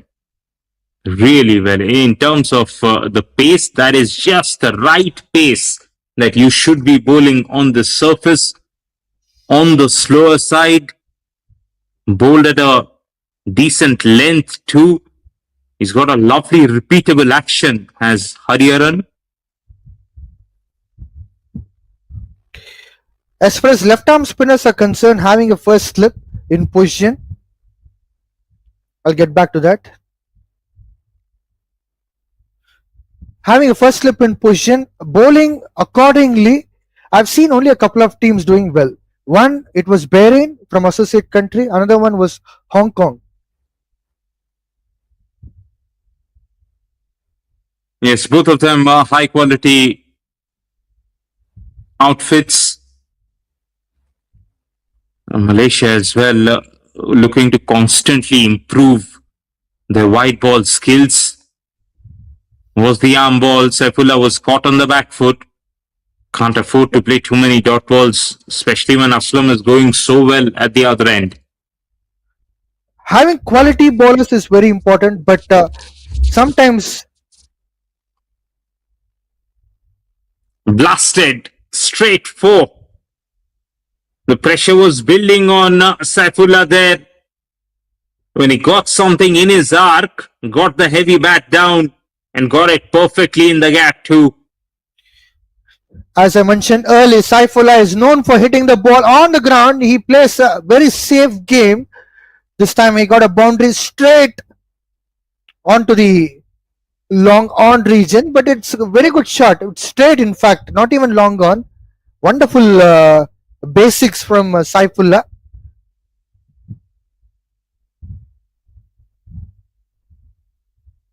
Now turns it around on the onside, won't be able to get it in the gap. So only that one boundary ball from Hariharan in his first over. After 6, Malaysia 11, none for 33. There are three types of wicket-taking balls. One, it is all about bowling onto your strengths, and you know that you can do a lot of wonders. Second thing, having the right field set and making the batters to make mistakes according to the field and fielders taking the catches. Number 3, it could be because of the luck. It could be inside edge or outside edge.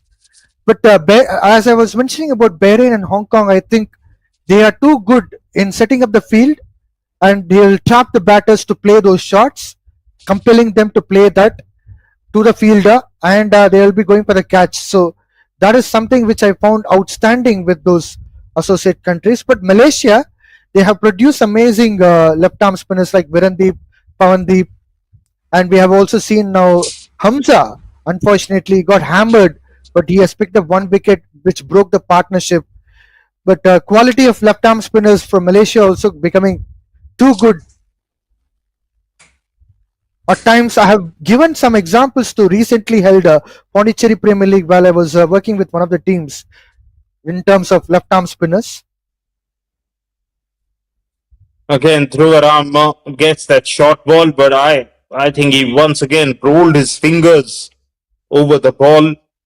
So that attempted off cutter ends up being just a single.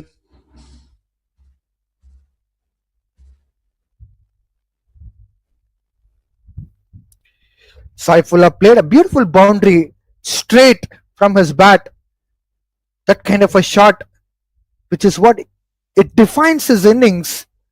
the kind of class which he brings in, which means that he can play a reliable and long innings how Nirmal Kumar has played for Seahawks.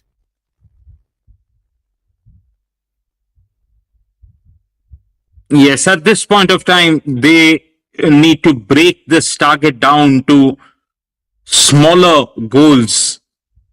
The first goal should be to get to the 10 over mark, be somewhere around 60, 70 run mark without losing a wicket, then get to the 20 over mark, try and double that score, get to 140, 150 without losing a wicket. Once you're there, from there on in, the pressure is on Seahawks. Flat bats, that one won't be able to beat mid off. Dhruvaram continuing to hit the surface, and this time he gets the reward for it. Aslam Khan pretty much off the back foot wanted to slap that one away. It's a good balanced catch from that mid-off fielder. Therein lies the first wicket. That was completely unnecessary shot from Aslam Khan, knowing the fact that the first over by Dhruvaram was bowled with the variations and he was struggling to get that rhythm. This time, Dhruvaram is getting hold of the first wicket, which has broke the partnership. Breaking the ice is also very important, which is done by the Dhruvaram. Now it would be a little bit easier for Seahawks to eye for a few more wickets, because we were talking about phases of the game in terms of Malaysia 11. The first 10 overs, not losing a wicket, 60 to 70 runs on board. It would be a very, very challenging task. Probably if Seahawks can able to put the pressure on new batter. It looks Sharvin Munyandi is in the center. Experienced player. He has played a lot of international cricket for Malaysia. If he can able to bring that experience, if he can able to build partnership with Saifullah, who is one of the classy batters, I think at least they can make sure that the standard what they're setting up is not getting shattered. Yes, encouragement from the coach of Seahawks, who was out there once that wicket fell. And the chat must have been to keep picking up wickets. If I were a captain of Sharvin. bowling team, if I were a captain of bowling team, I would be eyeing for one more wicket here.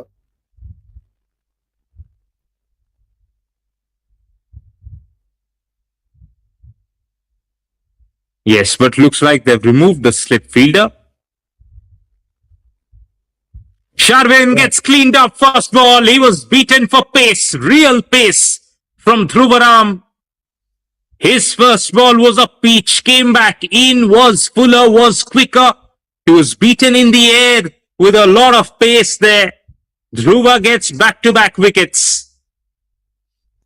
Dhruva on a hat trick, which is a good sign for a Seahawks team. Initially, we were talking about him that he was going with a lot of variation, but then comes this over where he has picked up back-to-back wickets, and the pace which he has got was outstanding. Even the ball swung into the batter, Sharvin Munyandi. It was a bit lateral movement, but still, batter Sharvin Munyandi couldn't be able to read the ball, and bounce was also not there up to the mark which Sharvin was expecting. Sharvin gone for a knot. Malaysia 11 are for 35 for 2. All of a sudden, Seahawks are picking up the entire rhythm of the game. Amir Khan is a new man in. Dhruvaram is on a hat trick. If he can able to pick up one more wicket here, it would be a memorable game for him. Well, Vijay, we almost saw double 100 being scored today.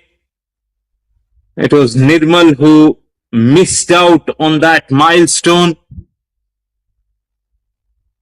Can Dhruvaram make the day better for Seahawks if he can knock over Amir Khan of this first ball? Short leg in position. Amir goes poking at that one. And luckily for him and Malaysia 11, that he stayed away from the line of the ball. Nervous looking shot from Amir Khan against that hat trick ball.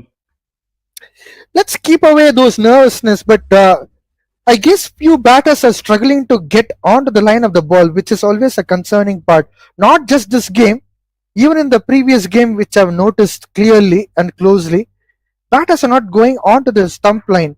Say, for an example, Virendeep, take an example of him. He'll go onto the stump line and he'll smack it.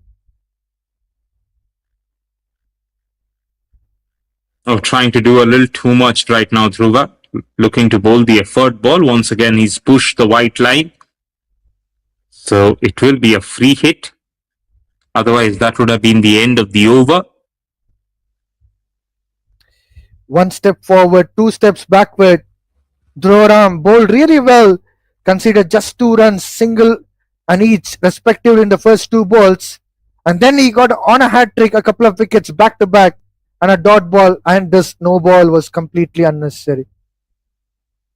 Is that over his head? Not to be, says the square leg umpire.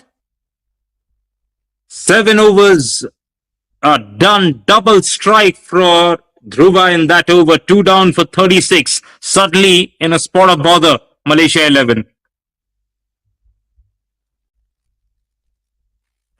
I firmly believe that Saifullah has a lot of responsibilities to take it forward as far as Malaysia 11 is concerned. He is one of the reliable batters, although we have a lot of names which are coming up like Vijay Unni, Amir Khan. They can also bat a lot, but the point is that one player who can rely a lot, that would be definitely Saifullah. I hope he'll not be putting himself on the pressure.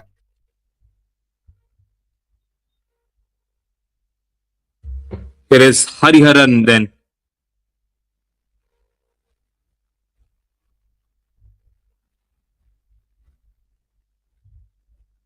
Although they have lost those 2 wickets, they have to continue to stay positive.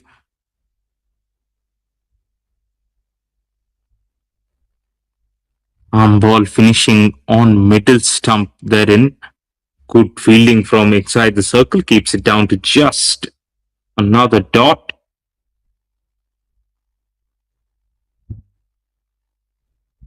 That forces the attempted big shot from Saifullah. The third ball of the over, single taken. That brings a new batter, Amir Khan, on strike, which means Hariharan now once will be able to attack the outside edge properly as well, which is why that slip has become a lot finer now. Takes away with an angled bat, does Amir. That's actually low percentage because Hariharan is somebody who's got a very good arm ball. So don't try and play with a cross bat right now, Amir. Present a straight bat. If you go back to a fuller ball, you're in trouble, and he was almost in trouble there. Needs to be careful here, Vijay. He's living dangerously. There's a marvelous difference between Saifullah and Amir Khan in terms of footwork. You see Saifullah, the way once again played that with an angled bat. 8 overs are done, 2 down for 37. Yeah, go on. There's a huge difference between Saifullah and Amir Khan in terms of footwork. As you mentioned, he was getting trapped by Hariharan in one of the balls, last before ball, I would say. But if you look into Saifullah, he's trying to play onto the ball line. Even in the previous shot, when he was flicking the ball onto the square leg region to pick up a single, his leg movement was there and his bat was going according to the line of the ball. That is a huge difference. That's why it will be very difficult for other batters to try to make sure that to play against a quality bowler would be a massive challenge. Dhruva starts with the ball well outside the wide marker on the offside. Was the attempted outswinger, but just started it wayward. He's also running in from wide the crease is Dhruvaram. That seems to be his normal modus operandi. What he can do is just change it up, come closer to the umpire every now and then. That's when the outswinger becomes way more effective.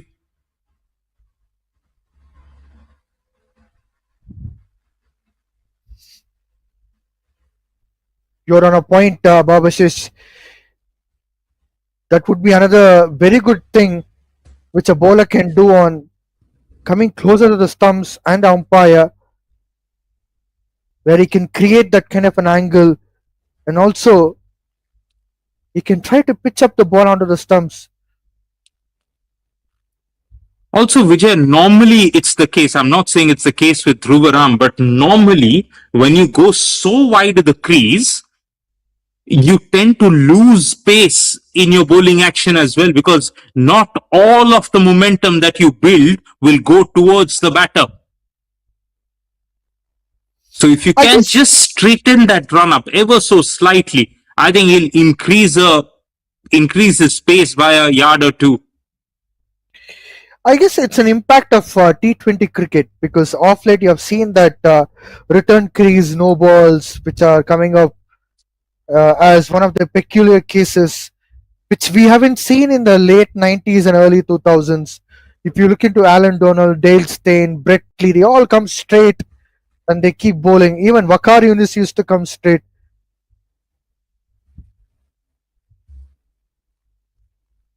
Go on. Outside edge and gone.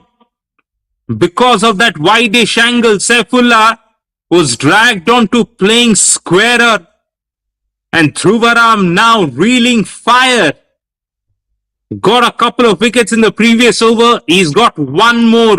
So both the set batters now back in the sheds. Malaysia 11 in a lot of trouble. Excellent bowling from Dhruvaram. He has gained a lot of confidence from the previous over, where he has picked up a couple of wickets and he was in a hat trick. And now, what a comeback for him. They have analyzed that batters are not having that proper footwork, and they have targeted in the right way. This is how you need to target the batters. So as a bowling unit, I think somehow the things are working out. Probably not to the extent of what these bowlers are capable of, far better than what we have seen or witnessing now. But somehow they have to build up and make sure that they are getting back on roll. Malaysia 11, 3 wickets already gone. So it's going to be a deep trouble for them, because next batters, they may play probably T20 format. They can hit the ball around, they can score some runs, but standing there, building the partnership and make sure individual scores coming, besides that complementing that, a partnership to the bigger extent would be a massive challenge. Problem now is both the batters are not. Amir Khan has faced 6 balls. He's yet to get off the mark. Mohammad Amir Azim, he will be facing his first ball. Top edge should be another simple catch. Oh, the fielder was just far away from it. Perhaps was the point fielder.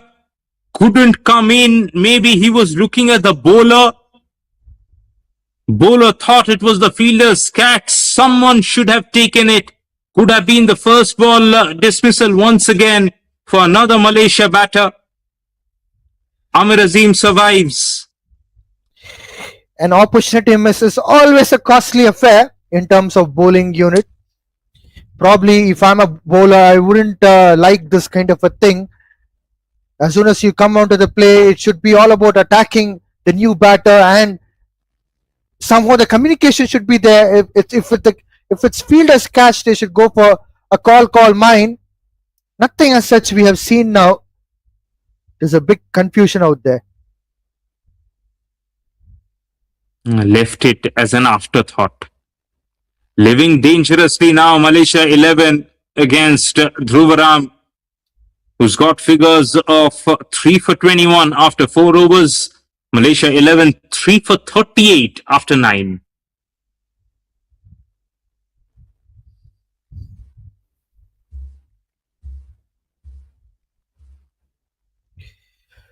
Run rate was almost about 6 per over initially until 5 overs, but now all of a sudden it has come down to 4.22. Malaysia 11 should try to make sure that they're getting the decent run rate on cards. That should be the initial target. Second target, they shouldn't be losing the wicket. Third one, they should try to stitch up the partnership. It's going to be a difficult one, definitely, because two new batters, both are yet to make a opening of their accounts, respectively. Hariharan returns for his third over. He's kept it tight. Has been bowling within the stumps so far. Amir Khan standing outside the leg stump, very cautious of the arm ball, knows that if he gets hit on the pads because he's outside the leg stump, he won't be adjudged leg before wicket. Only thing is he can't miss the ball because then he will be trapped well in front. Also won't be able to play anything inside the line of the ball, has to cover the line of the ball. That is, once you're on leg stump, half a shout there. Ends up being a single. Interesting to see what the umpire signals right now. Umpire says that was off the bat. So strike rotates now for the left-hander. For the left-hander, let's see if Hariharan keeps the same angle. If he does so, then the outside edge will be in question. In fact, Hariharan changes the angle, decided late.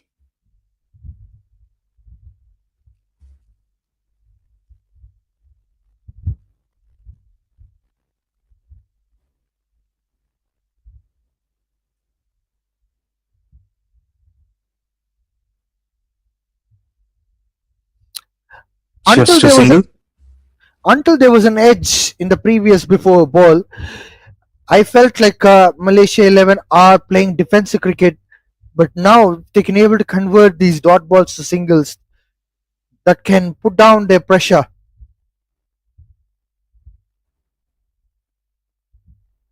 Another quiet over from Hariharan, then 10 overs are done. And Malaysia 11, they are 3 down for 40.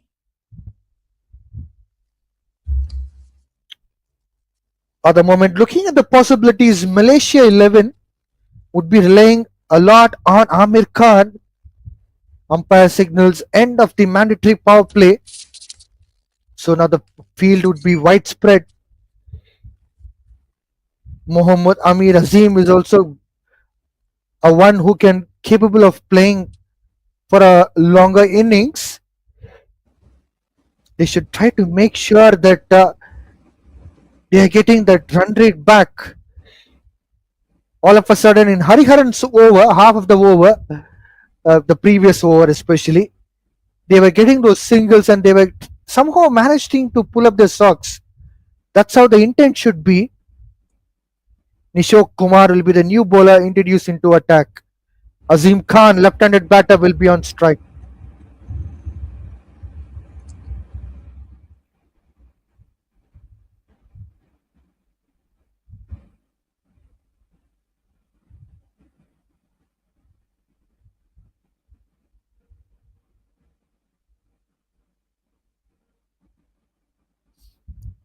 One run has been picked up by Azim Khan, and he'll put back Amir Khan on strike.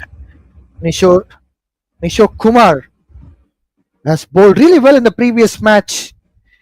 He has capability of producing a wicket for Seahawks team. Yes, also it'll be a lot easier to control the semi-new ball right now for Nishok. So he can afford to bowl fuller without prodigious movement.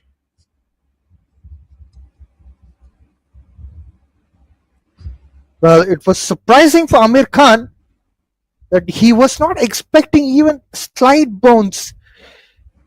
But again, the issue right now for these two batters is footwork and going onto the line of the ball. Probably if Nishok Kumar can able to produce an extra bounce and if ball is going away from the batter, I think there might be a fair chance for the catching too. First slip still in a position. That's it. Oh my words. The catch has been put down again. They can't afford to do it time and again. Seahawks, which is quality side, they have done it for the second time in this match. Runs have been stolen by these two batters. It was a simple catch, not even difficult, but again, it's a part and parcel of the game, but they can't afford to do it on regular succession. Yes, he dropped the catch and then for some reason got stuck.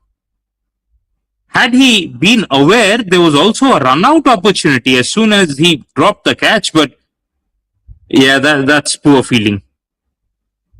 This time again, a top edge. Ball is heading to the boundary to the third man region. Catch drop can be a costly affair, and this boundary follows up the catch drop. Yes, so often we have seen it. Once you don't take the opportunity, the next ball or something in the same over goes through to the boundary. That's how funny this game is. Malaysia 11 looking to stitch a partnership. Was completely complacent. See, I've found out from the previous drop catch. They can't afford to do that. Good outswinging delivery from Nishok Kumar. One boundary can fetch Malaysia 11 for a half century on the board. Yes, I'll just add a few more points to that drop catch discussion. Maybe once this ball is done and Nishok finishes his first over.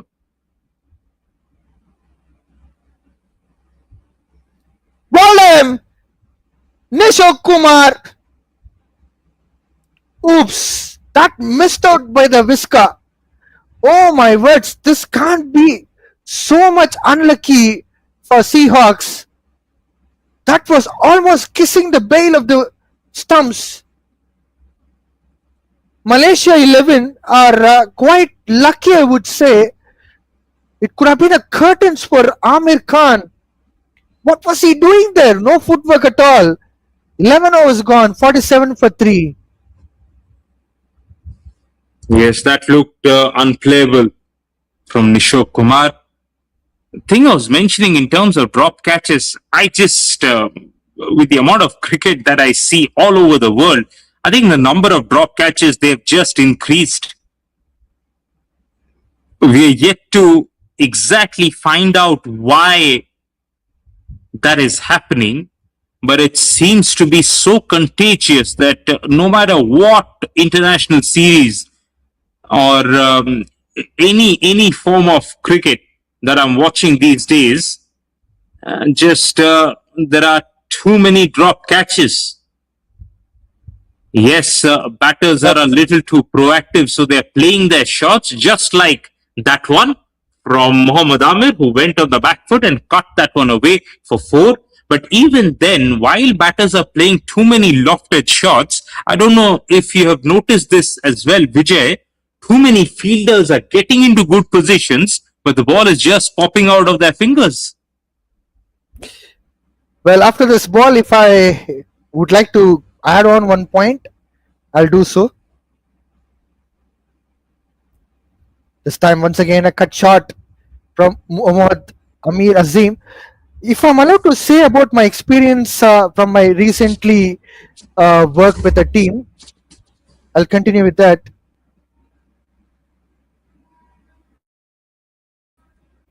Lately played by Muhammad Amir Azim.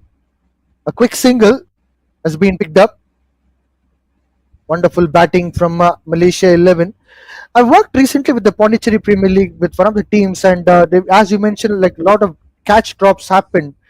Like I think about 90 to 95, 90 odd catches have been dropped through the tournament. Taking our team, it was like about 30 to 40 catches which were being dropped. And I went in the mid of the season Well. There was appeal from the keeper, and bowler was not that much interested. Batter had no intent at all. A dot ball again. Pressure is getting built up on the batters. This time it's easy single by Amir Khan. So I witnessed one thing. I was checking out with the players. Why do they drop catch? I believe it was looking like complacency, Babashish, because I interacted with each and every player who dropped out catches. I went specifically sitting down with each and every player who dropped the catches. Another point which I noticed was there was no fielder out there. Lucky in that instance, there was an outside edge as well, but a run has been picked up. 12 overs done and dusted, 54 for 3. To add on last point, Ababashish, I think some fielders were being placed uh, with the lack of capability also. Sometimes, say for an example, a fielder who is quite good in the closer field were being placed on deep. So longer fielder should be too good with the eyesight. A fielder who is put on to the square region where the ball wouldn't be going much in terms of the elevation. If they stand there and the long of they misjudge the catch and they also drop a lot. They told like we were not interested to stand there. It was quite honest opinion I got from the players. This time, Mohammad Amir Azim missed out the ball. He didn't connect the ball at all. Nishok Kumar continues his second over with the first ball, dot ball. Yeah, and I also get a feeling, Vijay, it's got to do with them spending lesser and lesser time practicing fielding and catching. I think there is a lot of emphasis that's been put on batting and bowling and making sure that you're getting your power hitting in play, making sure that you're bowling your variations. So there's a lot of work that goes in these leagues with the skill development in terms of batting and bowling. But I don't see a lot of work that gets done in season. Yes, off season, a lot of the teams go and do fitness work. They work on agility. They work on how to move fast towards the ball in terms of catching, rolling over those boundary catches. Off season, all of that work happens. But in season, Excellent because they bowling. are yeah, in season, because they are little worried about getting hurt during those catching drills, or it could be many reasons, but in season there is very little practice that gets done, which is why I think that is also happening. So they need to find a middle ground and come up with enough practice sessions in terms of their fielding as well, so that it doesn't really fall off a cliff when you're in a crunch situation. Two good balls from Nishok there. Once again, a beautiful ball from Nishok Kumar. No footwork again from Mohammad Amir Azim at all. He was trying to swing the bat, nothing else out of his bat. To add on another point, Babashish, this is out of my personal experience. When I was playing cricket until 2014, I was too good in the close field. Say like point, slip, or even short mid wicket, or probably short extra covers, short covers. But when I was made to stand on the deep side, I was not comfortable at all. I'll get back to that point after this ball. This time it's a white ball from Nishok Kumar. And even now, I've seen the same kind of things which are happening in the league cricket or probably even in the international cricket in associate countries. They wouldn't communicate to the captains and coaches the strengths. Say like during those days, I was strong in the close field, so I want to stand in the close. So nowadays, these players are having a very long gap of communication between captain and the player, captain and the coach. This time, That's Mohammad been Amir Hassan, picked up. Yeah, that's been picked up on the onside. Uh, Vijay, I would slightly disagree on that point. That'll go for four. That was clipped away down the leg side. The only reason I'll disagree to that is that in modern day cricket, you can't pick and choose in terms of your catching positions at least. Yes, specialist fielding positions still remain specialist fielding positions. So your slip fielders, your backward point fielders, your cover fielders, yes, I can understand there you need to have specialists out there. But other than these three or four positions, the rest of them need to be able to do the other parts of the ground. And as a result, you just have to practice and get better at it. I know what you mean, because even in my club cricket career, I was always a slip fielder and I hardly went on to the boundary, but I did enough work in the background to take those high catches, to take those running catches, because you never know, in the death overs there will never be slip fielders and you will be pushed back on the boundary at some point of time. So it's all well and good to say, I prefer to do something, but try and work so that you can field outside your comfort zone as well. Meanwhile, that is the end of the over. We will continue our discussion in terms of the fielding and the catching that we have seen so far. 13 overs are done. 3 down for 60, Malaysia 11.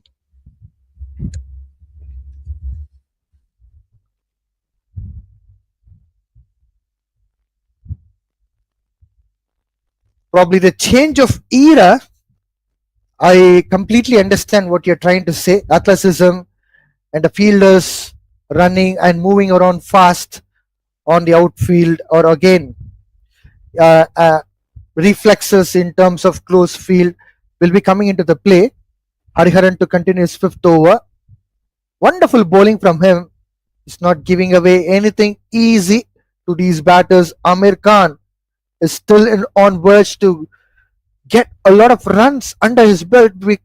We know that he is a capable player who can get a couple of boundaries very quickly and change the momentum of the game. It's again a dot ball. Absolutely, Babashish, I agree with that point. But again, the work has to be put by the players. As you mentioned rightly, they have to work on their fast moving ability. And as we say, fast moving, these two batters picked up a quick single. Amir Khan rotates the strike to Mohammad Amir Azim.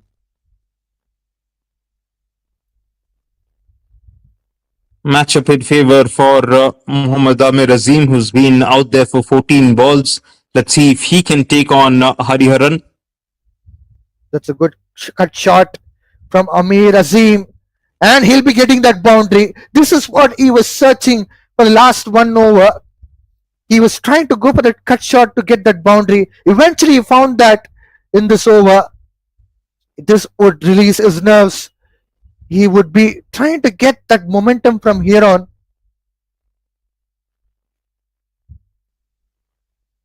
Yes, was a bad ball, was a hit me ball, that is, which is why Amir Azim could go back and cut that one for four. Change of angle. Now we'll be bowling round the wicket to the left hander. Once again, a smart work from Amir Azim. He looks like he is having a very good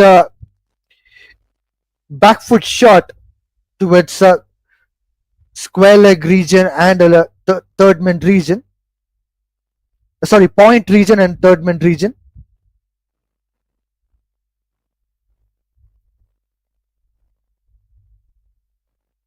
Well driven by Mohammad Amir Azim. Can be able to convert to 2 runs. It looks like they have picked up a single for that. 14 overs gone, 66 for 3. 66 for 3 here as they're trying to build this partnership. Vijay, it's very important that they don't allow that required run rate to go beyond 9. It's very close to 9 right now. Once it goes beyond that, it will become extremely difficult. I think umpires have called for drinks in this run chase for the first time. But before we go for the interval, I think same thing happened in the previous match as well. From 8.47, they have gone to 9, and from 9 to 10, 10 to 12, eventually it has gone to 17, unfortunately, for Malaysia 11. So they should be cautious, as you mentioned. We'll be shortly back after a drinks break. Stay tuned.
We are back in action after a drinks break, and Malaysia 11 are 66 for 3 in 14 overs. Amir Khan with 9 runs in 21 balls. Mohammad Amir Azim with 17 runs from 17 balls. They require 305 runs from 36 overs, and the asking run rate is 8.47. It has been a fabulous innings so far from Seahawks team. They have played excellent batting as they won the toss and elected to bat first, and then Dhruvaram picked up 3 wickets, which has been a big setback for Malaysia 11. I have co-commentator with me, Babashish, who's coming up with a lot of insights and interesting stuff. Welcome back to Combox, Babashish. Yes, thanks a lot, Vijay. Nishok will continue. He's bowling that hard length, and he's bowling with a lot of effort in this spell. That's a full length ball, and couldn't be able to go for a shot which is meant for the drive. Yes, that shadow shot shows that he has to drive the ball, and in fact, he was trying to play that Yorker kind of a shot. He was yorking himself, that kind of a shot he was playing. Yeah, one of these two batters need to back their abilities and play some shots here. I can understand them trying to build a partnership, but they can't be falling too far behind in this run chase. But shot of the length, played well by Amir Azim. He gets the boundary. Wow, that's a good one from Mohammad Amir Azim. Finally, could be able to break the shackles. Yes, just like that. Once you have the opportunity, you need to put the bad balls away and also have the innovation and the courage to put some pressure back on the Seahawks bowlers.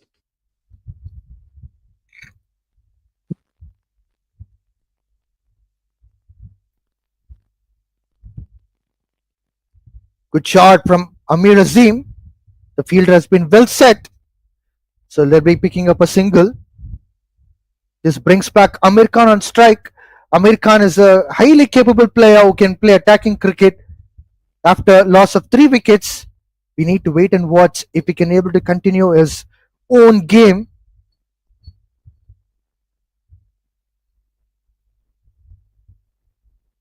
Yeah, needs to find a way. Especially when you've got a boundary early in this over, just like this one. See if he can find another over and make it into a big over. Make it into a 10, 11 run over. Instead, he blocks. Dot balls would be a lot of concerning at the point of final overs because run rate is always peaking sky high. They can't afford to keep playing those dot balls. Probably singles also would be helping them out, but dot balls wouldn't be helping out in any way. I'm wondering why should Amir Khan go for the dot balls, which he's not known for.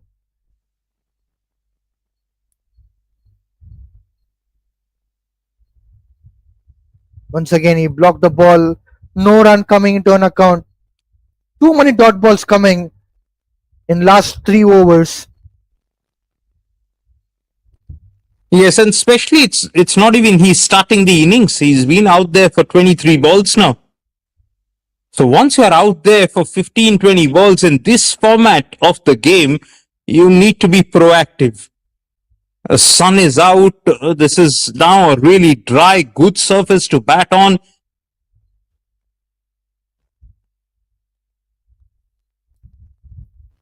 That's more Finally, like it. Bit of drive, bit of flair. Amir Khan trying to get runs, but again, I'm concerned about the part of his foot movement. It's not up to the mark. As long as ball is not having any movement, it's fine. But again, he is using his single-handed shot, which can't give a lot of power, which can generate that single to boundary. Another part is that ball is not swinging. That's again a lucky part for him. But that's not the kind of a game which Amir Khan is known for. I don't know. There's nothing to lose for these batters. They can play their game from here on. Already 15 overs gone. Score is 73 for 3. If they can able to start playing and building some kind of a momentum from here, they can easily convert that 73 to 100. From there, they can start taking the things in a different manner.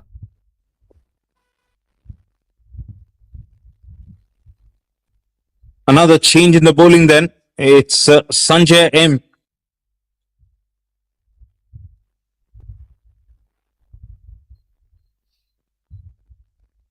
It's a good shot from Amir Azim. He is quite strong with that shot. The fielders have been well set. Hope he doesn't get directly out by giving the catch to the fielder. Beautiful line and length from Sanjay.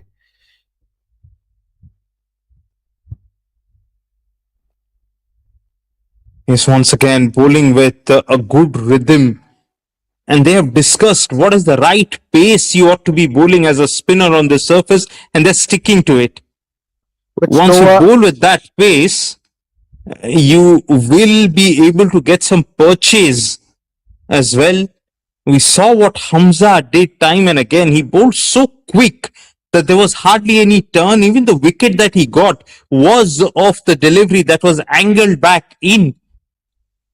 But when you compare that to somebody like Sanjay, look at the lack of pace that there is in his bowling, which is why the captain has got a slip in position too. inside out shot. Just a hint of turn. Before delivery, I think Sanjay has bowled a bit slower. I think Mohammad Amir Azim was expecting kind of a pace, but it was a good bowling from him. This time again, a bit slower and shorter. Well played by Amir Khan. He's got a big one this time, a 6. This is what he is known for. Generally, he can smack the bowlers around the park. Yes, Sanjay just erring in terms of the length there. and that allowed Amir to open up on the onside.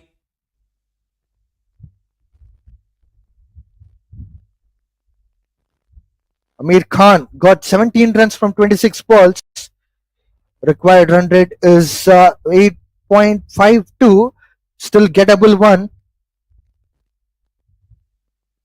This time, Amir Khan is getting outside edge. And he picks up a single. Umpire has signaled buys for that. Yes, so there was a turn, so there was nothing from the bat of the Amir Khan's bat. Somehow the runs are leaking. Malaysia 11 would be happy to grab whatever runs are coming. 16 overs gone, 81 for 3. So Baba Shashma, how do you see this footwork of the batters as far as Malaysia 11 is concerned? No, again, spin they're okay actually, Vijay. Don't have a lot of problems in terms of how they've approached the spinners on offer. In the last over to Sanjay, then to Hariharan, I think again spin, they look like they face enough spin in the nets. They look natural. Again, space is where they need to move better. Get Single into from better Amir. positions. That is. And just to finish up the point, and especially when the ball has been short of length, when the ball has been round about the chest height, is where I see them being a little, well, for the lack of better word, bit boring in terms of their approach. I haven't seen different variations of the pull shot. I haven't seen them get into positions and access the onside or the offside. So I think that's an area they would love to work on. There you go. Had the opportunity to get a boundary there, found the fielder. That was short, wide. All he had to do was play it late to the left of the backward point fielder. Instead, he played it early, played it to the right of the fielder and found the fielder.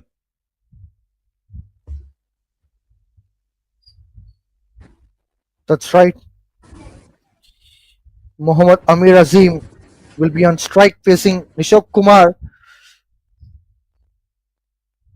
Once again, a dot ball. The run rate to be scored is going more and more. It's 8.63.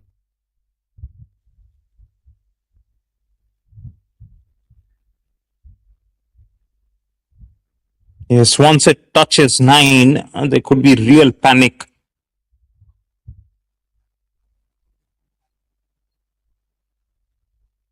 That's a kind of a shot which Amir Azim can bring in. He got a boundary now. He's strong on the offside. And he has played his shot.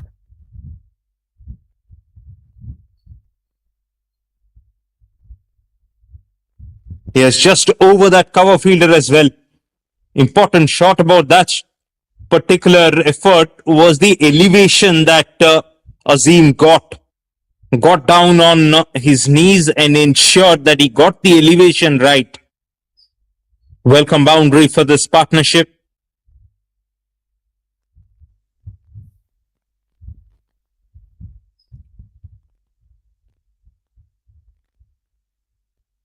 Beautiful bowling from Nishok Kumar. He continues his strengths. He could have been a wicket for sure. It was too close.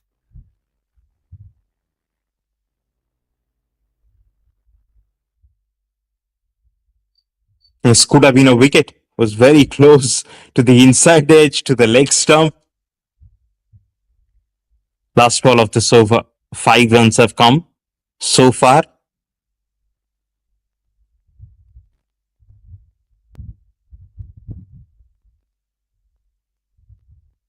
Hesitation.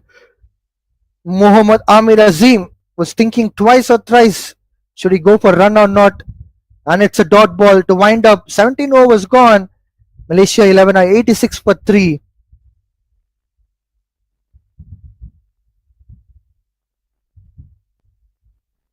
One good thing that this partnership has done, it has put the brakes on those wickets. That's okay, that's fine. But they have put the brakes on scoring as well, which is where the trouble comes, because they're not chasing 250, 260. They're chasing in excess of 360, that is. So they can't afford to have a phase this quiet for this long. It's just a matter of time that somebody needs to be ultra aggressive. Sanjay again. This time shot of the length, played well by Amir Khan. Has he got the maximum? Yes, of course he has got a maximum. That's the kind of cricket what Amir Khan plays. Finally he has flexed his muscles and he has shown his power. Yes, he's got power to burn for sure. Now keep going. Don't be content with one big shot in this over. Boundary at the first ball of this over. Make it into a big one. Once again, a pull shot attempt. It will be at least a couple of runs. A bit slow in running between wickets. They should try to run faster. But Babashish, did you forget a point that there was a wicket opportunity which was dropped or put on by the fielder? Otherwise, it could have been like how many wickets Malaysia 11 would have lost. We were talking about putting the brakes of the partnership. Well. It was so close. I would say these two batters are lucky enough. I think it has been written on the heaven that these partnerships should continue. One more close opportunity gone. Slower ball, well played by Amir Khan, driving down towards the point region and picks up a single. Yes, this is a smaller ground compared to the others in Malaysia. That is, so you get real value for your shots. So if you can get set with these two have right now, they should be able to play some big shots. Good cut shot from Mohammad Amir Azim. They'll be picking up 2 runs. That's the way of running between wickets should be. Finally, they are finding a way to get runs on the board. Very good over so far for Malaysia 11. They already got 11 runs from this 5 balls in this over. Last ball coming up. That's a good shot from Amir Azim. But the field has been well placed, so they'll be picking up a couple of runs, I suppose. Just a single. But overall, it's a very good over for Malaysia 11. 18 overs gone, 98 for 3. They are inching closer to the 100 runs on that scoreboard. I would say Malaysia 11 is putting back the fight. This is what I was talking about, Babashish, in the beginning. Win or lose, it's okay, but the fight should be on. Yes, and if you take those 3 wickets out of the scorecard, it's actually decent rate that they have scored. We asked them to go run a ball for the first 20 overs. They've almost managed it. 98 from 18. That's okay. Yes, the 3 wickets that they have lost is going to hurt them and hurt them bad. But in terms of run scoring, in terms of the intent, they are doing perfectly fine, which in itself is a massive positive. Definitely. But I would like to see these two batters, if they can play the natural game. We haven't seen that yet. Probably Mohammad Amir Azim is playing with the strengths which he is capable of cutting the ball or playing onto the offside. But I'm yet to see Amir Khan's strength. Amir Khan is a highly capable player with highly capable that power hitting shots. But this over start off with wide by Nishok Kumar. So it goes on to 99 on the table for Malaysia 11. So they would be requiring 1 run to get that good total on the board of 100.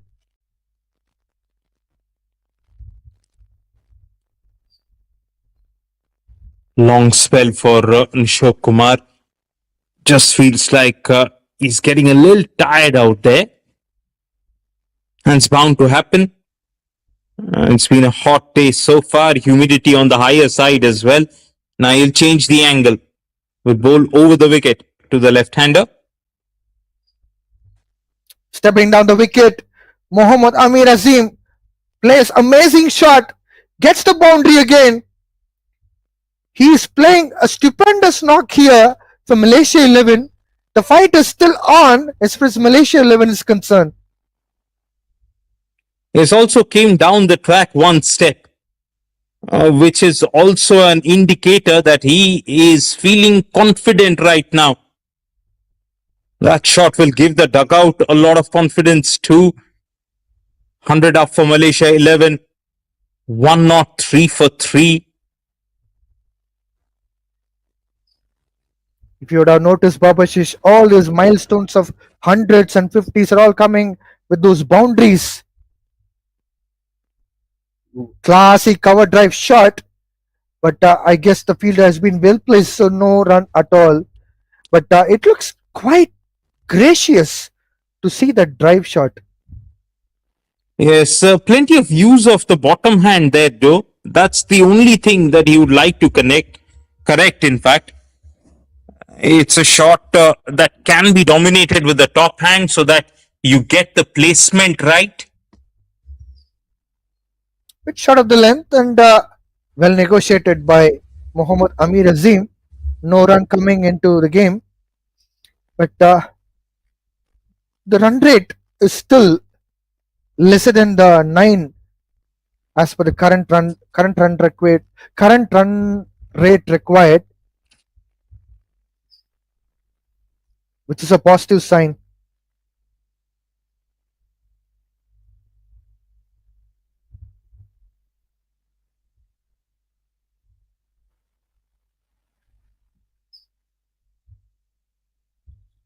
Beautiful line and length from Nishok Kumar. A quick single by Mohammad Amir Azim. That's so good to see, Vijay. We need to applaud every time that they face a couple of dot balls at least. They have focused on rotating the strike, which is a massive, massive positive once again. Every now and then, if you can get the boundary, rotate the strike, that's 7-8 runs done for every over, which is all they need. Which is all they need, at least for the next hour and a half, to stay in the hunt. Last ball coming up. Fifth ball, and the fifth ball seems to be again a dot ball. You're absolutely right, Babashish. I think instead of those dot balls coming into the play, I think singles should be applauded as well. Batters should know that even the singles are very much important in terms of team contribution or team's overall game strategy is concerned.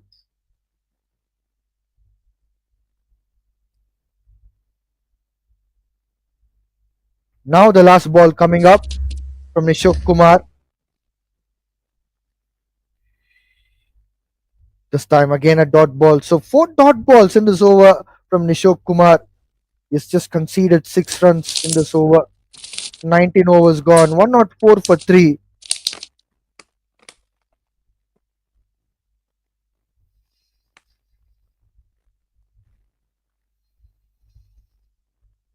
.61 that required rate from here on in.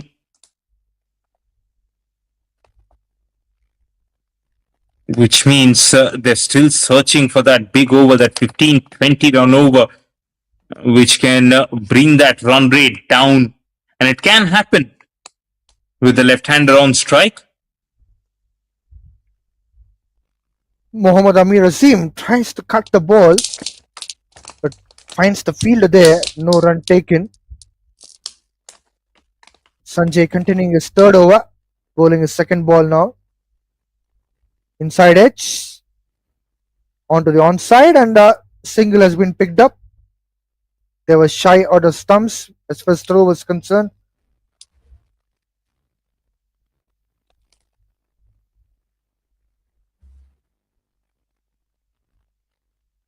Let's see who takes the onus of finding the boundary in this over. They got only 1 boundary and 1 single in the previous over. That's not acceptable.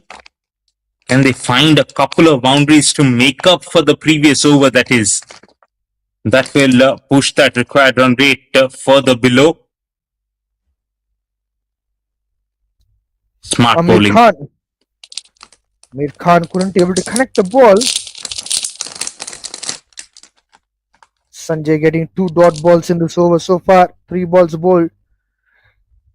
Once again, these batters are trying to build pressure.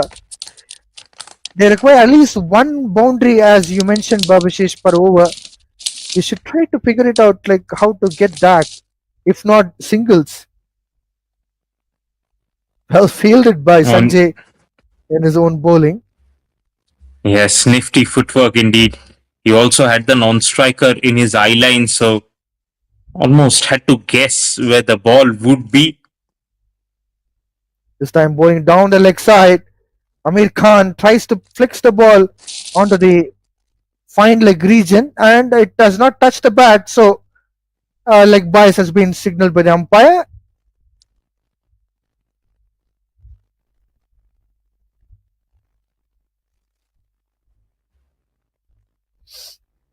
Last ball coming up. Turns out, yeah, turns out that is actually the end of the over. So 20 overs are done. Malaysia 11 have slowed down ever so slightly. 3 down for 106 right now. Again, the only concern part right now is those dot balls. Forget about required run rate, but those dot balls are the major reason for the required run rate to spike up.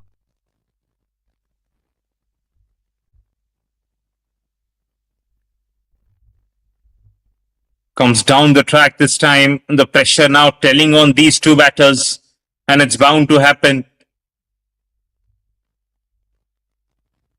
Nishok continues in that extended spell. It was Mohammad Amir. In fact, it was Amir Khan who came down the track and only got half a bat.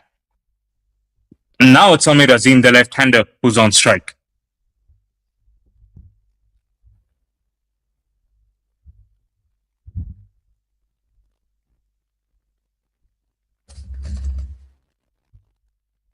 Cracked away. That looks to be in the gap and will race away for 4. Much needed boundary for Malaysia 11 and this partnership. Things were just looking a little dull until that point of time. Beautiful shot from Mohammad Amir Azim. No fielder at all. I'm just wondering why did bowler bowl that short pitch ball when the fielder is not placed at all. It's completely pointless to bowl such a kind of delivery. When Mohammad Amir Azim has already built a decent score under his belt, 40 runs from 37 balls, bowler should know that that can go on against him. Poor ball. And also, if you're bowling that short of length, the line has to be just outside the body line and not leg side-ish. Had that same ball been outside the off stump, just outside the off stump, there is still a bit of protection on the offside. So Nishok just erring in terms of line and length there. But one thing which you told me earlier before the previous over, Nishok seems to be looking tired. Yes, of course, that is truth.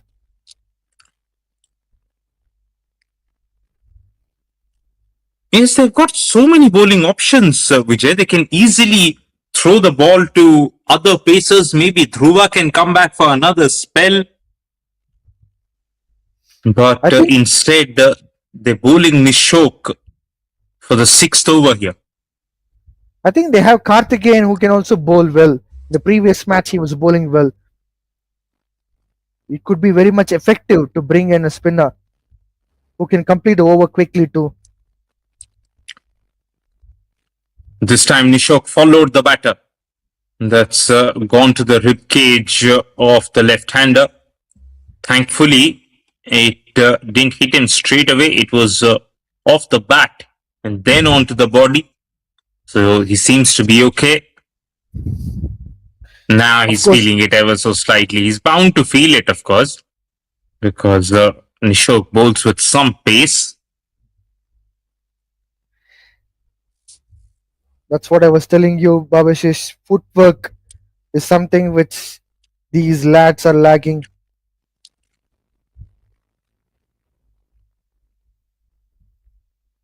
Just a top edge. Overshot fine leg. Again, great footwork indeed. Saved 2 runs for his team.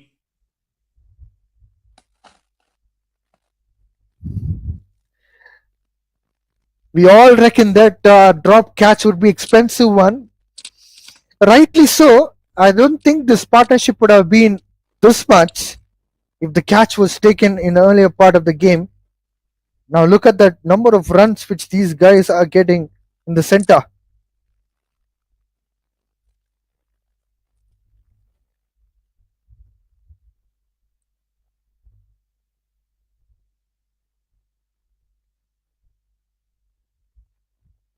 Eight runs came from that over. 21 overs are done. This partnership continues to flourish. 3 down for 114, now Malaysia 11.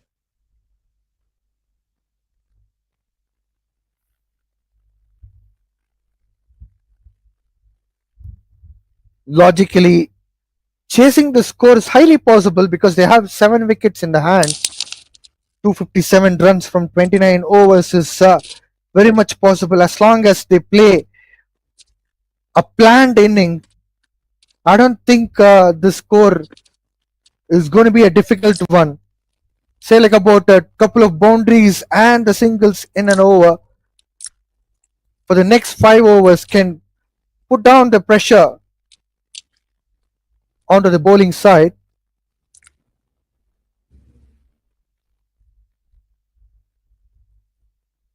Yes, at some point of time, they will be getting the sixes as well. So far, the sixes column has been pretty much empty. It's all been fours. Once they can get those big shots away too, that pressure will come down. Hit back at the bowler. Dot ball. And no better time for Amir Azim to hit a six, but against the matchup in favor. There you go, right on cue.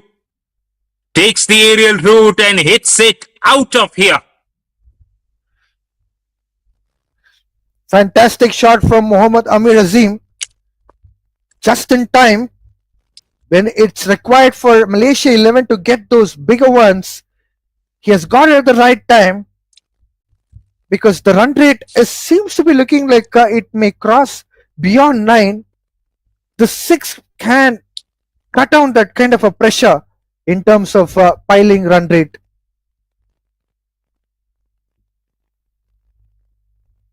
Now missed out there. Was another loose ball. Should have put that one away. Could have been another boundary.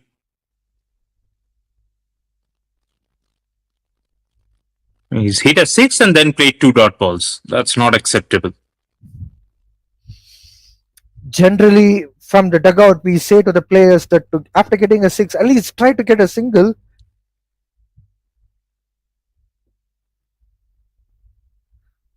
So 6 and 3 dot balls from Amir Azim. Only 7 runs came from that over. 22 overs are done. 3 down for 121. Malaysia 11. Run rate is almost touching 9 per over.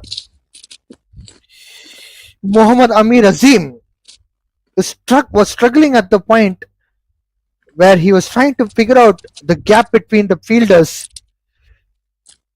6 was absolutely fantastic, but after that, those 3 dot balls is always a pressure one. Now it looks like there's a change in bowling attack.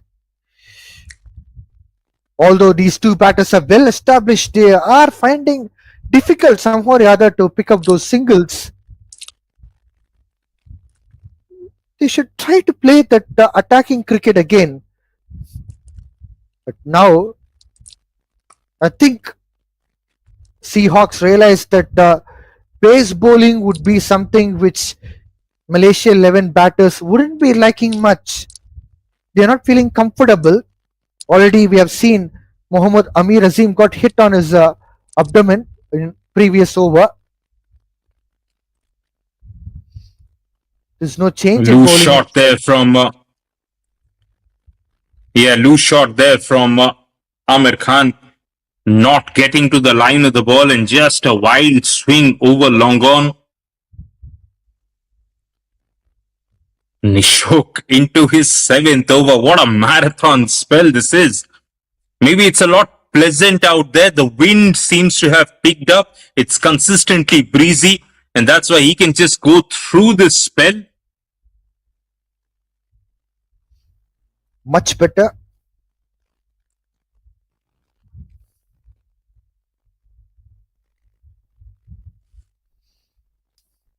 Batting on Finally, 48, Mohammad Amir.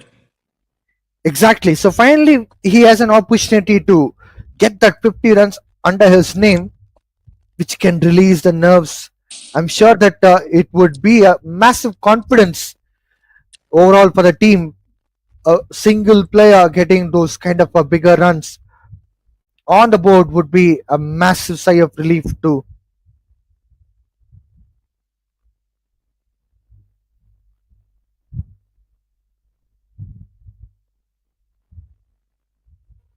Just a single.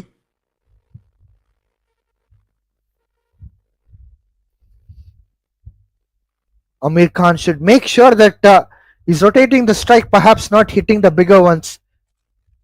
I'm still surprised to see that he's not getting at least a 4 in an over, which could be very helpful for the team. Now the required run rate has gone beyond 9. It's 9.02.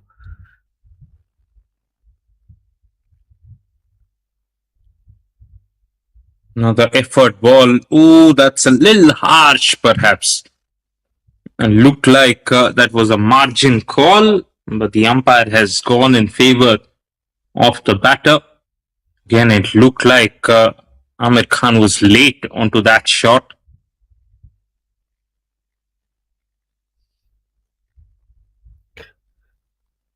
Nishok Kumar is trying to bowl those dot balls rather than to go for a wicket. He should try to pick up a wicket. No Yorkers, nothing as such so far.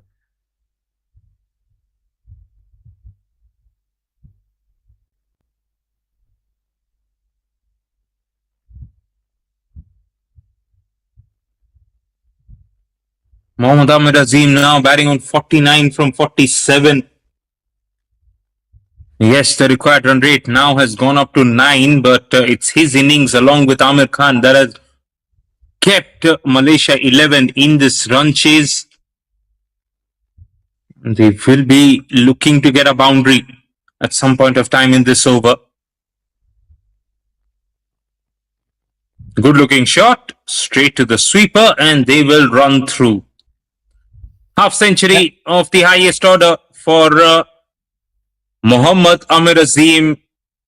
Just a little raise of the bat. He knows that the job is only half done.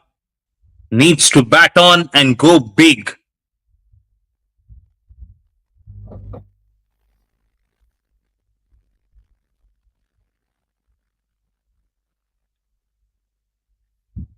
Last ball coming up of 23rd over. Amir Khan is on strike.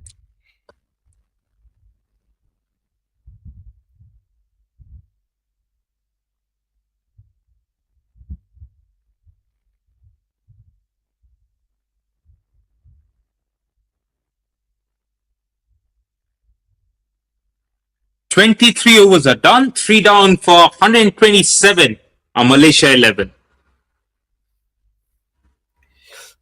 Looking at Nishore Kumar's bowling, it reminds me of a few years back where when I used to run and bowl around, or probably even other bowlers when they run and bowl around, our coaches used to say like, there's no point of running around and bowling without any kind of a purpose. There should be a purpose. Either you try to bowl to pick up a wicket, Or if the situation is other way around, if the batters are attacking, you try to bowl dot balls, create the pressure, and try to pick up a wicket, or probably build a partnership between a couple of bowlers, and if not you, other bowler can pick up a wicket. Over here, there's nothing happening as such. They've decided to go after Sanjay.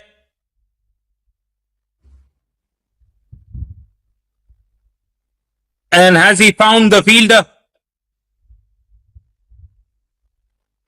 Difficult to say that. Maybe from the reaction of Amir Khan, it looks like, yeah, he's put his head down and he's walking back. So he's found the fielder. First ball of the over, the idea was right to go for the big shot. Went for the big heave on the onside. And looks like he's just found the fielder on the boundary.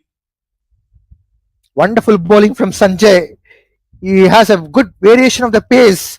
Amir Khan couldn't be able to resist himself. When he got an opportunity, he didn't utilize it before. But now, when the time requires where he has to stay on and to build a good partnership with Mohammad Amir Azim, but he lost that patience. He was got caught in the deep. So fourth wicket down from Malaysia 11. Vijay Muni is walking down to the center. Sanjay has picked up his first wicket.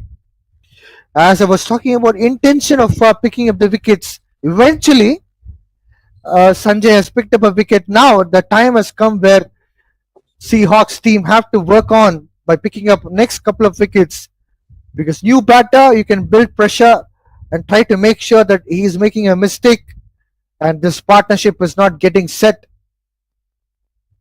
So setting the tone is always what batters would be looking.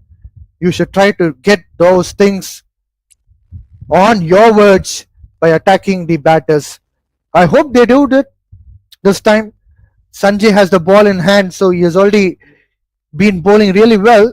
Was not lucky enough in the earlier part of the game, but now when he's starting his fifth over, the first ball, he's got a wicket. It's Vijay versus Sanjay, and from the com box, another Vijay. Yes, it's a good day for the off-spin fraternity as a whole, if I can say. I'll just continue that point. Yes, Team India, they've picked their test match squad for Sri Lanka. And they have picked Saransh Jain, the off-spin all-rounder, for that particular series. In the absence of Washington Sundar, Vijay Uni Suresh, very young off-spin all-rounder himself.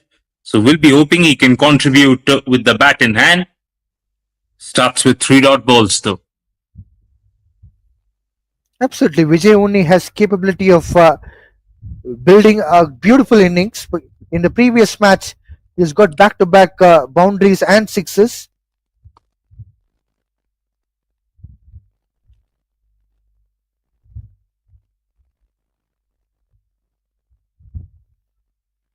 The previous game, he played really well.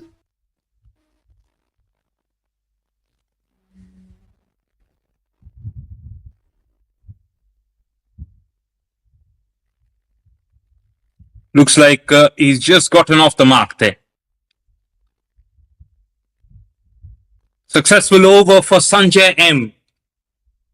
24 overs are done. Malaysia 11 are 4 down for 128.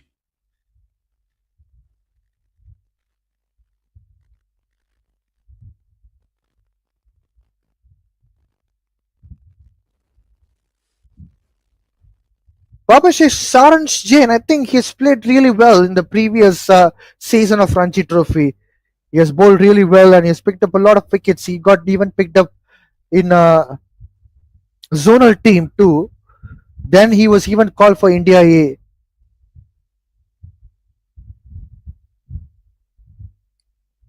Yes, you're right. And there's actually not a lot of right arm off spinners who are going around the circuit and doing well. So the ones who are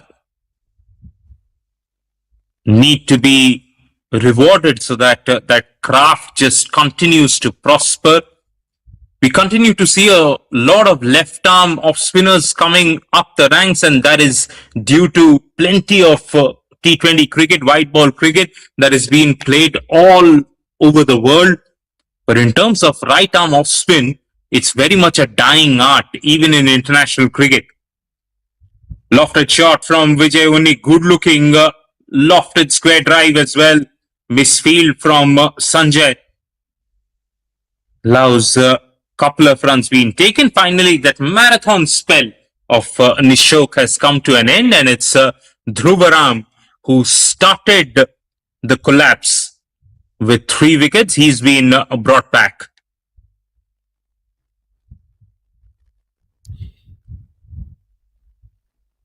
So we were talking about drop of catches and the reasons and all those stuff, but again, that misfield says so that there's so much of complacency and there's no seriousness.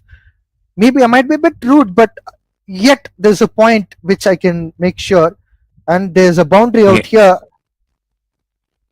Yes, being pulled away. Looked like a really good pull shot from Vijay Unni. Suresh is a tall man, so if you want to really bounce Vijay Unni, you need to bowl with a greater height and pace. That half-hearted short ball is not going to work against somebody like him who's got excellent reach. That was pulled away beautifully, in fact.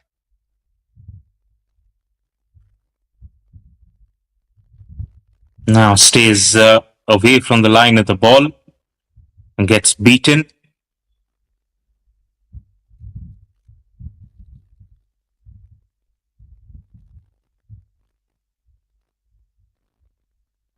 Nowadays, because of the impact of T20 cricket, mystery spin has become too much demanding and too much of trending in the international circuits or even in the franchise cricket, global franchise cricket, I would put it in that way. Looked like a change of pace there. That was driven gorgeously, but found the fielder.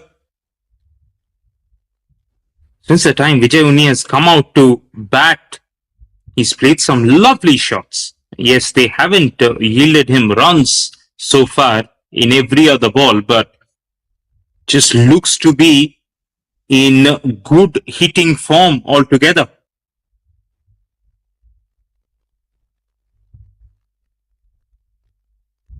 There again. Terrific bit of batting. Now the misfield has really cost him. On the last occasion, it was the first ball of this over. Only cost him 1 extra run. This time, 3 extra runs. Vijay's second 4. I've told you already, Babashish, this fielding has been really pathetic. It could have been improvised. These players, they play a lot of cricket around the year, around the calendar, and this kind of fielding is unacceptable. And I feel the body language is showing that they're complacent.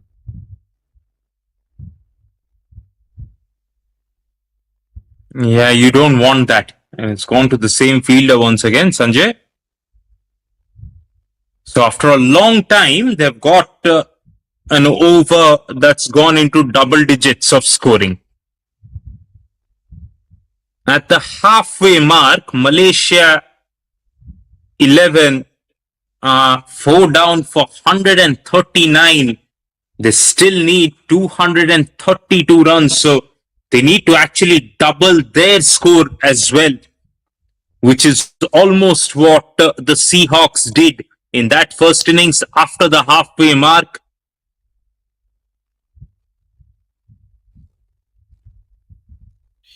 Looking at the game's perspective right now, Malaysia 11, they're beat up high. It's 9.28. They already lost one more wicket. Newman will be taking some time for sure.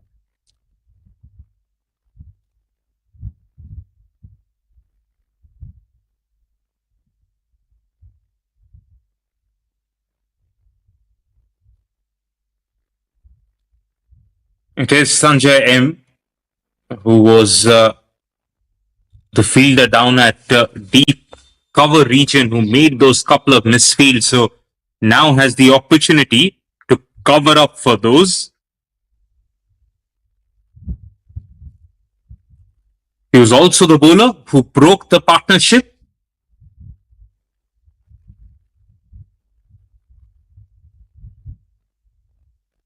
Let's see if Vijay can go after Sanjay.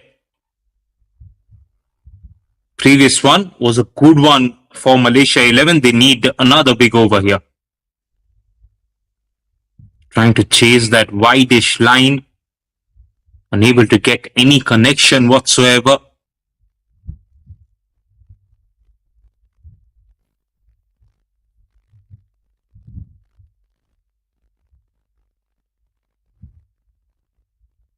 Quick arm ball sent back by Mohammad Amir Azim, and rightly so. Good work from the keeper. Chased the ball, kept it to a dot ball.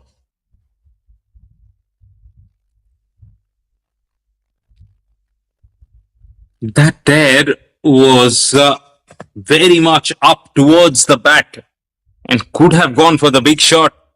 Instead, he's missed it. So 3 dot balls.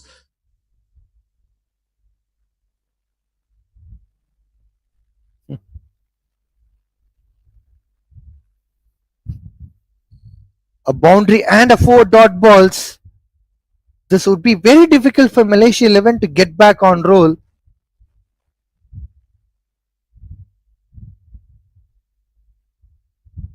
Only off the bottom of the bat, so should just be 1. Yeah, it's not going their way. They had that 11 run over previously, but this one, only 5 runs coming from this one. 1-4-4 for 4 after 26 overs, with the required run rate now touching 10. Babashish, if you look into the pitch, if you calculate overall 56 overs gone, 500 runs in those 56 overs. It's a combination of both innings together. Imagine 500 runs plus on this pitch. 514 to be precise. Yes, it's been a really good cricketing surf. It's suited or it's favored the batters or bowlers. I think it's been overall, it's been a very good cricket pitch.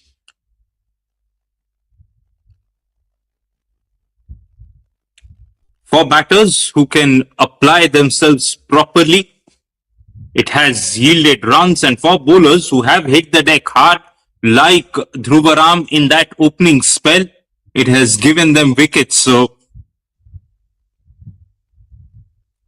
credit to Malaysia Cricket, to the curators down at STC Oval. They have prepared a very, very good cricketing surface indeed.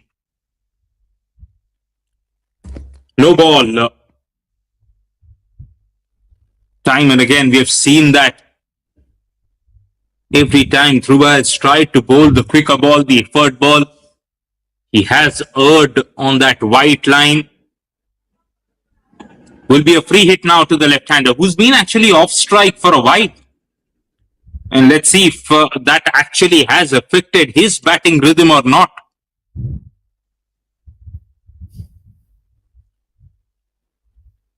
Well, certain things are completely out of my mind.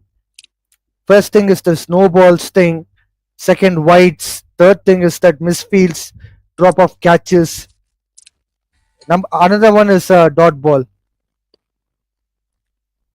The free hit has been hit properly down the ground. That's the best of Mohammad Amir Azim so far. Cleared the front leg, picked the change of pace, put his head down, and got the big shot going. Kudos to Mohammad Amir Azim. This is beautiful looking shot. Power there. and the ball has gone out of the ground for six. It was completely combination of everything: sheer timing, good power, and also good placement of the ball. This can get a lot of confidence in Mohammad Amir Azim. That should be a wide. Looked like that was overhead. We'll wait for the umpire signal. Not to be. Not to be. Umpire believes there was one for the over, so be it. My first impression was it was going well over the head of the left-hander. Talking about my understanding at this point of time, Dhruv Ram picked up 3 wickets, and when he's come back to next spell, he should have been fresh and he should have tried to pick up another wicket. But now, 2 no ball and sixer.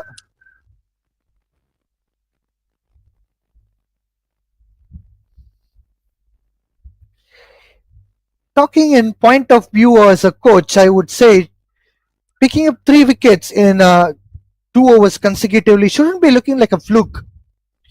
If you're a top class bowler, you should be like you have put the efforts and you have pitched it. And when the bowler is coming back to the second spell, it should be that the rhythm should continue. The only thing is that he is getting that some time to recover, and he should get that proper rhythm. Expansive drive from Vijay Suresh. That's been a feature of the short innings so far. He's found the fielders every now and then. Dhruv Ram is given away those 2 runs plus no ball, which is 3 runs plus 6, 9 plus 1, 10. It's as a bowling captain, it hurts a lot. I trust the bowler. I give the ball to the bowler who has picked up 3 wickets. Eventually, after a break, I would expect a wicket, but these runs would be really hurting. Go through man is giving away runs. Whom should I go for? That's the question again. They're still far ahead in the game because the required run rate is almost touching 10. Mistimed pull shot. We'll have to wait if there's a fielder underneath that one. Yes, he is. And now Vijay Unni is checking with the square leg umpire if it was too high.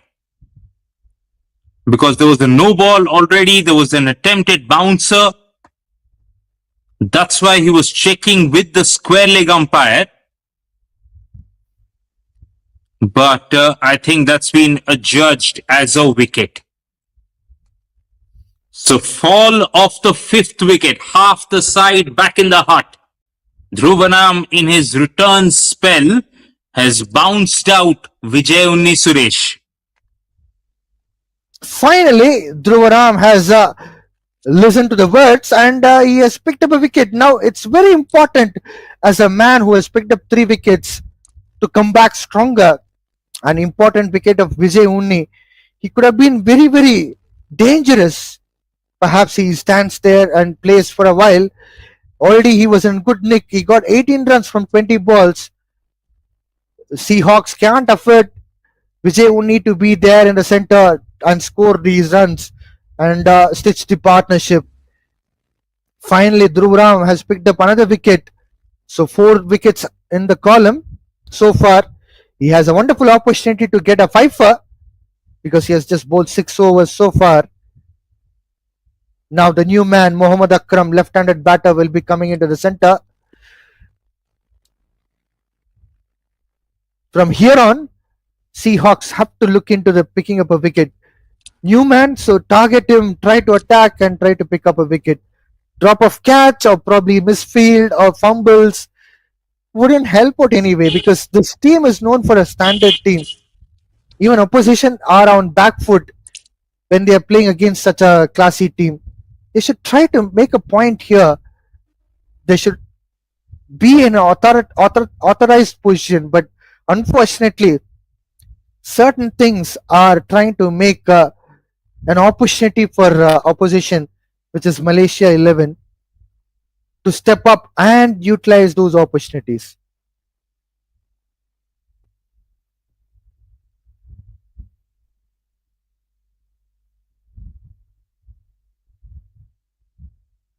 Yes, the big hitter in the ranks, perhaps the biggest hitter in the ranks, Mohammad Akram.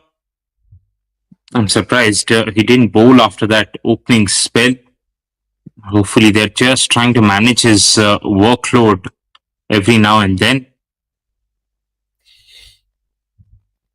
I'm surprised. Even he didn't play even the previous game. I don't know what workload will be coming over here. Difficult to say from the outside, Vijay. Sometimes, as an all-rounder, as a fast bowling all-rounder, you carry certain niggles with you and you play with it. But right now, the focus will be with the bat in hand as Karthik Manikandan gets his first spell underway. Right arm leg spinner has been saved for the older ball. And let's see if he can start well against the new batter. As far as Mohammad Akram is concerned, well, we know he likes hitting the big shots, and his team needs it. 9.5, the required run rate right now. Good ball. Just going on with the angle. Don't think was the googly. Just was the attempted leg break that didn't turn, went on with the angle.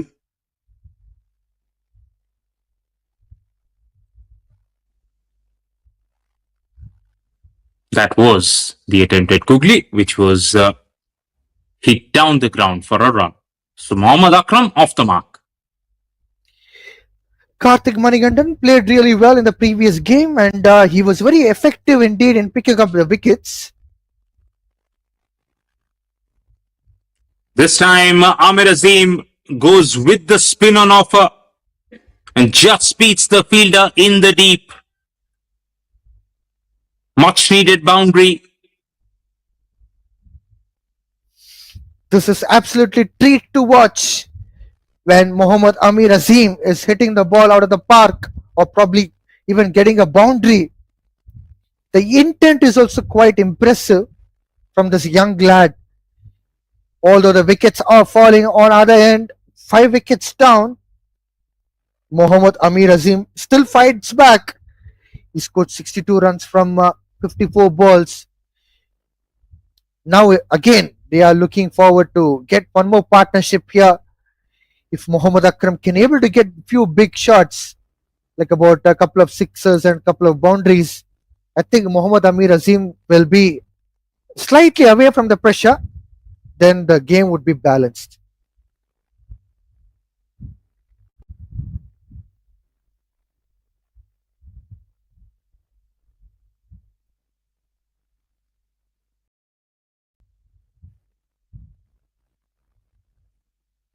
Dhruvaram searching for his fifer here. Beats the outside edge. No footwork whatsoever from Mohammad Akram. That can happen when you have just come out to bat. Every now and then, you could be beaten for a bit of pace.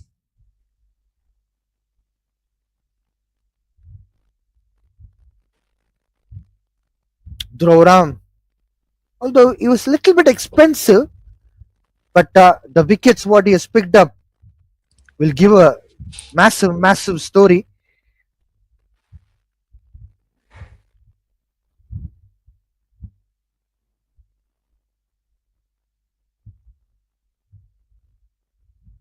Off the outside edge. They have the third fielder back for the new batter, so it's just a single.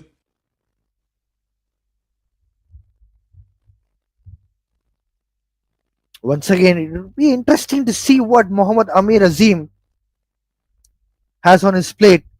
62 runs already there. Will he be going for an attack or will he try to be there alongside with Mohammad Akram and try to get those singles and build the partnership? We need to wait and watch.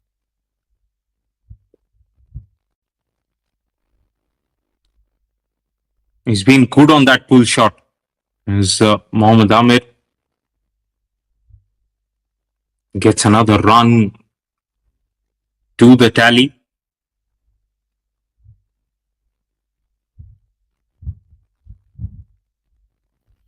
Seahawks wouldn't be minding those dot balls and singles as long as no bigger boundaries come into the play. Be very dangerous. He has capability of getting those big sixes. That's off the leading edge. Over that point fielder. By the time the sweeper comes in and cuts that, it's a single that's been taken.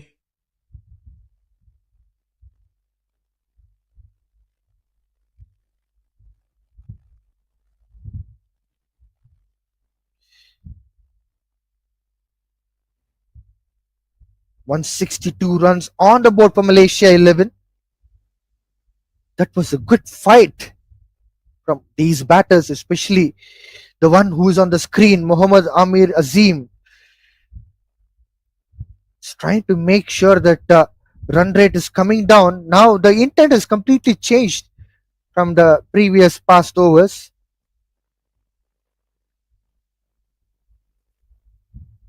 Is not in control. But it doesn't matter. That's gone a long, long way. My first impression was maybe that got held up in the wind, but not to be. That's gone beyond the ropes for maximum. Wonderful shot. We have seen that it is one of his strengths to play that pull shot, and he has also cramped himself. Of course, the conditions are humid out here in STC Oval, but still the game is on. Muhammad Amir Azim is fighting back. He scored 69 runs from 56 balls. Yes, he came down the track and was taken by surprise with that short ball. He's struggling a little right now. We hope it's just cramps and nothing else. And we can see the physio running in to attend Mohammad Amir Azim as well. So those are not great signs for Malaysia 11 because he's been the sole in-form batter in this innings so far. More often you find such scenarios in Malaysia because of the conditions, but still the fight which these batters are putting around is something which I really appreciate. I applaud these batters, especially Muhammad Amir Azim.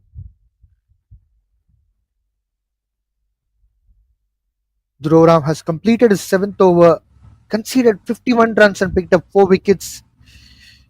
He has good chance to pick up his fifer. Still has 3 overs left out in his quota. It's good thing. Good news is that Muhammad Amir Azim is back on his feet. It's just cramps, so it would be nice to see him playing around. The grit and determination which has shown around the whole day with both bat and ball seems to be looking quite impressive. He is trying to fight for his place in the national team. There's so much of competition to play for Malaysia. A lot of wonderful talents around. Unless and until you break through those barriers and challenges, you wouldn't be finding a spot to be in a part of 11 as far as Malaysia national team is concerned.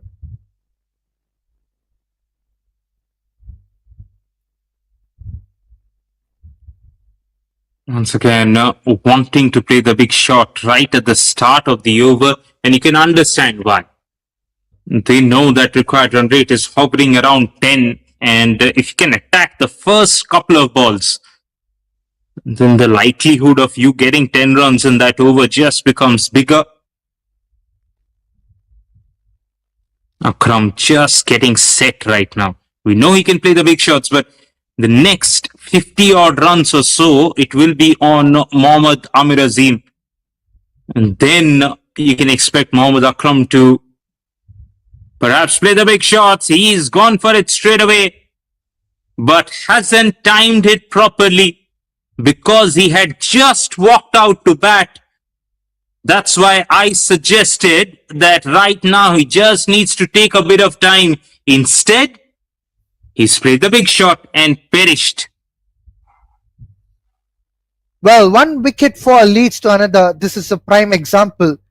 Malaysia 11 would have been realized now. Mohammad Akram, although his intent is clear, he's capable of hitting the ball out of the park, but now he was not up to the mark of hitting that ball away from the fence. Or field has been well set as well for the catching. It's not today's Akram day. So Malaysia 11 would be relying so much on Muhammad Amir Azim, which would be a lot of pressure on him. Someone has to support him. Runs are not coming in one hand. There are a lot of dot balls. Another hand, just singles. When the things were going tidy, Vijay Uni lost his wicket, and now Muhammad Akram got trapped. Next man in, Adil Isli. He has capability of getting those boundaries, but the point is that as a incoming batter, how long does it take to adapt himself? How many dot balls will he be facing? Will he be standing there for a while, or will he be losing a wicket? All these questions come into the play. Karthik Manigandan has bowled really well in the previous match, and he has picked up the first wicket now.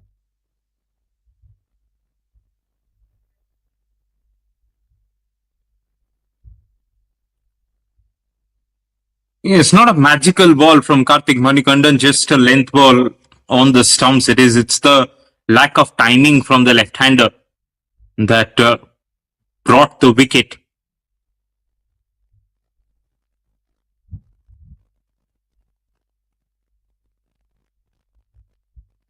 Flatter, quicker ball. He's tried to hit that down the ground, straight to the long on fielder, just for a single. He's not 100% right now.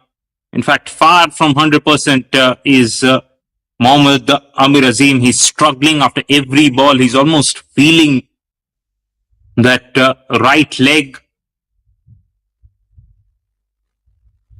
So they got to make a decision at some point of time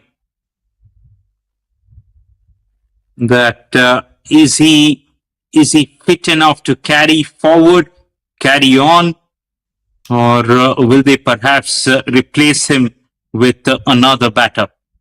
Meanwhile, 30 overs are done. Malaysia 11 right now, they're struggling. They're 6 down for 172. Issue now is, Babashish, if Mohammad Amir Azim, if he goes back to change room as a retired hurt player, the rest of the batters are not that reliable. Adil Isli himself is a kind of a batter who can get some runs, but to get some big runs on the board under the pressure is again a questionable one. Unless and until another player like Mohammad Amir Azim, probably if Hamza can able to do something for the team, that would be better. But Hamza again, he's a hitter, but he's not a kind of a guy who can stand around, can build a partnership, and be smart enough to pick singles and doubles all of a sudden, getting a couple of boundaries in over. That is not a kind of his game. Kishore continues his fourth over. First ball on dot. Wonderful bowling from him. Mohammad Amir Azim pushes for the single. Can he able to pick up another run? But definitely not. He's not in that situation at all. This will bring back Adil Isli on strike.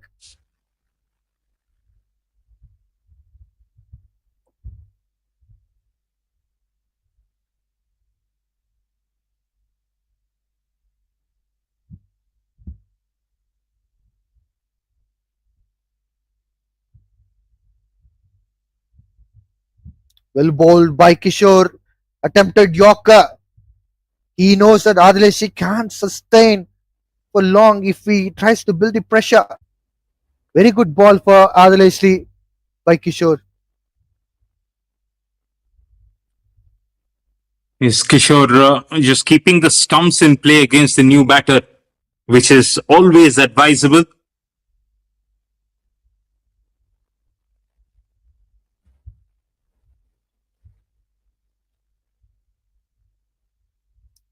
bit short of the length by Kishore. Umpire is indicating it's the first bouncer of the match. I mean, it is over. Adileshri will get surprised with this kind of deliveries because he's a kind of a batter who tries to just take the single and play calm and cool cricket. But unfortunately, situation is otherwise. Things are going very, very hard against Malaysia 11. Required run rate has crossed 10. It's 10.15. Too many things have to be done. Already damage has been done by the bowlers from Seahawks team. Batting team has to do a lot of things. Already two dot balls on a trot, which is bowled by Kishore. Yes, and it wasn't too bad. It wasn't too bad, too far back.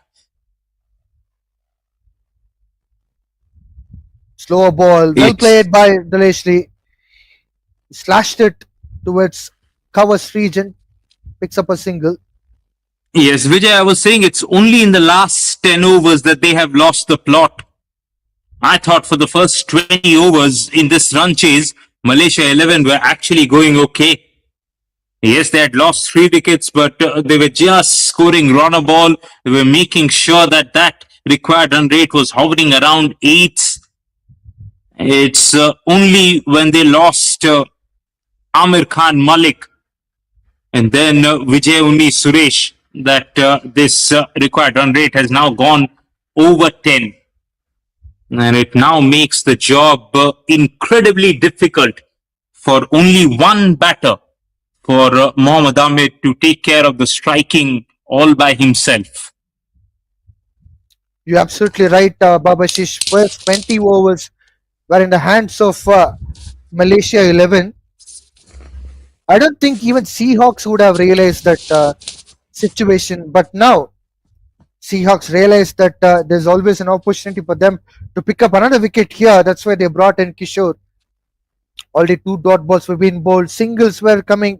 That too, it's coming in a difficult way. Adil Ashli is on strike. Slower ball, well bowled by Kishore. Not giving away any kind of a room because Adil Ashli can score boundaries. But again, the question is that can he able to be the a pivotal player at this point of time? I doubt it. It should be one and only Mohammad Amir Azim. 31 overs gone, 175 for 6, Malaysia 11.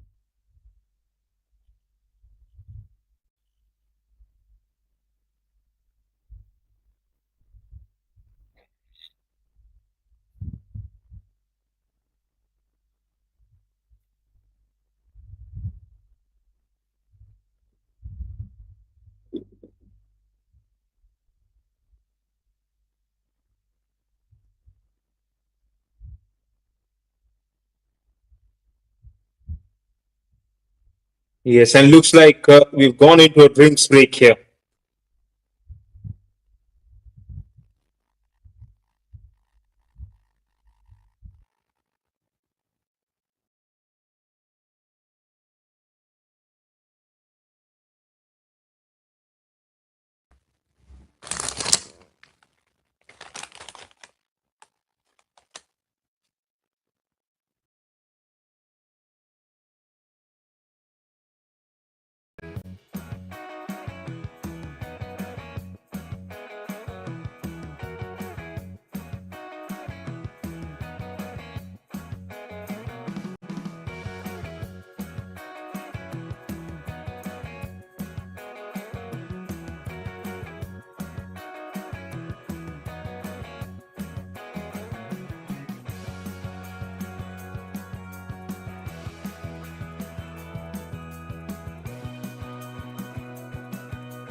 Six down for 176. Malaysia 11 in pursuit of a ginormous 371 that the Seahawks put up after winning the toss and batting first. Manikandan returns with another over. He was the one who dismissed Mohammad Akram.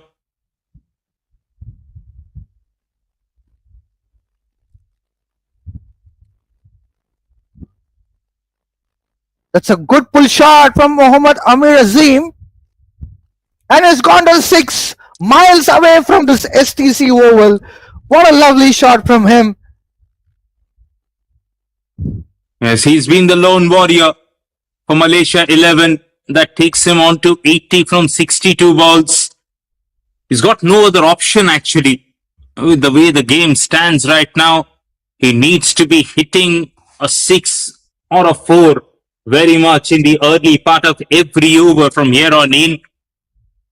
So he might as well go down swinging, especially against the leg spinner with the matchup in favor. Wonderful shot again. Mohammad Amir Azim. He has cleared the boundaries for a 6. Back-to-back sixes from Mohammad Amir Azim.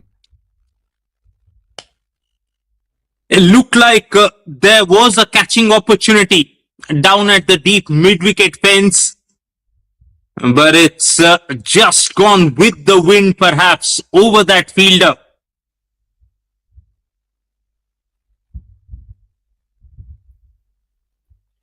What a shot again from Mohammad Amir Azim. He gets the boundary for that. Fantastic innings from him. He's moving on to the 90s now.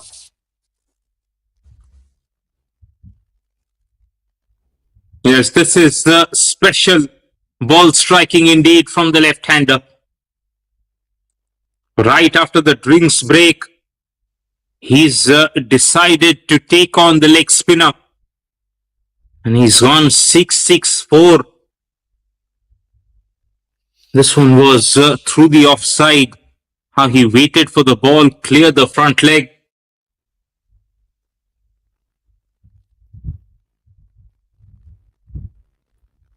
That's a cracking cut shot. They'll be getting a single for that. Intent is quite clear from Malaysia 11. They don't want to waste any time from here, especially Mohammad Amir Azim, despite the fact that he has that cramp. He's still showing that intent of going for an attack. You need to wait and watch what is Adil Ashley's intent is all about. Even he's going for the big full shot, but couldn't able to execute it well. It has landed in no man's land. It will be a single again. Excellent over so far for Malaysia 11. Yes, it tells you that there's something off with Mohammad Akram altogether. He didn't come back and bowl a second spell. Meanwhile, it's Amir Azim. Gets another 6. Lovely. Third 6. Fantastic shot from him. Run rate is coming down in terms of required run rate, which is a good sign for Malaysia 11. Yes, just to finish that point, that's why I think there's something terribly wrong with Mohammad Akram, because if you would have just stayed with Mohammad Amir Azim here and imagine both of them going strong right now, Seahawks would have still feared for the worst. But having gotten that wicket, they know it's just one man they need to be worried about. And that man is actually playing superbly well. Well, this match is still alive. Malaysia 11 requires 1 run for the 200 runs on board. 3 runs required for Mohammad Amir Azim for that fantastic 100. What a lovely delivery from Kishore G. In swinging delivery.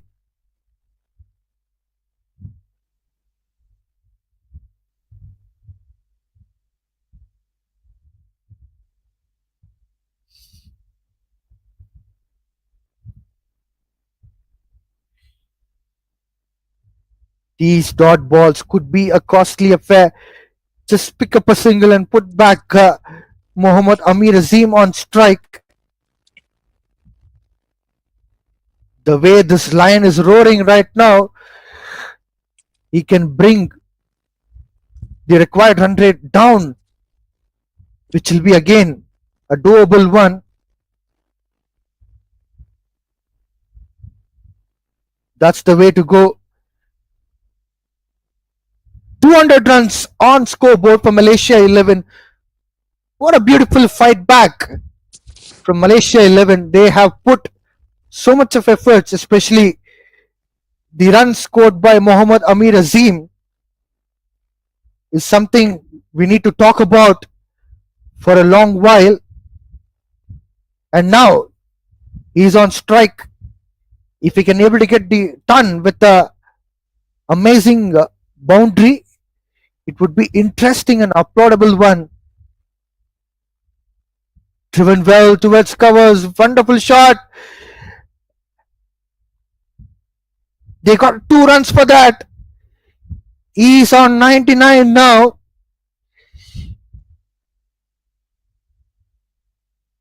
Yes, 1 hit away from what will be a special score for Mohammad Amir Azim. It'll be even more special because none other batter has found it easy to score runs, and it's just been him. That's a good shot. And he'll be getting a boundary in a style. That's the ton for you all, guys. Mohammad Amir Azim stood tall and he has done a great job for Malaysia 11. It was a wonderful innings from him. He has played some fantastic shots throughout his innings. Kudos to him. He stood tall when Malaysia 11 requires someone to stay around and build partnership. He built a partnership alongside, but not only that, he's still fighting for Malaysia 11. A superb knock under pressure. He's applied his skills and made sure that he's kept Malaysia 11 in this game. He'll be disappointed that hasn't got any support whatsoever from the rest of the batting unit, and that's something they're gonna go back and talk about once this game is done. But irrespective of the result, Mohammad Amir Azim's innings is perhaps the biggest positive from this particular fixture for Malaysia 11.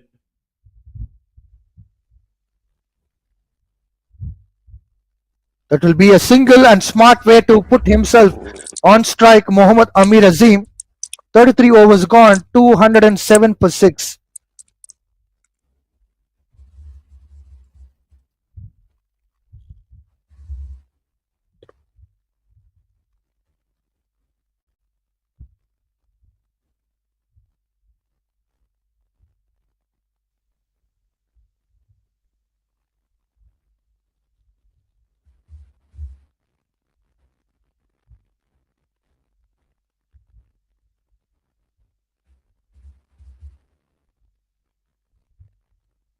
Looks like Seahawks are trying to change the tempo of the bowling, and they will go back to the first spinner that they used in the second innings. They've gone back to Hariharan here. Mohammad Amir Azim is on strike. Short pitch ball, bowling onto the leg side. Amir Azim trying to go for the pull shot but couldn't able to execute it well.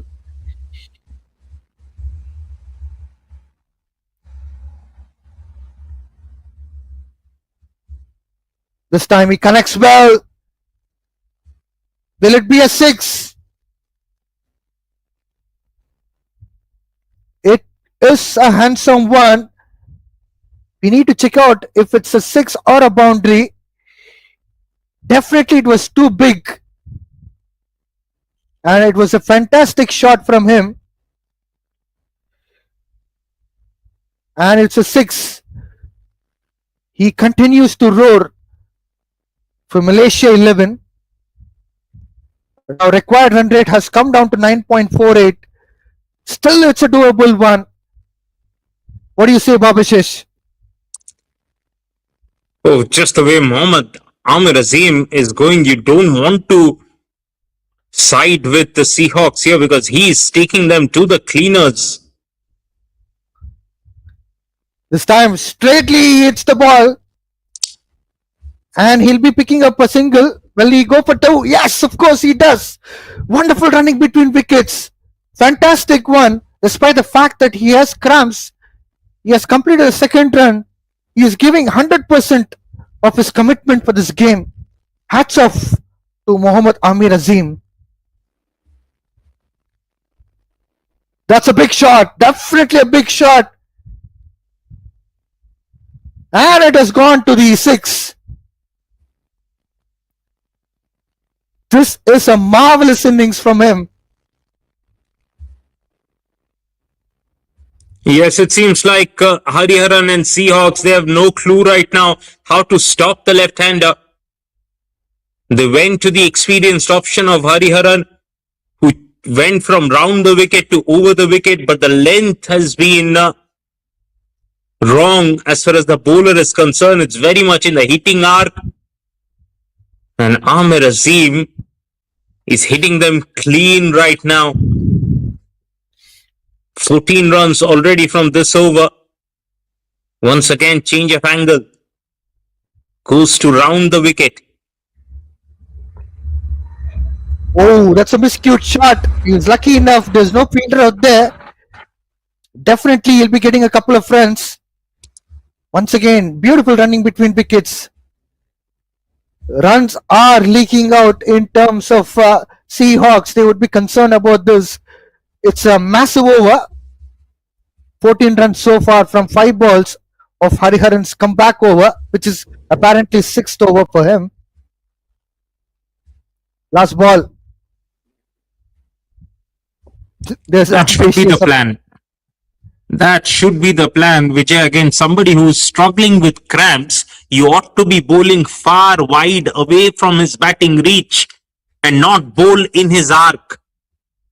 You expect a team like Seahawks to have picked up on that early, but after that last ball, maybe Hariharan is going to communicate that to the other bowlers and say, hey, he is not unable to reach the ball outside of, so let's just hide it outside of and not feed him deliveries within the stumps. That is 2-3 for 6 after 34.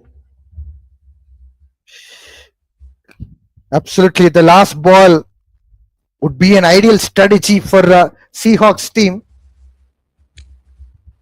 But if you ask me, Babashish, I think I would say to just clear up the other batter, Adil. That would relieve the pressure for a bowling unit. But again, Adil is also doing a good job. He's picking up a single and is giving the strike back to Mohammad Amir Azim.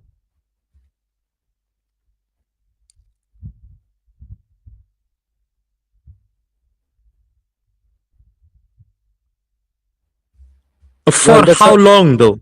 It's a good Yorker, but for how long Alias can really just hope that Amir Azim is going to strike everything out of the park?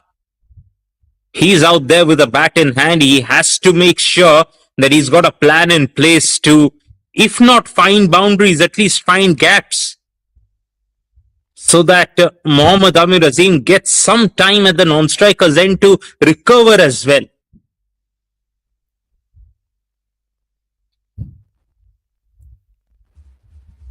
Well. So we were talking about recovery and the time. It's a wide ball, okay. But otherwise, if you're looking at the first ball, look at the intent of Adil. I don't think he's in a situation of hitting the ball to the boundaries. We were expecting that kind of an innings from Muhammad Akram, but the big man couldn't be able to do that, and he got dismissed. And now Adil is also finding that kind of a similar pattern. He's struggling to get connection, and there's an appeal from the bowler and gone. Umpire has given him out for LBW. Adalesli couldn't able to last long. He was dismissed for 4 runs. Yes, low percentage cricket there. That was the change of pace. Was the attempted leg cutter from Kishore there? Yeah, the side of the hand release. Very much impact in line, hitting him in line. Poor cricket from Alias. Trying to go across the line. And as a result, it's the loss of another wicket for Malaysia 11. So this is what I was telling you, Babashish, because I realized the body language of the batter, Adalesli. He couldn't able to stand there for a while. Unless if he's trying to pick up that single and rotate strike, he's fine. Anything he want to produce out of the box, and if he wants to go for the boundary, there was no way where he can go for that pull shot. What was he doing there, bending down and trying to just rotate his body around? No attempt even to play with a pull shot. That's how it is.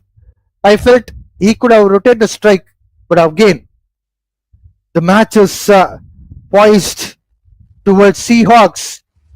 At the moment, Kishore came and picked up a wicket. There would be a massive sigh of relief.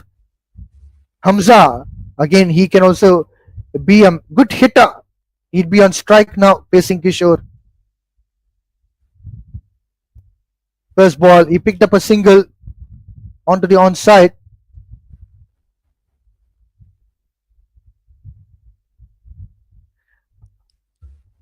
Yes, my only point was, Vijay, there are too many runs on the board right now for only one batter to be looking for the boundaries here. I can understand, had it been only 46 runs, yes, you can afford to have one batter to go ahead and do the scoring. When it's 146 runs more, you need more than one batter to contribute. You're absolutely right, Babashish. I completely understand. Even now, it will be very difficult for Mohammad Amir Azim to take the same kind of a manner of how he played. He's already tired. He has a cramp. This time he's going for another pull shot. Connected well. Gets a 6 for that. Fantastic one from him. He is still taking that responsibility on his shoulders and trying to put as much as possible runs on the board for Malaysia 11. Dare I say, he's brought this to a position from where if Malaysia 11 wouldn't have been 7 down, they were going to chase it down. If they had wickets in hand, 140 in 15 overs is very much an everyday thing in white ball cricket these days.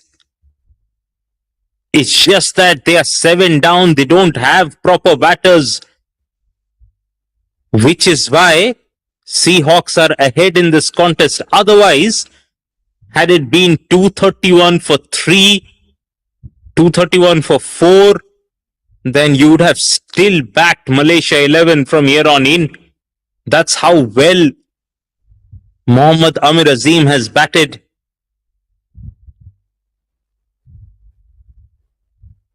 This time, Mohammad Amir Azim tries to gently push down with the soft-handed shot. He picks up a single. He'll put back Hamza on strike. Hamza, nevertheless, he is also a big-time hitter. But pressure is always on to the new batter, especially when the runs are like about 113 runs to be chased from 15.1 overs. No doubt it's a long, long way out, but Hamza has to give the support to Amir Azim. Once again, he plays the ball onto the onside, picks up a single.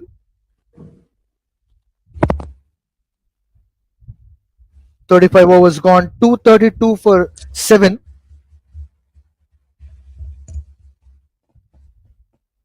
You're absolutely right, Babashish.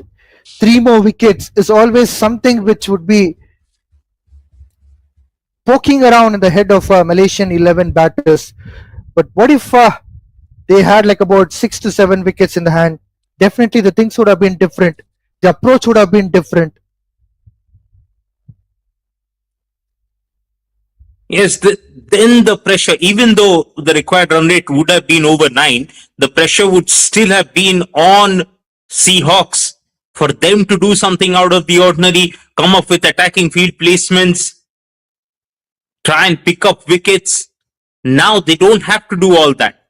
Even if they are defensive from here on in, which is an easier thing to do in white ball cricket. You can bowl defensive lines, you can have defensive fields. Oh, they've gone to Nirmal Kumar, the Centurion. Well, no slip in position, an outside edge. It has picked up a run for Mohammad Amir Azim. Hamza will be back on strike. Two Centurions are in the center. Now Nirmal Kumar who's bowling, and in non-striking end we see Mohammad Amir Azim. This time it's a handsome shot from Hamza, but it has gone too high, and the fielder took a catch. Nirmal Kumar has picked up the first wicket in the first over. Wonderful catch by the fielder in the deep. Hamza couldn't able to resist himself. As the ball was spinning away from him and he was targeting the onside, so wasn't able to get the connection right, only got the elevation, and a good running catch indeed.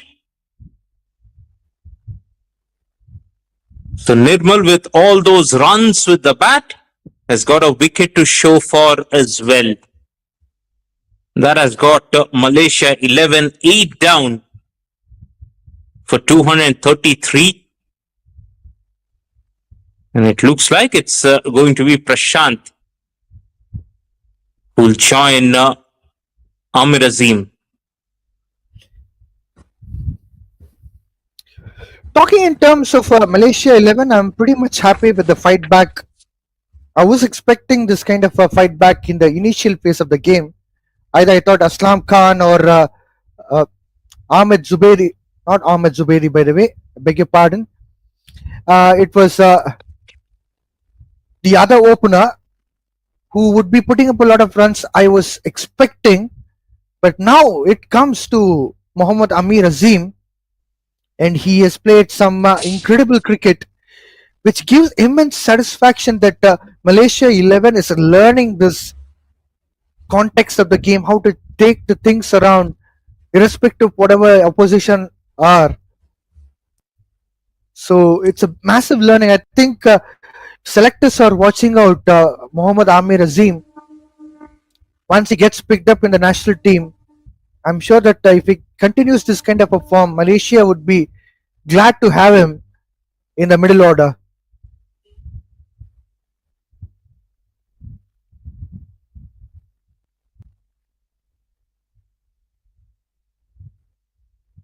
Well, an outside edge. First slip, trying to go for the catch, but couldn't able to get hold of it. First run coming into Prashant Madhukar's account.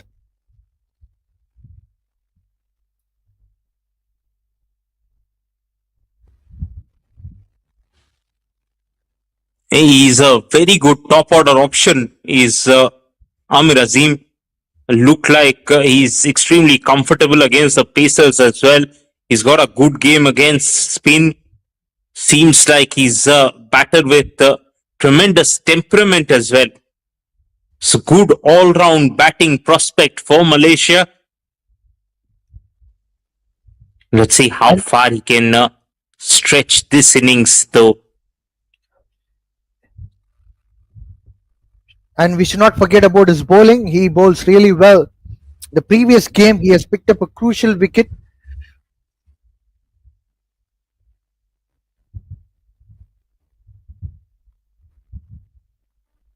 time going for the high shot, and he'll be getting that six again. Aerial shots are becoming too easy for Mohammad Amir Azim. He's not sparing any bowler from the Seahawks team. That last shot had shades of Vaibhav Suryavanshi altogether. Just leaning on the back foot in a flat six over long off. Yes, he's played some electrifying shots, but none better than last one. Wasn't a bad ball from Nirmal Kumar, still been hit for six. Well, this time, bowler wins the contest. No run taken, a dot ball again. First dot ball, in fact, for Nirmal Kumar in this match. He would be happy that he could able to somehow manage to not give away that six. 36 overs gone, 242 for 8.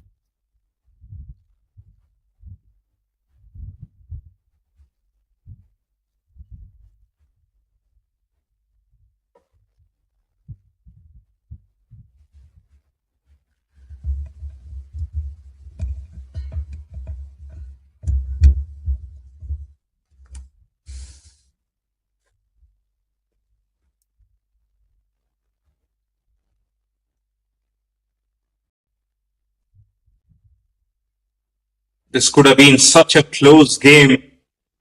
Only if Malaysia 11 would have kept their wickets in hand.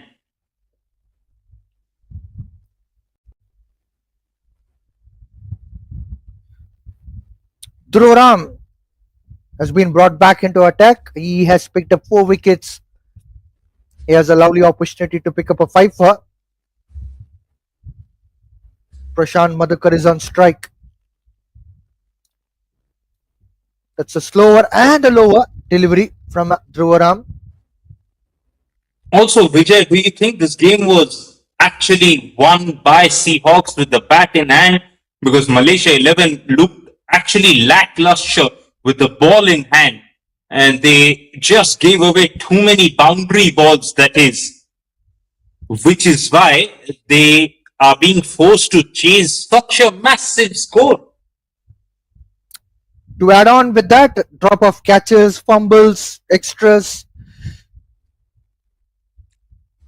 Prashant Madhukar flicks the ball onto the fine leg region. Can they able to go for second run? Of course they do. That was an intentional throw. In fact, it was trying to fielder was trying to eye the ball to hit the stumps on the non-striking end where Mohammad Amir Azim was running. Once again, it's troubling him with that cramp. He's already struggling with that pain, and still on top of it, he has got a lot of runs ever since he got that cramp.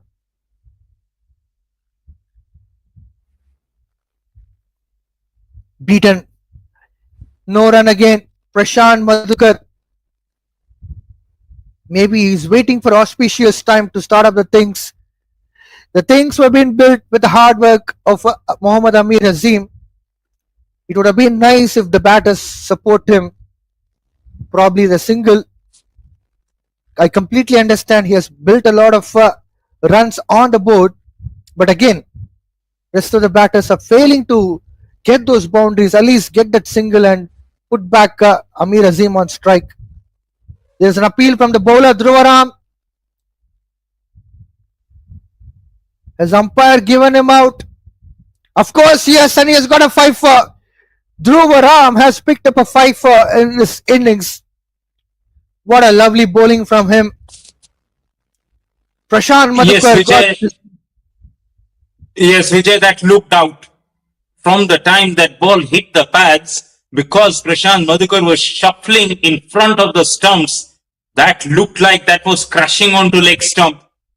So that's a good decision from the umpire. And Dhruv Ram deserves this 5.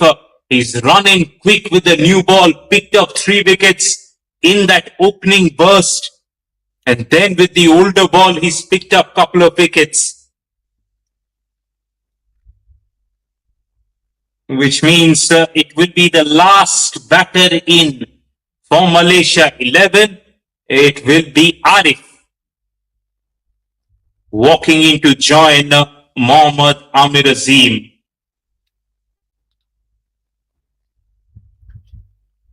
If you look into the partnership phases of this game, I guess most of the partnerships have been the key player who stood up for every single thing was Muhammad Amir Azim ever since he arrived into the center. And it was really sad to see, despite the fact that he has put up a lot of efforts, probably those batters who came, probably chipped in, could have given some amount of support. Maybe not scoring bigger runs like him, at least like if they can able to get those singles and doubles, or probably a boundary per over, something like that could have been a very interesting match. Good thing is that this match was not completely dominated by Seahawks. Malaysia 11 gave a good fight. Even Seahawks were thinking the match was going out of the control, which was a very good sight to see.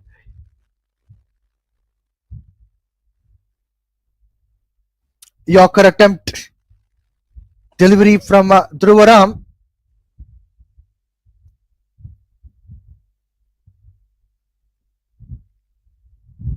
No run comes here. It's a dot ball.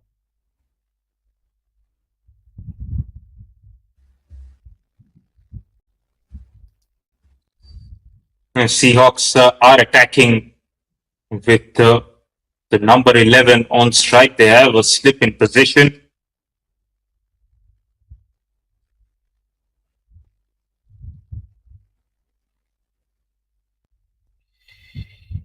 RF tries to block with no intent or anything as such. All in all, 37 done and dusted in terms of overs. 6 runs would be looking quite awesome for Malaysia 11 because they would be getting 250 runs on board. But as of now, it's 244 for 9. Mohammad Amir Azim still in the center. He'll be facing the bowler. He scored 134 runs from his 81 balls. Look at that number of balls which he has faced and the score which he has got. We need to sit down and we need to look into the wagon wheel. We need to also look out the number of sixes and the boundaries which he has got.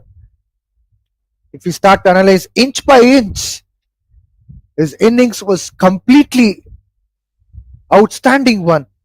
Nirmal Kumar to continue his second over.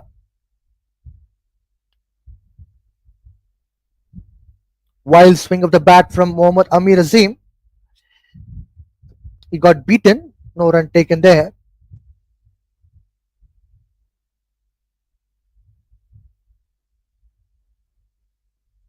This time he connects well. And he gets a boundary for that. Fantastic shot from him. I just got a feeling that the Seahawks fielders there gave up on the ball. They could have actually made an effort and stopped it, but both of them feel like just allowing the ball to cross the ropes. I think they realized they're so far ahead in the contest that it's okay to let that one go. Had it been a close game, don't think they would have just left that one. It's a massive one from Mohammad Amir Azim. He'll be getting a 6. With this note, Malaysia 11 would be crossing 250 runs. Hence, they would be with 254 for 9. Look at that shot, Babashish. Yes, and not from the middle of the bat either. From the inside half of the bat. But the backswing was so pure. The back speed was phenomenal, which is why it went all the way for a maximum. Now, I would love to see Mohammad Amir Azim getting that 150 runs under his name. He has put a lot of efforts. He has put his heart out there. He completely deserves that 150 runs milestone.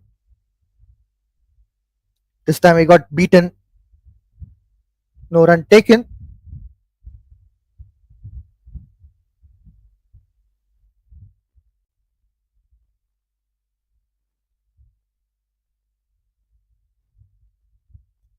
Drives well by Mohammad Amir Azim. They're going for the second run. Excellent running between wickets. Kudos to these two batters. I should compliment initially Mohammad Amir Azim. He has played for so long, having a cramp. Still, he was running quicker. He realizes it's only him from here on in. One more quick single. Excellent running between wickets. Good diving effort from Arif as well. 38 overs gone. Malaysia 11 are 257 per 9. Quite expensive over from Nirmal Kumar. The previous one he gave away 13 runs.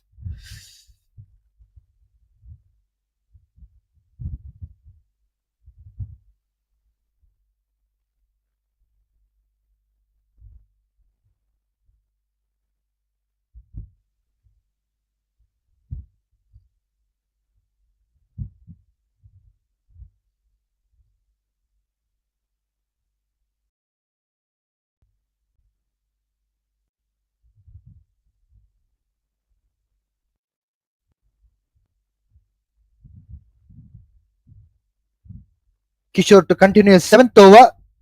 Mohammad Amir Azim will be on strike.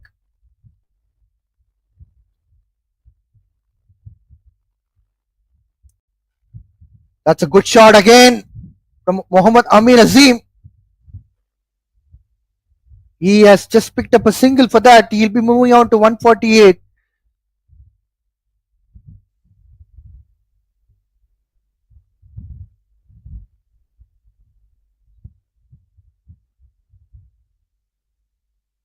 Important now, Kishore finds a way and keeps Arif on strike. So uh, that mean bowling a few bouncers, perhaps bowling a few wide Yorkers.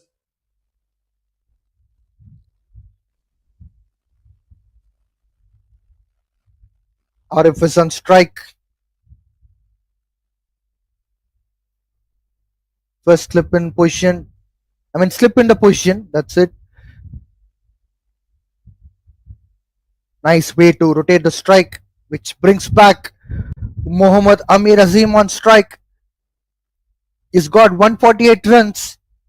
Can he able to get that 150 runs?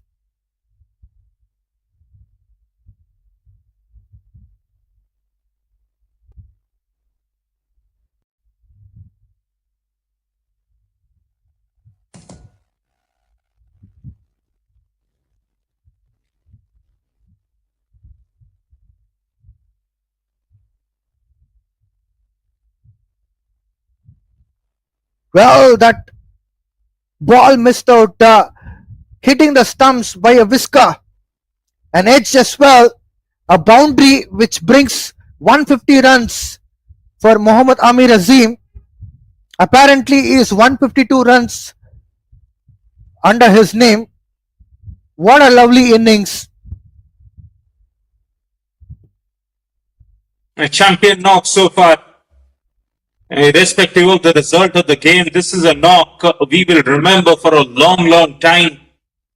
Not just because it's been strokeful, but because it's come in extreme hardship. It's come in with him struggling with cramps. It's come in at a time where none of the other batters have found it comfortable to score.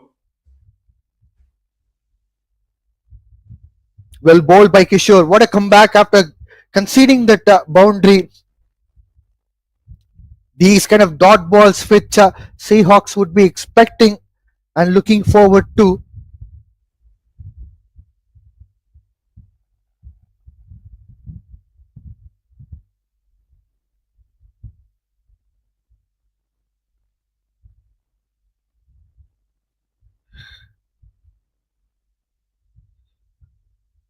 Mohammad Amir Azim is on strike.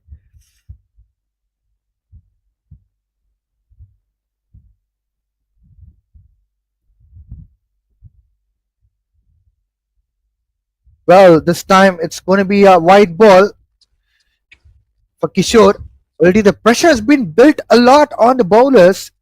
as far as Seahawks team is concerned, thanks to this man, Mohammad Amir Azim. He has massacred all the bowlers from Seahawks team.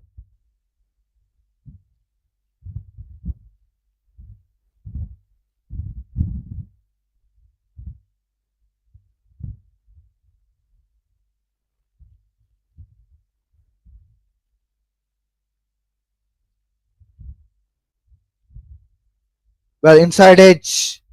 Ball is heading to the boundary. The chase is on. This time fielder wins the chase. A couple of runs have been taken.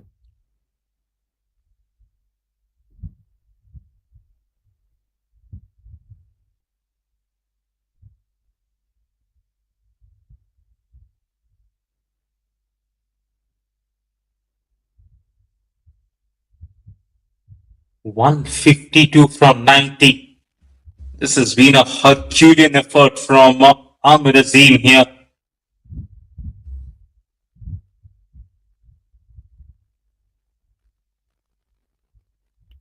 This time, Mohammad Amir Azim getting beaten by the pace of the ball. Even the line was a bit tricky for him as he has already cramped himself. That's the kind of line and length he has to bowl. So 39 overs gone, 266 for 9.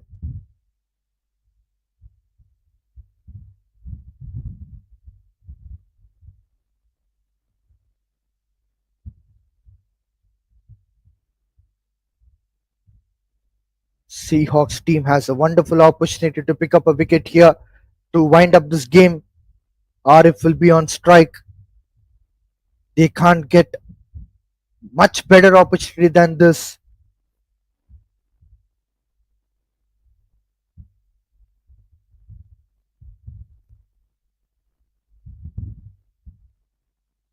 Last time Hariharan was out there, he got a bit of stick from Amir Azim. So Arif must be hoping that he can pick up a single. Good drive from Arif. Fantastic shot from him. And he has got a boundary. That's the first boundary for him. That was looking handsome indeed. Yeah, that's coming. Arif heard us and said, single, what single? I'll pick up a boundary indeed. And that's what he's done. And that's okay. That's perfectly fine. At this point of time, runs are a boost no matter who's scoring them.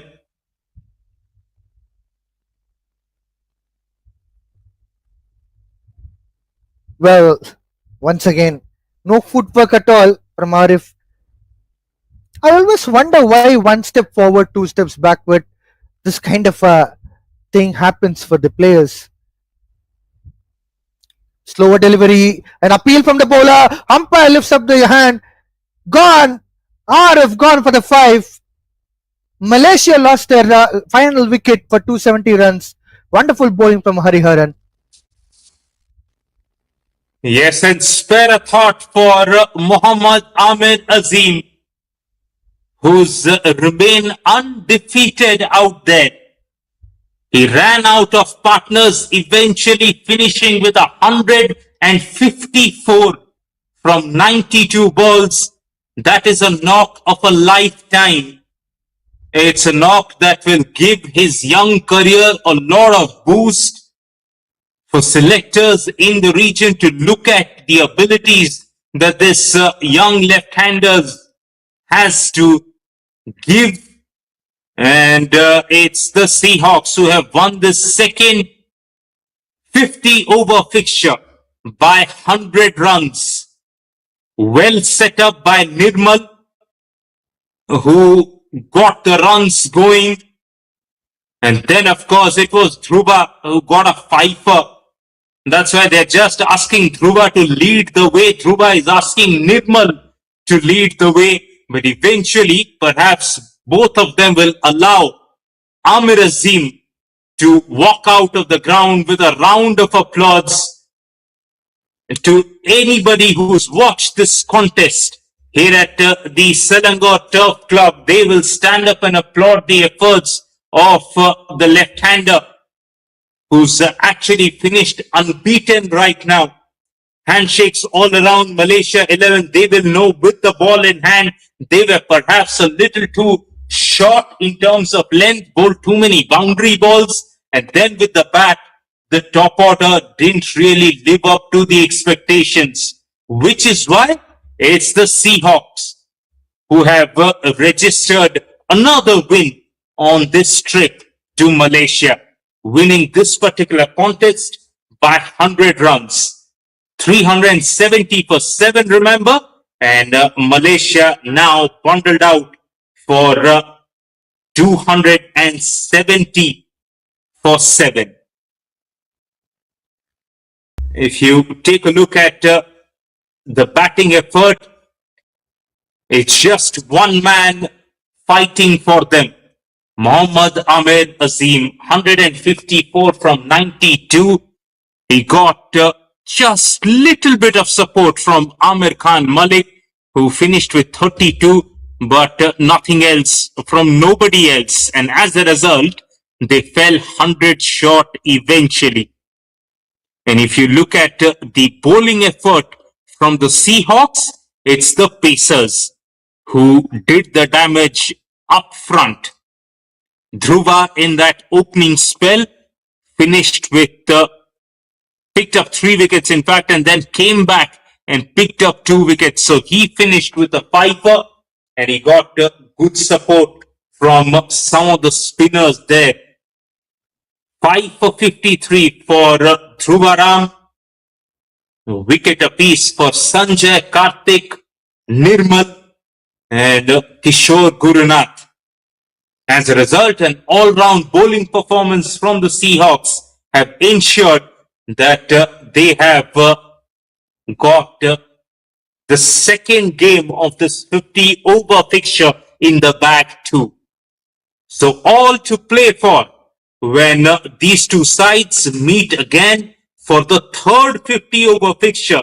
That will happen a day later. So tomorrow is a break day, and then day after is perhaps when we will see these two sides colliding once again.